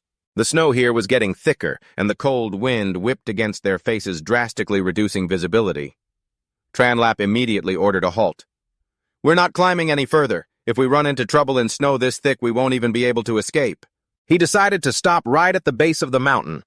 Hopping off Dai Hung's back, Tranlap began to claw at the thick layer of snow. Large chunks were tossed to either side, revealing the ground beneath. Meanwhile, he offered a word of encouragement. "Stay alert. Don't let your guard down." As he continued digging, he suddenly discovered something small, round and dark yellow mixed in the soil. At the same time, a strange smell began to waft through the air. Tranlap frowned. "What's that smell?" The deeper he dug, the clearer, stronger, and more unpleasant the smell became. He immediately sped up, clearing away the snow. And then his eyes lit up. "Found it!" Underneath the snow was a patch of a dark yellow substance clinging tightly to the earth. There was no mistaking it. Tranlap burst out laughing, almost wanting to jump for joy. "Sulfur!" he called to Dai Hung, and his excitement confirmed it one more time, and then practically shouted, "This is it!" With this, his plan to create weapons had taken its most important step. Afterwards, the two returned to the tribe, bringing a number of bamboo stalks with them. When they got back, the tribespeople rushed out. The moment they saw Dai Hung, a commotion erupted. Some people shouted in amazement, while others repeatedly called out, "The king has returned." Tranlap immediately reassured them. "Calm down. This is Dai Hung. From now on, he's one of our comrades." Nyotam's eyes sparkled, incredibly excited by the scene. He even said he wanted a mount just like that. Tranlap laughed and agreed casually, handing the bamboo to Duke to handle and dry. Just as the atmosphere calmed down, Hakthak suddenly came running from a distance, panting as he delivered an urgent message. A giant monster had appeared at the coast. "It's destroying the salt fields. No one in the tribe can fight it, and some people are already injured." Hearing this, Tranlap's expression changed instantly. "Let's go take a look." He mounted Dai Hung and charged straight for the coast. When they arrived, the scene before them made him frown. In the water was a giant creature relentlessly attacking the tribespeople. The system immediately displayed its information: lizardfish, a ferocious carnivore about 7 meters long and can grow even larger. Tranlap observed it carefully, not acting rashly, but instead formulating a plan. He had to drag it onto the shore to be able to deal with it. He turned to Dai Hung. "You get what I mean." A roar was his answer. Without hesitation, the two of them immediately charged down. The battle began. Dai Hung leaped forward first, with Tranlap swinging his axe right behind. The two coordinated a frontal assault, but the lizardfish reacted extremely quickly. Its tail whipped out powerfully, sending Dai Hung flying. Tranlap, however, fell straight into the water. In this aquatic environment, his strength was clearly limited. He was starting to have trouble breathing. In a split second of carelessness, the monster opened its giant mouth and swallowed him whole. Tranlap used all his strength to hold its jaws open, gritting his teeth and cursing, "Damn it!" But the situation was getting worse. The monster began to dive deep into the sea, dragging him along. Only one thought remained in Tranlap's mind. "This is really bad." The lizardfish was now like a machine running out of battery, but still trying to run background programs. It dived deeper and deeper, dragging Tranlap down with it like a tourist on a trip to hell. The cold water and lack of oxygen were making him feel dizzy. Only one very human thought remained in his head: if I don't get eaten, I'll suffocate. What an unfair way to die. And just as it was about to write its will in its head, the monster suddenly froze. Its eyes widened as if to say, "What's pulling me?" It turned out Da Xiong had grabbed its tail at some point. He was pulling it back like a tug-of-war rope at a village festival. On one end was the lizardfish trying to be a deep-sea boss, and on the other was Da Xiong showing off his "I can eat the whole world" strength. And so the fish was pulled back and forth like a 7-meter-long version of a stress toy. Inside the monster's mouth, Chenli was still dangling, thinking as he caught his breath. Good, there's still someone to carry out the battle plan. But man, this is a bit rough on the brain. And then, just as he felt he was about to experience a combo of being swallowed, suffocated, and spun around like in an underwater washing machine, a figure rushed forward. Alam appeared like something out of an action movie, but without the dialogue.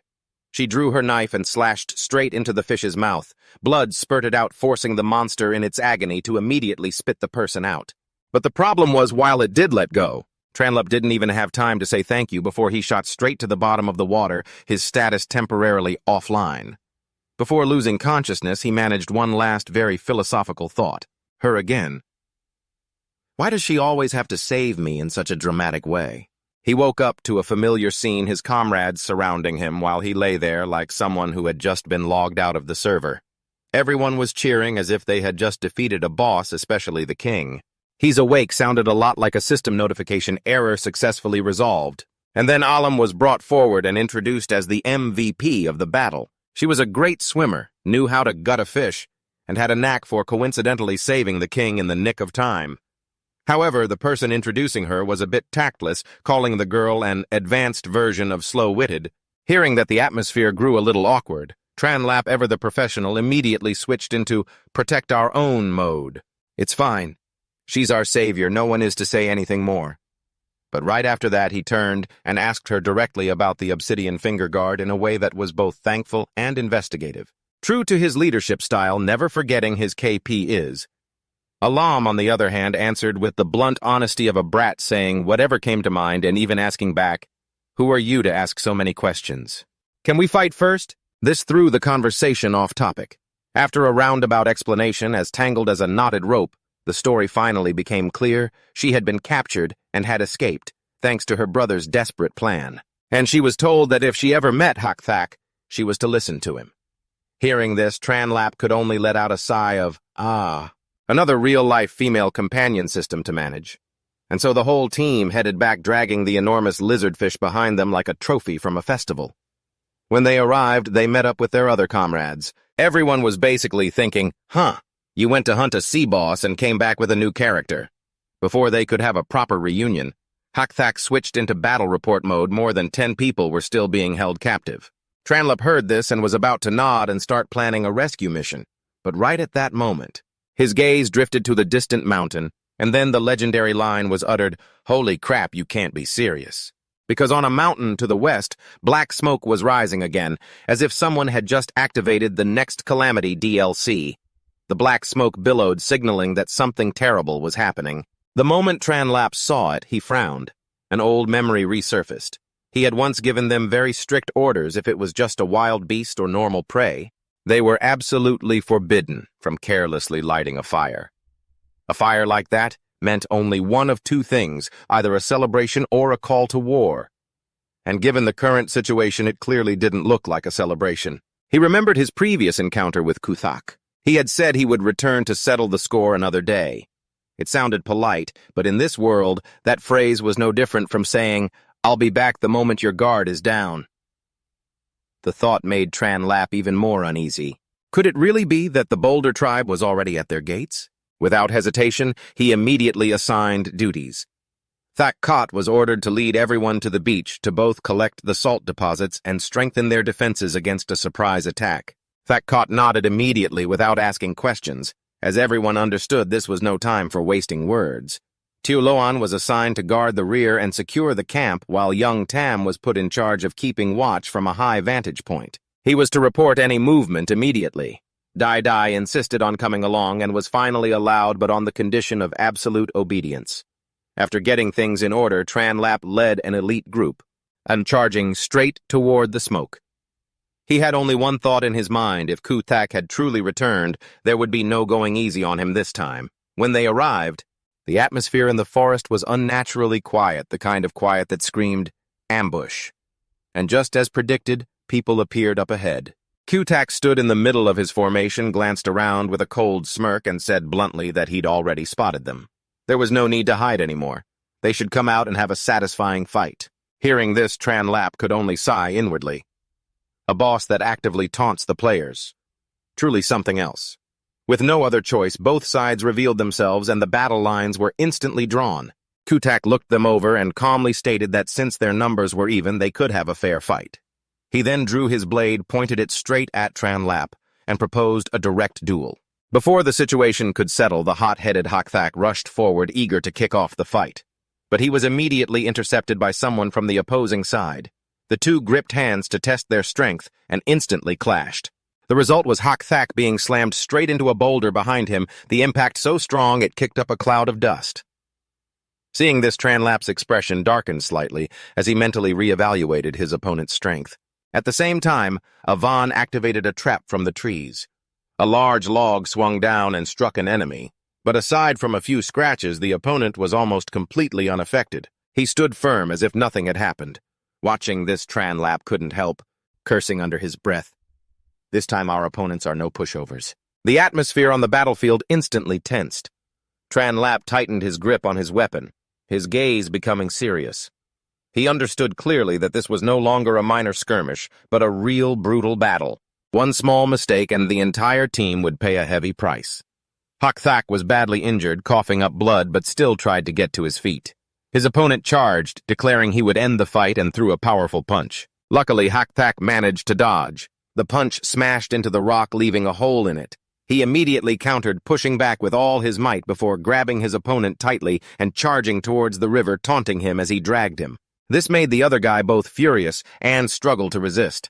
The two were locked in an even struggle, neither able to overpower the other. Just then, Alam suddenly appeared from behind, charging in with her knife to attack. This threw the situation into chaos.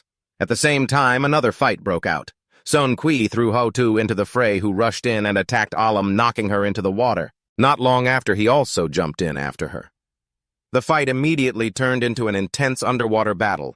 While on the shore, a worried Hakthak called out her name from another direction. The two Tuho brothers initially thought they were just here to play, but seeing everyone fighting, they also jumped in trying to grab whatever they could with a finders-keepers mentality. Kot Chi and Huang Tuk immediately intercepted them. The two sides fought fiercely, trading insults and unrelenting blows. On the other side, the two brothers were also having a great time, getting more and more excited as they fought. He even wanted a bloodbath with his opponent. The mountain demon was about to jump in, but was stopped by the log in his hands, which felt unusually heavy. At that moment, Dai suddenly appeared behind him. She grabbed the log and told him to stop speaking confidently about her own strength. Meanwhile, the main character, seeing Blackstone pinned between two enemies, decided to charge in. He rushed in to help, but as soon as he took a step, Giant Stone blocked him with a slash filled with killing intent. He had to struggle to dodge and defend continuously against the attacks. The relentless assault from Giant Stone was meant to force him to reveal his true strength, while he, fending off the blows, anxiously looked for a chance to help Blackstone. The battle, therefore, grew increasingly chaotic. Everyone was fighting in different directions with no one in control of the situation. Hearing this, the man calmly held the log and with a hint of amusement said, "So you want to play with me, the mountain demon? How nice." After speaking, he raised his hand, about to unleash an incredibly powerful palm strike at her. She stood there watching, unable to dodge, simply waiting for the blow to land. Just then an arrow flew out of nowhere. It pierced straight into his hand, making him flinch. Before he could even understand what happened, another arrow shot forward, forcing him to raise his other hand to block it. Enraged, his killing intent flared. He laughed coldly and said, "There's still someone else who wants to play with me." Then he turned to Giant Stone, looking as delighted as if he'd found a comrade, and said, "Mountain Demon finally has a playmate." Over by Giant Stone's side, who was still fighting our hero, he replied encouragingly, "In that case, play to your heart's content. It's lonely back on the mountain." Elsewhere, Yun cursed in anger, while the kid beside him, Tam, suggested they should rush in to help. But Yun analyzed the situation, saying that their previous traps were useless. The enemy was too strong, and going down would be little help. So he decided to stay back and create a distraction with sneak shots. Tam, on the other hand, would go call for reinforcements. Back in the main fight, Blackstone and Woodthorn were still struggling fiercely. The opponent angrily yelled, "Let go!" and repeatedly struck Blackstone's back, causing him to cough up blood. But he still held on, trying to think of a way to drag his opponent into the river. He used all his strength and charged forward. He pulled and ran, forcing his opponent towards the water. Alam suddenly surfaced, calling out to warn him of danger, but was immediately pulled back under by Monkey, leaving her in a vulnerable position. Seeing this, Blackstone was worried, but still had to hold on to his opponent, while another battle had already begun underwater. Woodthorn cursed continuously as they grappled until our hero used all his might to slam him down. The ground shook violently. He, too, was reaching his limit. His only thought now was to leave the rest to his comrades. In another direction, Kot Tree and Huang Thak were charging in to confront the two little tiger brothers.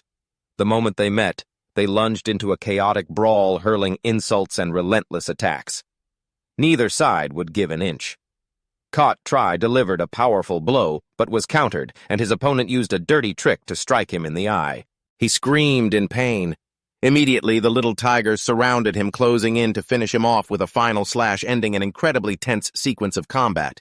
Lang Kot Chui was stabbed in the eye. The pain was so intense he clutched his face and ran, screaming, "My eye! It hurts!" Seeing this, Huang Thak rushed forward, shouting his name. He cursed once and without hesitation hurled his axe straight at the enemy. The throw hit the older little tiger brother in the shoulder, and blood gushed out violently. Lang Kot stood on the sidelines, holding his face, while Huang Thak reassured him, telling him to stay put and let him handle the rest. The younger little tiger gripped his blade and said coldly, "Worry about yourself first." He then immediately charged forward, but Huang Thak stood his ground and began to count. He deliberately took a stab, blood trickling from his mouth, but he continued counting, holding his opponent's hand tightly to prevent another attack. The little tiger, annoyed, asked what he was counting. Huang Thak didn't answer, just kept holding on and counting to the final number. At that moment, he yelled out, signaling to Lang Kot Tree. Instantly, Lang Kot Tree understood. He stepped on Huang Thak's hand as a foothold and leaped down with a slash. The chaotic downward strike turned the entire battle around. In the end, the older little tiger brother took the full force of the fatal blow. He collapsed, vomiting blood, while the younger little tiger could only call out his name in a panic. In another area, Yun observed from a tree that the mountain demon, despite being hit by an arrow, was almost completely unaffected. Meanwhile, Dai was gradually being pushed back. Realizing the situation was not good, Yun cleverly shot a nearby rope to send a signal. Dai understood at once and used that rope to counterattack. She managed to knock the mountain demon to the ground. At the same time, on Blackstone's side, he was still fighting Wood Thorn. He tried to push his opponent into the river but was constantly countered. Both of them grappled until they were exhausted. Just as Wood Thorn thought he had the upper hand, a tree trunk suddenly fell and struck him, knocking him out on the spot. Blackstone gasped for air, thinking he was still lucky.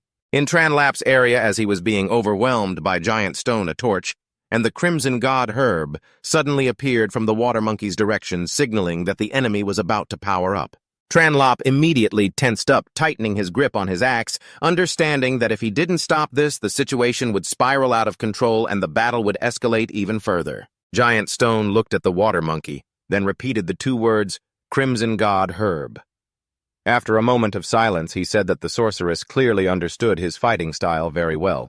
As soon as he finished speaking, a brilliant slash shot straight towards the water monkey, forcing him to hastily dodge.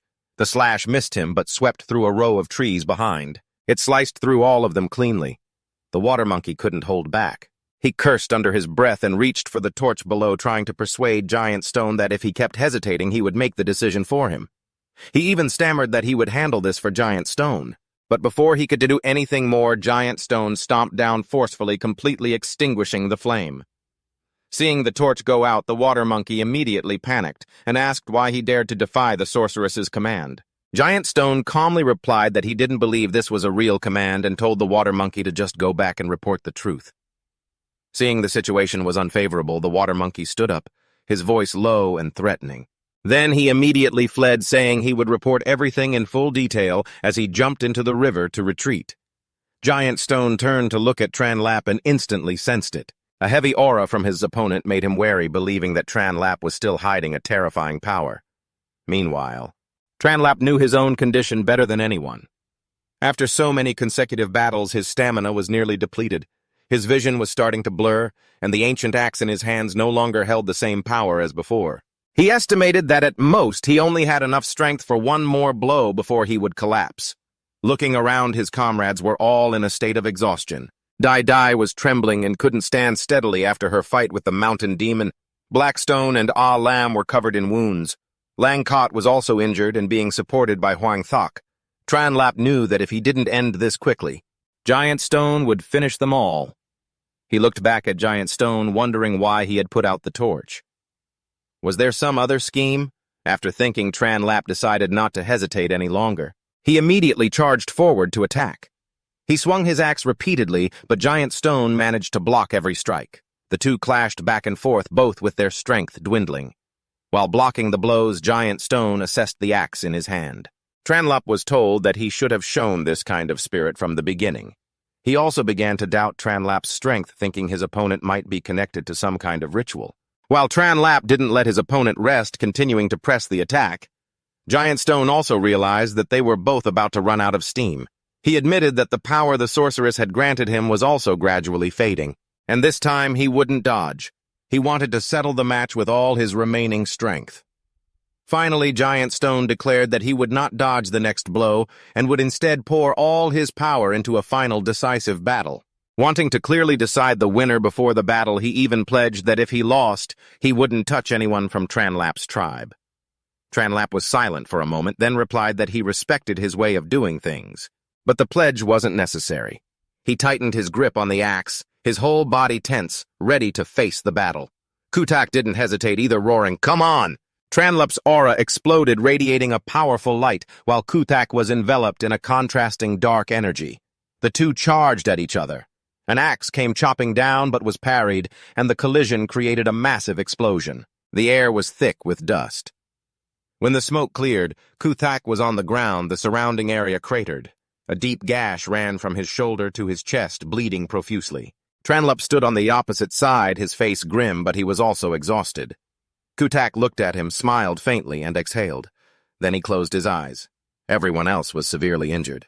Just then, the backlash from the attack severely damaged Tranlap's right arm. Blood and black cracks spread across it. He struggled to say, "That was too close.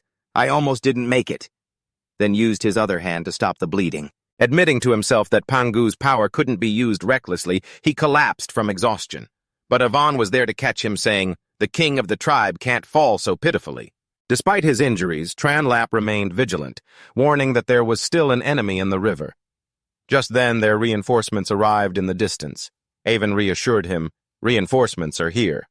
Tranlap let out a sigh of relief, then instructed, "Prioritize rescuing a lamb, make sure she's safe. Deal with the rest later." Avon nodded in agreement. Before succumbing to exhaustion, Tranlap quietly entrusted things to her, then closed his eyes to rest. A voice from outside announced that there was no need for a guard tonight. "The queen will personally watch over the king." Another person replied with a "yes, ma'am," and left. Tranlap slowly woke up, his head still heavy. He let out a soft groan. He opened his eyes and stared at the tent ceiling, vaguely wondering if he'd been brought back to the stronghold yet. The aching pain all over his body was still there, and it took him a moment to get his bearings. As he turned his head slightly to the side, he saw Tio Loan, who had just entered. She was wearing a cloak and gently pulled back the curtain. The sight of her made him pause for a moment. Before he could confirm if it was someone he knew, she had already walked deeper into the tent. Tio Loan began to remove her outer cloak, her movements slow but deliberate. The sight startled Tranlap, and he quickly turned his face away but didn't dare to completely close his eyes.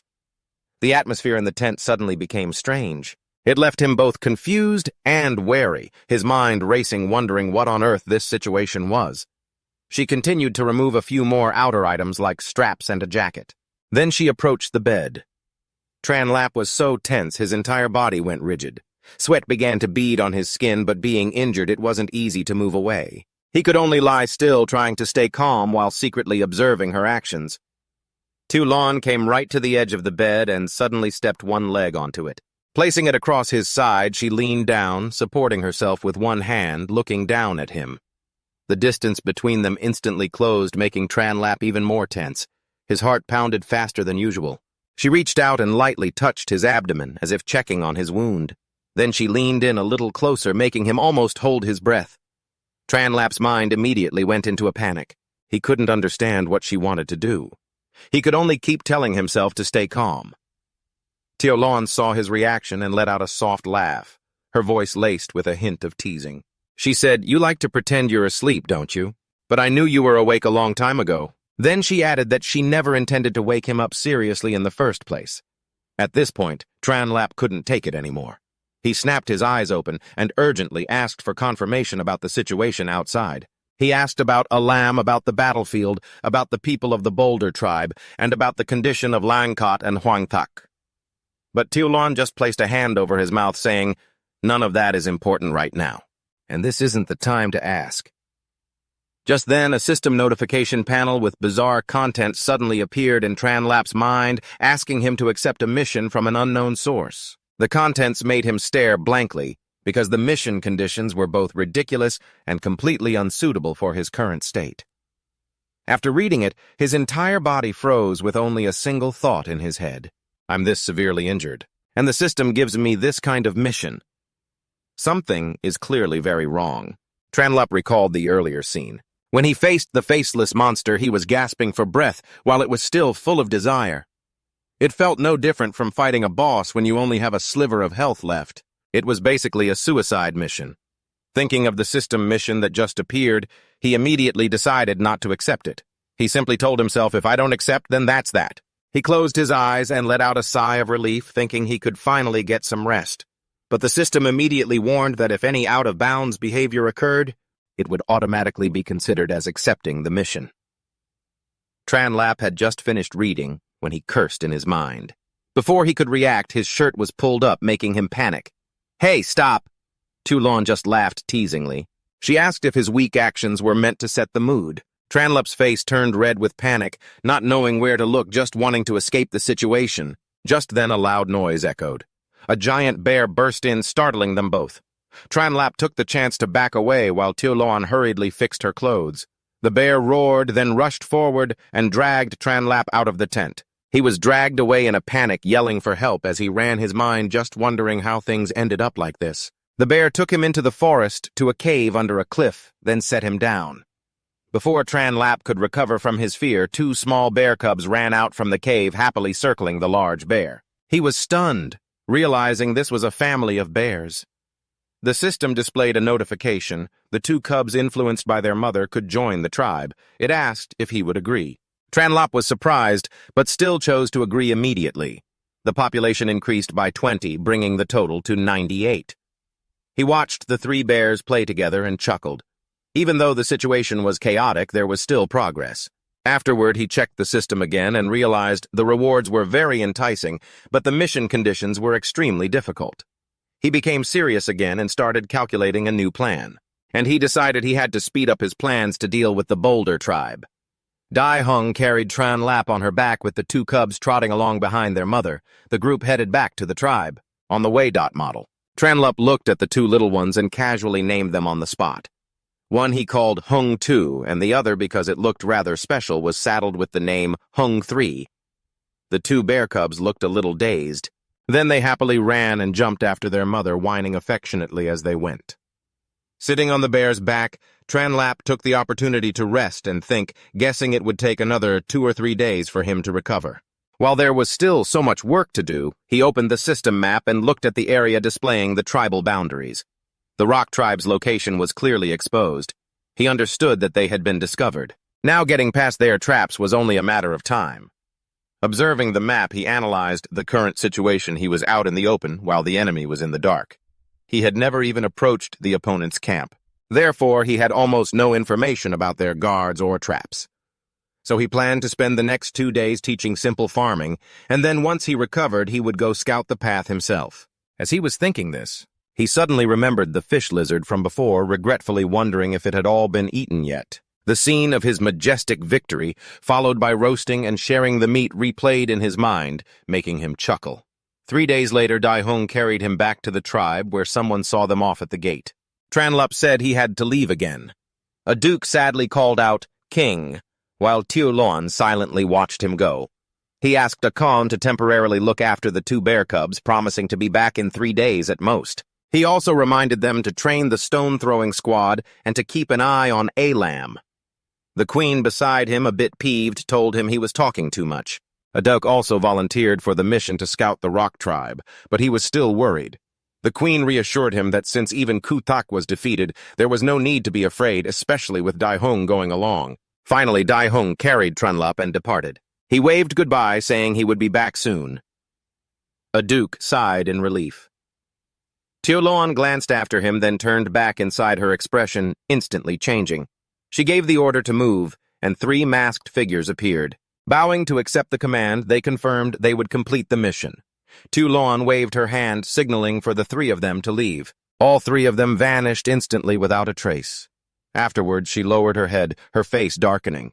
Her entire body trembled slightly, yet it gave off an indescribably terrifying feeling as she muttered about what happened last time. "Just when we were nearing the critical moment, Dai Hung had to take you away." Immediately after, she clenched her fists, her eyes becoming fierce, as if she were ready for a fight at any moment. Then she said aloud that she wanted to see for herself whether Tranlap was truly going to the Rock tribe to scout or not. The more she thought about it, the angrier she got, telling herself that he'd better not let her discover he was hiding another safe house. At the same time, far away, Tranlap suddenly shivered and sneezed, turning his head to look around in confusion. He wondered why he suddenly felt a chill down his spine. Could it be that his wound hadn't fully healed? He looked up at the steep cliff face before him, knowing it would be very difficult to climb straight up. He signaled for Dai Hung to head north, and it immediately ran as instructed. Looking at the terrain, he realized there were only 1 or 2 paths that could easily lead up the mountain. Clearly, this place was chosen as a lair, for its high defensibility. He hesitated for a moment, then decided that if a frontal assault was impossible, he would have someone create a diversion up front while he found a way to circle around and launch a sneak attack from behind. Just then, a loud shout rang out, startling them both. 3 large men blocked the path. One of them bluntly asked what he was doing here. Dai Hung immediately roared in response. The atmosphere grew tense, but Tranlap calmly said, "I am King Tranlap, here to challenge King Kuthak. He came looking for me last time, so this time I'm here to return the favor. It's only fair." The other 2 men whispered to each other, and one ran off to report. The remaining one stood his ground, saying, "Our king won't fall for that trick again. Anyone who takes another step forward will be treated as prey." Tranlap paused for a second, thinking to himself that this group was clearly terrified by the sight of him riding a bear. But they were trying to act tough. Just as he was about to deal with them, he noticed two men behind them carrying large sacks. They weren't tied up like prisoners of war, which he found a bit strange. Looking closer, he was startled to realize it was Kuthak and Mokthu, the man who had fought fiercely with Hakthak. Kuthak turned equally surprised to see him and asked why he was here. Tranlap immediately signaled Daihung to charge forward. The two guards tried to block them but were thrown aside. He asked Kuthak what had happened and how things had gotten this bad in just a few days. "And here I thought we could have another match." Kuthak coldly replied, "This is the consequence for a loser. The sorcerer does not grant power to the defeated, and those who lose their power become what we are now." He added that he was no longer King Kuthak, and his replacement was the one who was stronger than all of them. "The one you need to face." Kuthak looked toward the cliff where a massive figure holding a stone axe stood imposingly.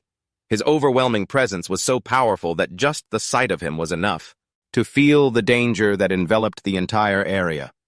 Bong Lu stood imposingly on the cliff, his dominating aura pressing down on the battlefield below. He coldly observed Tranlap.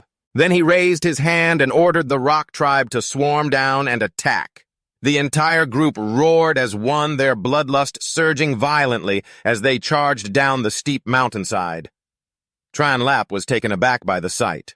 He never expected them to be so reckless. What surprised him even more was that they were all using fishing spears, a clear improvement in their combat tactics. The spears filled the sky, raining down like a storm. Tranlap immediately swung his Pangu axe, slashing relentlessly. He chopped through spear after spear, sending them scattering everywhere. At the same time, cries of pain rang out as a few of the attackers were hit by his counterattack. While defending himself, he saw two of the injured men collapse. Meanwhile, Kuthak and Mokthu were lucky enough to use their sacks to shield themselves, avoiding most of the damage. Tranlap leaped off Daihung's back and moved toward one of the injured men who was fleeing. He thought to himself that this group had absolutely no regard for their comrades' lives.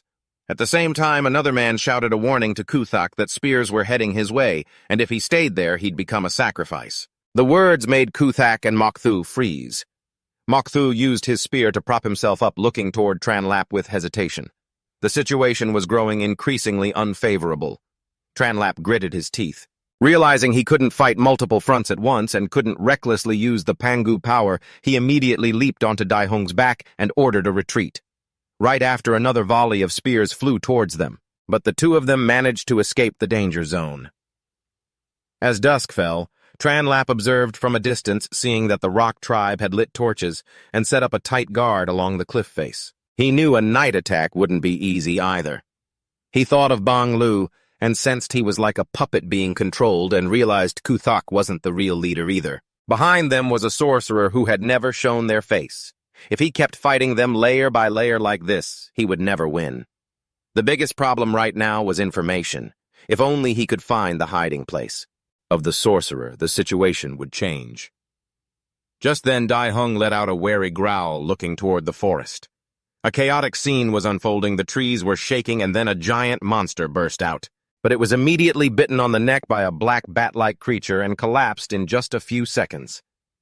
Tranlap froze at the sight. Before he could even process it, 4 other dark figures were tearing the prey apart. One of them sensed movement and turned, forcing him and Daihung to instantly duck for cover, their hearts pounding in fear of being discovered. But in the end, it just paused by the large beast's carcass. Tranlap let out a soft breath of relief, told Daihung to stay and keep watch, then swam across the river himself and silently entered the forest. He followed the drag marks of the giant fish lizard, becoming more certain that their lair was a good distance away. As he moved deeper, a dark figure suddenly lunged at him from behind. With a loud thud, Tranlap was knocked to the ground.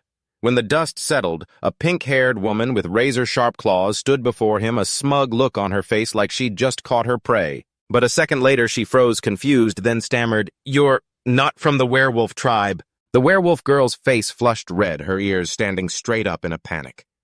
She shook her head repeatedly, shouting, "No way, impossible!" "If you're not from the werewolf tribe, how could you move that fast?" For a moment she felt completely flustered by her own attack. Both angry and embarrassed, she stared at Tranlap, demanding an answer.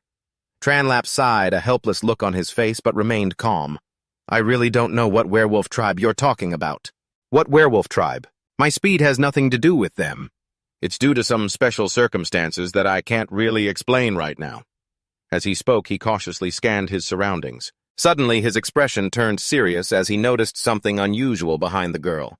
His eyes immediately locked onto the figures hiding in the trees. 3 figures in hooded cloaks were watching silently from above. The air grew so tense it was suffocating. One of them suddenly pushed off a branch, launching himself downwards like an arrow. Leading the charge was a Fong, with the other 2 close behind, rapidly closing in on the werewolf girl. She reacted instantly, her ears twitching as if catching a sound on the wind. The next second, she spun around and threw a lightning-fast kick straight at Tranlap's vital parts, startling him completely. The force of the kick sent him tumbling to the side. Landing on another branch, he grit his teeth, steadied himself, and stared at her with a look of pain and disbelief. Meanwhile, the girl put her hands on her hips, puffed out her cheeks indignantly, and said, "I just mistook you for someone else."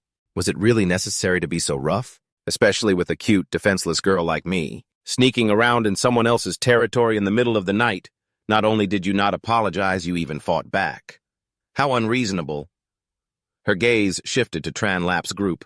Then in a cold voice, she warned, "You'd all better get back to the other side of the river. Now. If you don't, you won't be able to leave later. Don't say I didn't warn you." With that, she leaped away into the forest, leaving behind an atmosphere of suspicion and tension. A Fong quickly rushed over. "My lord, are you all right?" Tranlap waved his hand, signaling he was fine, then immediately asked, "Who was that girl? Does she belong to a nearby clan? And what about this werewolf tribe she mentioned?" A Fong lowered her head, flustered. "This is our first time in this region as well, so we're not familiar with the local tribes. We really don't have much information." Tranlap narrowed his eyes in thought for a moment, then suddenly took Fong's chin, gently pulling her closer to ask a more important question. "So why are you here?" The question startled her. She blushed and averted her gaze, unable to look him in the eye. She stammered, unable to give a clear answer before finally falling silent. Seeing her reaction, Tranlap chuckled. He instantly understood the situation. He let her go and said, "You don't have to say it. I can guess. Xiaoluan sent you to follow and protect me, didn't she?" A Fong remained silent, neither confirming nor denying, simply lowering her head in tacit agreement. Tranlap shook his head with a wry smile. "You guys really have it rough, having to hide while keeping an eye on me. And crossing such a dangerous river, too. It's not easy at all." Suddenly, he remembered something. He quickly looked around and said, "This place isn't safe. Let's leave first." The group immediately withdrew from the area. Night fell and the forest grew quiet, but it was filled with danger. Moonlight cut through the trees, casting cold streaks of light. The group of 4 hid at the edge of the forest, observing the entire foothill area where the Boulder tribe was stationed. Tranlap analyzed in a low voice. "I've been watching them for a while. This path up the mountain is heavily guarded. There are almost no gaps." He turned to a Fong. "I need you to search around this mountain. See if there are any secret paths we can use to climb up." A Fong hesitated. "What about the girl from before? Aren't we going to investigate her?" Tranlap shook his head, his gaze fixed on the distant patrol fires. "We'll put that aside for now. The Boulder tribe is the priority." He quickly laid out a plan. One person would stay here to keep watch while the rest would split up to scout the paths. He also instructed them that if anything happened, they were to retreat immediately and regroup before nightfall tomorrow. After giving the orders, everyone quickly dispersed. Tranlap himself headed west along the river to continue scouting. He made his way past slippery rocks and dense thickets, finally stopping at a large waterfall where the water crashed down with a roar. He stared at the scene, lost in thought. He recalled the story of how Alam had once jumped from this very spot to escape. He couldn't help but marvel at the girl's resilience. To survive a current that strong was incredibly lucky. He looked up at the jagged stone steps on both sides of the falls, quickly visualizing a way to climb them. But the thought of being discovered halfway up, with enemies throwing spears from above and a rushing current below, he immediately shuddered, abandoning his plan to venture deeper into the forest. The further he went, the more complex and unusual the terrain felt. Then he heard a strange noise from the bushes. He immediately crouched down to hide and saw a group of people moving stealthily up ahead. Creeping down to the foot of the mountain, Chen Li squinted, eavesdropping on their conversation. One of them asked nervously, "Boss, can we really trust what he said?" The leader replied in a low, somber voice, "This is our last chance. We have no other choice." The man in the lead, who looked like a former member of the Rock tribe, said coldly, "If it weren't for our old bond, I wouldn't have come back. I haven't been one of them for a long time. I'm just guiding you this one time to repay my debt." As he spoke, Chen Li's expression changed. He recognized that familiar face. A sense of danger immediately washed over him. This was the man who knew all the trap mechanisms and secrets of the Rock tribe. More importantly, his eyes now held nothing but hatred and an irreversible determination. Leaning on his spear, he walked slowly forward and warned the group behind him in an ice-cold voice, "You'd better not run around. If you set off a trap, I won't be able to save you." Hearing this, the men behind him, though exhausted, could only grit their teeth and follow, trudging one by one deeper into the forest. Following his lead, Chen Li hid behind a large tree not far away. His eyes narrowed as thoughts raced through his mind. Is Liu Dang from the Rock tribe? Oh.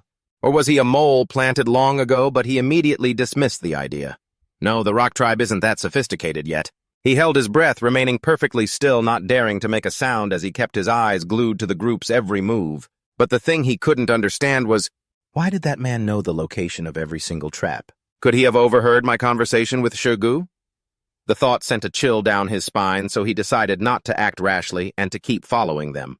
He needed to see what their real objective was rather than rushing out to confront them now. Time passed and morning came, but a heavy silence still hung over the forest. Liu Dang's group had been moving non-stop since the night before. There was no sign of them stopping. One of them, a man with scraggly, tied-back hair, began to lose his strength. He was panting heavily before finally collapsing to the ground, shaking his head. "This is bad. I really can't go on." Liu Dang immediately spun around, his expression annoyed. He gritted his teeth and said, "We just have to get over this mountain and we'll be in their territory. Don't you want to kill King Chen Li with your own hands?" The man struggled to his feet, leaning on a tree and panting. "A journey that should take a full day and night. You're making us do it in half a day. If we still had our miraculous powers, it wouldn't be a problem. But we've lost them." Hearing that the whole group slumped to the ground, exhausted and panting, Liu Dang looked down at them and said coldly, "I planned this all out to take you on the shortest route. And it still came to this." He raised a hand and pointed toward the mountain peak ahead where a fortress was faintly visible. "There are always guards up there," he continued, "and a patrol could show up at any time. We'll be discovered sooner or later." Mountain Ghost stood beside him, listening in silence while the others sat too exhausted to speak. Liu Dang continued pointing out the group's weakness, saying frankly that one of them was too conspicuous. Too easy to spot. Then he turned as if to leave. He said coldly over his shoulder, "I don't want to be buried here with all of you. If you can't take it, go back to being slaves." He stood there for a moment as if waiting for their final decision. His gaze was fixed on the path ahead. Just a little further and they'd be in the trapped area. They were so close, but they couldn't move forward. He tightened his grip on his spear and turned back to the men from the Rock tribe. His voice dropped. "I was originally planning to challenge King Chen Li by myself. All you have to do is hold the others back for me." He gritted his teeth, his eyes a mixture of fear and determination. "I have to see this through no matter what. If we succeed this time, I will ask the sorcerer to help you." The man got up and walked slowly toward Liu Dang. The others rose one by one and followed just as they had originally planned. In the crowd, the older of the little tiger twins turned to his brother, his voice urgent. "Let's go." Little Tiger, the younger twin, was sitting on the ground, exhausted. He looked up lazily and asked, "Go back." His brother immediately scowled and snapped, "What do you mean, go back? Are we just going to stand here and watch them walk to their deaths? Without the two of us, what can they even do?" Hearing this, Little Tiger's eyes lit up and he nodded. "Right, you're right, big bro." The two of them got up and continued on. High above near the cliffs, a coon was on guard duty. Suddenly, he spotted intruders entering the trapped area.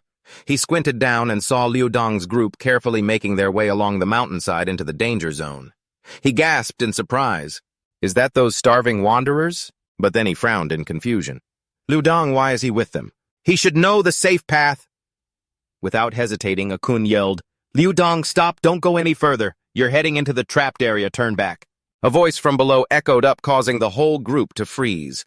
The little tiger gritted his teeth in anger and cursed under his breath. "Damn it, we've been spotted!" Athu immediately waved his hand, signaling to keep moving, and said in a cold voice, "It's not too late to retreat. Turn back." Liu Dong, standing in the middle of the group, his expression shifting constantly, was torn between worry and calculation. Why was there a kind guard on the west platform today of all days? If it had been anyone else, they wouldn't have warned us. They would have just called for backup to capture us. He gritted his teeth, his eyes becoming resolute. If they'd been discovered, the only way out was to use the surrounding traps to clear a path. He hesitated for a split second, then muttered, "So be it. Activating one should be fine." But just as he moved his foot, he accidentally snagged a thin tripwire hidden under the dry leaves. Instantly, the trap mechanism was triggered. The ground trembled violently, and a section of it collapsed. The pit spread out beneath the group's feet. The chilling sound of cracking earth and rock filled the air. The men from the rock tribe had no time to react and fell into the hole where sharp stakes jutted up from below, impaling their bodies. Piercing screams echoed continuously as blood splattered everywhere. Liu Dong was impaled through the shoulder and gritted his teeth in pain, but he fought to stay conscious. "All I need is to keep one of them alive. The king will definitely find a way to get information out of them." The others fainted one by one from the agony, their breathing growing faint. Amidst the chaos, Liu Dong looked up and saw Chen Li at the edge of the pit. He was standing there watching, his vision blurred. He only had time to utter the word king before collapsing. When the sun was high in the sky, the people from the trap pit had been taken out and placed under the tribe's large tree. Chen Li calmly gave each person medicine. He stopped the bleeding to keep them alive. After he finished, he let out a long sigh. The queen stood beside him watching the scene. She then asked, "Are you sure you don't need to tie them up?" Chen Li shook his head, his voice steady. "No need. I only gave them enough medicine to stay alive. They're already very weak. Even when they wake up, they won't be able to cause any trouble." Xiaolan looked at him, her eyes still filled with doubt, and asked, "So you can do whatever you want with the people from the rock tribe?" Chen Li didn't answer, just silently looked down at the unconscious Liu Dong. Xiaoluan narrowed her eyes, slightly tightened her grip on her whip, and said in a cold voice, "In that case, let me deal with this traitor for you." Xiaoluan immediately swung her long whip. Her eyes filled with killing intent as she furiously shouted, "You damn traitor!" But just as the whip was about to strike, Chen Li quickly reached out and blocked it. His grip was just strong enough to stop her wrist in midair. He said in a low voice, "Wait." Xiaoluan turned to him, her eyes still burning with anger. He continued, "Don't jump to conclusions. I want to question Liu Dong myself after he wakes up." He Shi, who was standing nearby, heard this and gritted his teeth, his voice filled with irritation. "Even if you want to keep a few for interrogation, there's no need to save all of them like this." Shigu couldn't help but shout in agreement, "That's right. Even we wouldn't dare use such precious hemostatic medicine so freely." "And yet you waste it on this bunch." Akun, standing nearby, remained silent while He Shi was so angry he looked like he was about to charge. Chen Li looked at the unconscious group and said in a low voice, "I didn't save them out of kindness." He paused for a moment, then continued, "This man is the type with immense pride. Getting him to betray his tribe would be extremely difficult." He remembered the image of Jushi from before. Even after being treated like a slave, he remained loyal and dedicated to his tribe. He even carried the spirit of his group with him into battle. Chen Li continued, "As long as we keep these people alive, they become hostages, and Jushi will definitely have to reconsider." Hearing this, He Shi and Shi Gu gradually calmed down. Chen Li glanced at the prisoners, calculating in his mind. "Besides, I did say before that I wouldn't kill my own people, so I don't need to be too ruthless." But the thought of having used up almost all the hemostatic medicine gave him a headache. He felt both angry and frustrated, as if he were being forced to bear the consequences for this whole group. He gritted his teeth and ordered, "Shigu, take Liu Dong to the recovery area first. When he wakes up, bring him to me." Shigu nodded and replied immediately, "I'll keep an eye on him." Just then, a duke approached and knelt beside the unconscious Jushi, observing him intently before turning to say, "King, I think he's waking up." The midday sun shone down on the area, which quickly fell silent as the others left. Only Chen Li and Jushi remained in the empty space. Chen Li stood facing him and asked directly, "Are you saying that no one in your tribe has ever actually met the witch? Are all the orders passed down through a little girl?" Yushi's eyes fluttered open. His voice was weak, but clear. Yes. Even the sacrificial ritual is performed directly by her. He frowned, recalling a terrifying scene of a little girl standing amidst a great fire. Her long hair hung down like a shadow. She called herself the witch's messenger and claimed that only she was unaffected by the curse. The mention of the word curse made Chen Li frown. Jushi continued to explain. According to her, the witch is shrouded in a curse. No one is allowed to get near her. Anyone who approaches will die. That little girl is like an embodiment of darkness. Standing in the middle of the ritual, she controlled the flames, and the entire tribe knelt in submission below. Because they had witnessed her miraculous power, no one dared to doubt her words. They don't even post guards near the mountain cave. Chen Li mused.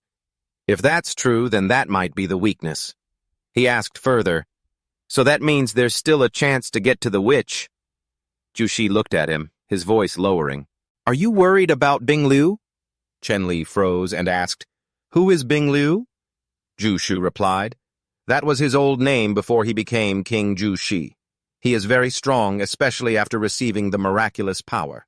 He's nearly invincible, able to lift even giant monsters. But that power isn't free. It must be maintained through a daily blood sacrifice ritual, and this ritual requires fire. If there's heavy rain or strong wind, the ritual will be interrupted and his power will weaken, Jushi continued. That is when the rock tribe is at its weakest. Chen Li narrowed his eyes and asked, So?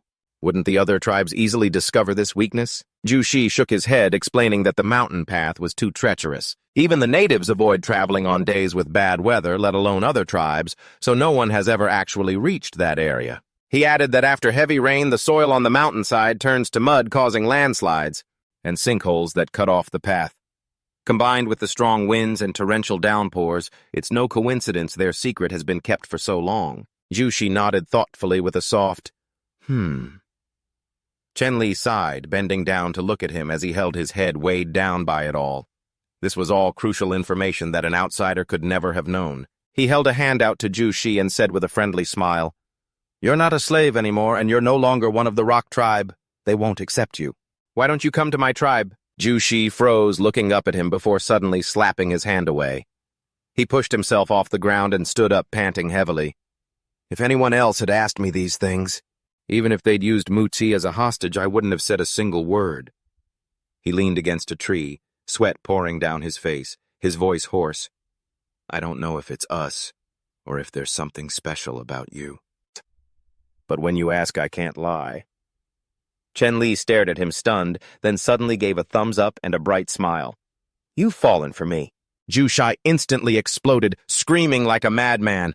I'll kill you! I'll kill you right now! He grabbed Chen Li by the collar, yanking him forward. Chen Li stumbled and quickly waved his hands placatingly. All right, it was just a joke. Jushi panted slowly, calming down, but his gaze remained sharp as ice. Thank you for allowing me to keep my last bit of dignity before asking, but I refuse to join your tribe. He nodded slightly. I won't force you. He added, Wait until Muchi and the others have recovered. You are all free to leave whenever you wish. Before leaving, he gave a small smile. I hope the next time we meet, we won't be enemies.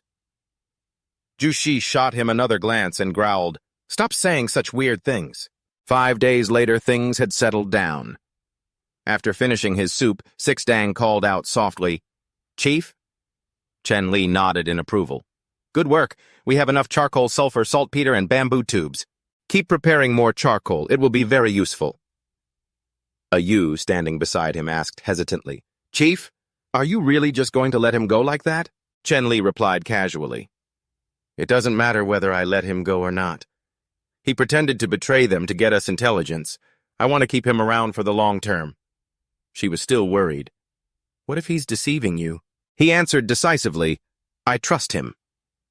He recalled the moment Sixdang risked his own life to pull him from danger, his expression darkening. A man like that doesn't betray someone over a few words. Just then, Ah Yu reported again, Oh, right, Chief. The group from the Rock Tribe left the encampment this morning. He asked in return, What were my instructions to you? She answered quickly, All the food, water, weapons, and tools were given to them. He nodded. That's good enough. The rest is up to them. He gazed into the distance, his voice slowing. Weapons, shields, armor, poison rations, everything is ready. Now all we're waiting for is the right wind. Inside the tribe's territory, the entire encampment was on a war footing. Iron spears were being continuously forged and stockpiled, while teams of people endlessly hauled stones. They transported wood to build fortifications. In another corner, the crude cannons they had made themselves were already in position, waiting to be fired. In the central tent, Chen Li was staring at 3 vials of blood-clotting medicine in his hand. He grimaced in frustration. The system panel appeared right before his eyes. Blood-clotting medicine, 80 tech points per serving. Current tech points, 50. He furrowed his brow, annoyed. This system is becoming more and more of a ripoff. It used to be cheaper, but now the price has doubled. In the end, he could only afford 3 vials. He sighed and muttered in frustration. Just then a voice called from outside, "Chief, everyone is here?" He immediately replied, "Come in." A moment later, 5 people entered the tent. Chen Li glanced over them before getting straight to the point. "I won't beat around the bush. I've called you here to discuss our battle plan." His eyes grew serious, his voice deepening. "We will divide our forces into 4 groups." He began to lay out the plan. "Geisha, you will take 3 elite warriors. Your mission is to rescue the prisoners on the mountain in the area Afeng discovered." He turned to Afeng and gave a direct order. "You will lead the way." Afeng nodded decisively. "Understood." Finally, he looked at Shigu. "You will be in command of the main force. Attack at dawn." One by one, they left the tent, but Xiao Luan remained behind, her expression displeased. He looked at her. "Is something wrong?" She immediately frowned. "I trust Shigu, but the fact that you're letting that traitor Six Dang stay in the encampment," Chen Li calmly explained. "This time our entire force has been deployed. The elderly, women, children, and the wounded all need protection. Six Dang is still recovering, so it makes the most sense for him to guard the camp." He paused for a moment, then continued. "More importantly, he needs a chance to prove himself." Xiao Luan snorted. "If he causes any more trouble, I won't be so merciful." With that, she turned and left. Chen Li watched them go, thinking to himself that their opponent this time was Six Dang's former tribe. Forcing him into this battle was a complicated matter indeed. Just then, Ayu rushed in. "Chief, the wind is picking up." Chen Li immediately stepped outside. The air was beginning to change. The wind grew stronger, carrying a heavy humidity. He took a deep breath, his expression turning grave. "The rain is coming." He immediately gave the order, "Everyone pack up, we move out now." The next morning at the waterfall, the teams had assembled. Chen Li turned to Afeng. "Alan is already in ambush nearby. If anyone falls into the water, you're in charge of rescuing them." He then added, "Da Xiong is also hiding nearby. You don't need to worry about wild beasts." Afeng nodded. "Understood." He turned to Heishi's group. "You will cross the river and climb the cliff face. I'll go to the top first." Heishi replied curtly, "Understood, Chief." Chen Li looked up at the cliff, his expression darkening. What worried him most was still Shigu's group on the other front. At that same moment, in the bushes, Shigu was observing the battlefield. He tightened his grip on a homemade explosive. "It's our turn." Sparks flew and the firework instantly exploded in the silence. The sound shook the entire area. From the Stone Tribe, warning cries rang out and shouts of kill erupted everywhere. The enemy forces charged down like a waterfall. Thakkot roared, "Hold the formation!" as spears flew like rain. Shields were raised to defend. Both sides immediately fell into a chaotic battle on the mountainside. In the distance, Kutak and another person were watching. The other person asked, "Do we need to send reinforcements?" Kutak replied coldly, "Not yet. Let the prisoners wear them down first." He narrowed his eyes, looking down at the battlefield. "Then it will be our turn." From another direction, a group of prisoners was being escorted past the waterfall area. Hakthak watched, his eyes filled with killing intent. It's time to make them pay in blood. Meanwhile, the battle over here was raging fiercely. Shouts of kill echoed across the mountainside in endless chaos. Chujak and the other warriors were still fighting ferociously. Neither side was giving an inch. From up high, the giant observed the entire battlefield, his gaze cold and slightly perplexed. He thought to himself, "These people are truly reckless." They still refused to retreat at this point. But what annoyed him even more was, the group of prisoners that was supposed to be brought here was nowhere to be seen. The giant frowned, losing his patience. "Forget it. No more thinking," he roared. All of you charge. He and his accomplices charged straight into the chaotic fight. Seeing the situation turn bad, Chujiak quickly shouted a warning. Thak Kot, chief, they're charging. Thak Kot, who was taking down another enemy, glanced forward and gave an order. Take a group and retreat to the foot of the mountain. I'll cover the rear, he roared. Retreat. The group immediately helped each other fall back in the designated direction. But just then, the giant suddenly appeared from behind, swinging his club down with a heavy thud. Thak Kot managed to raise his shield in time to block the blow, but the impact was so great his entire arm went numb. Blood trickled from the corner of his mouth.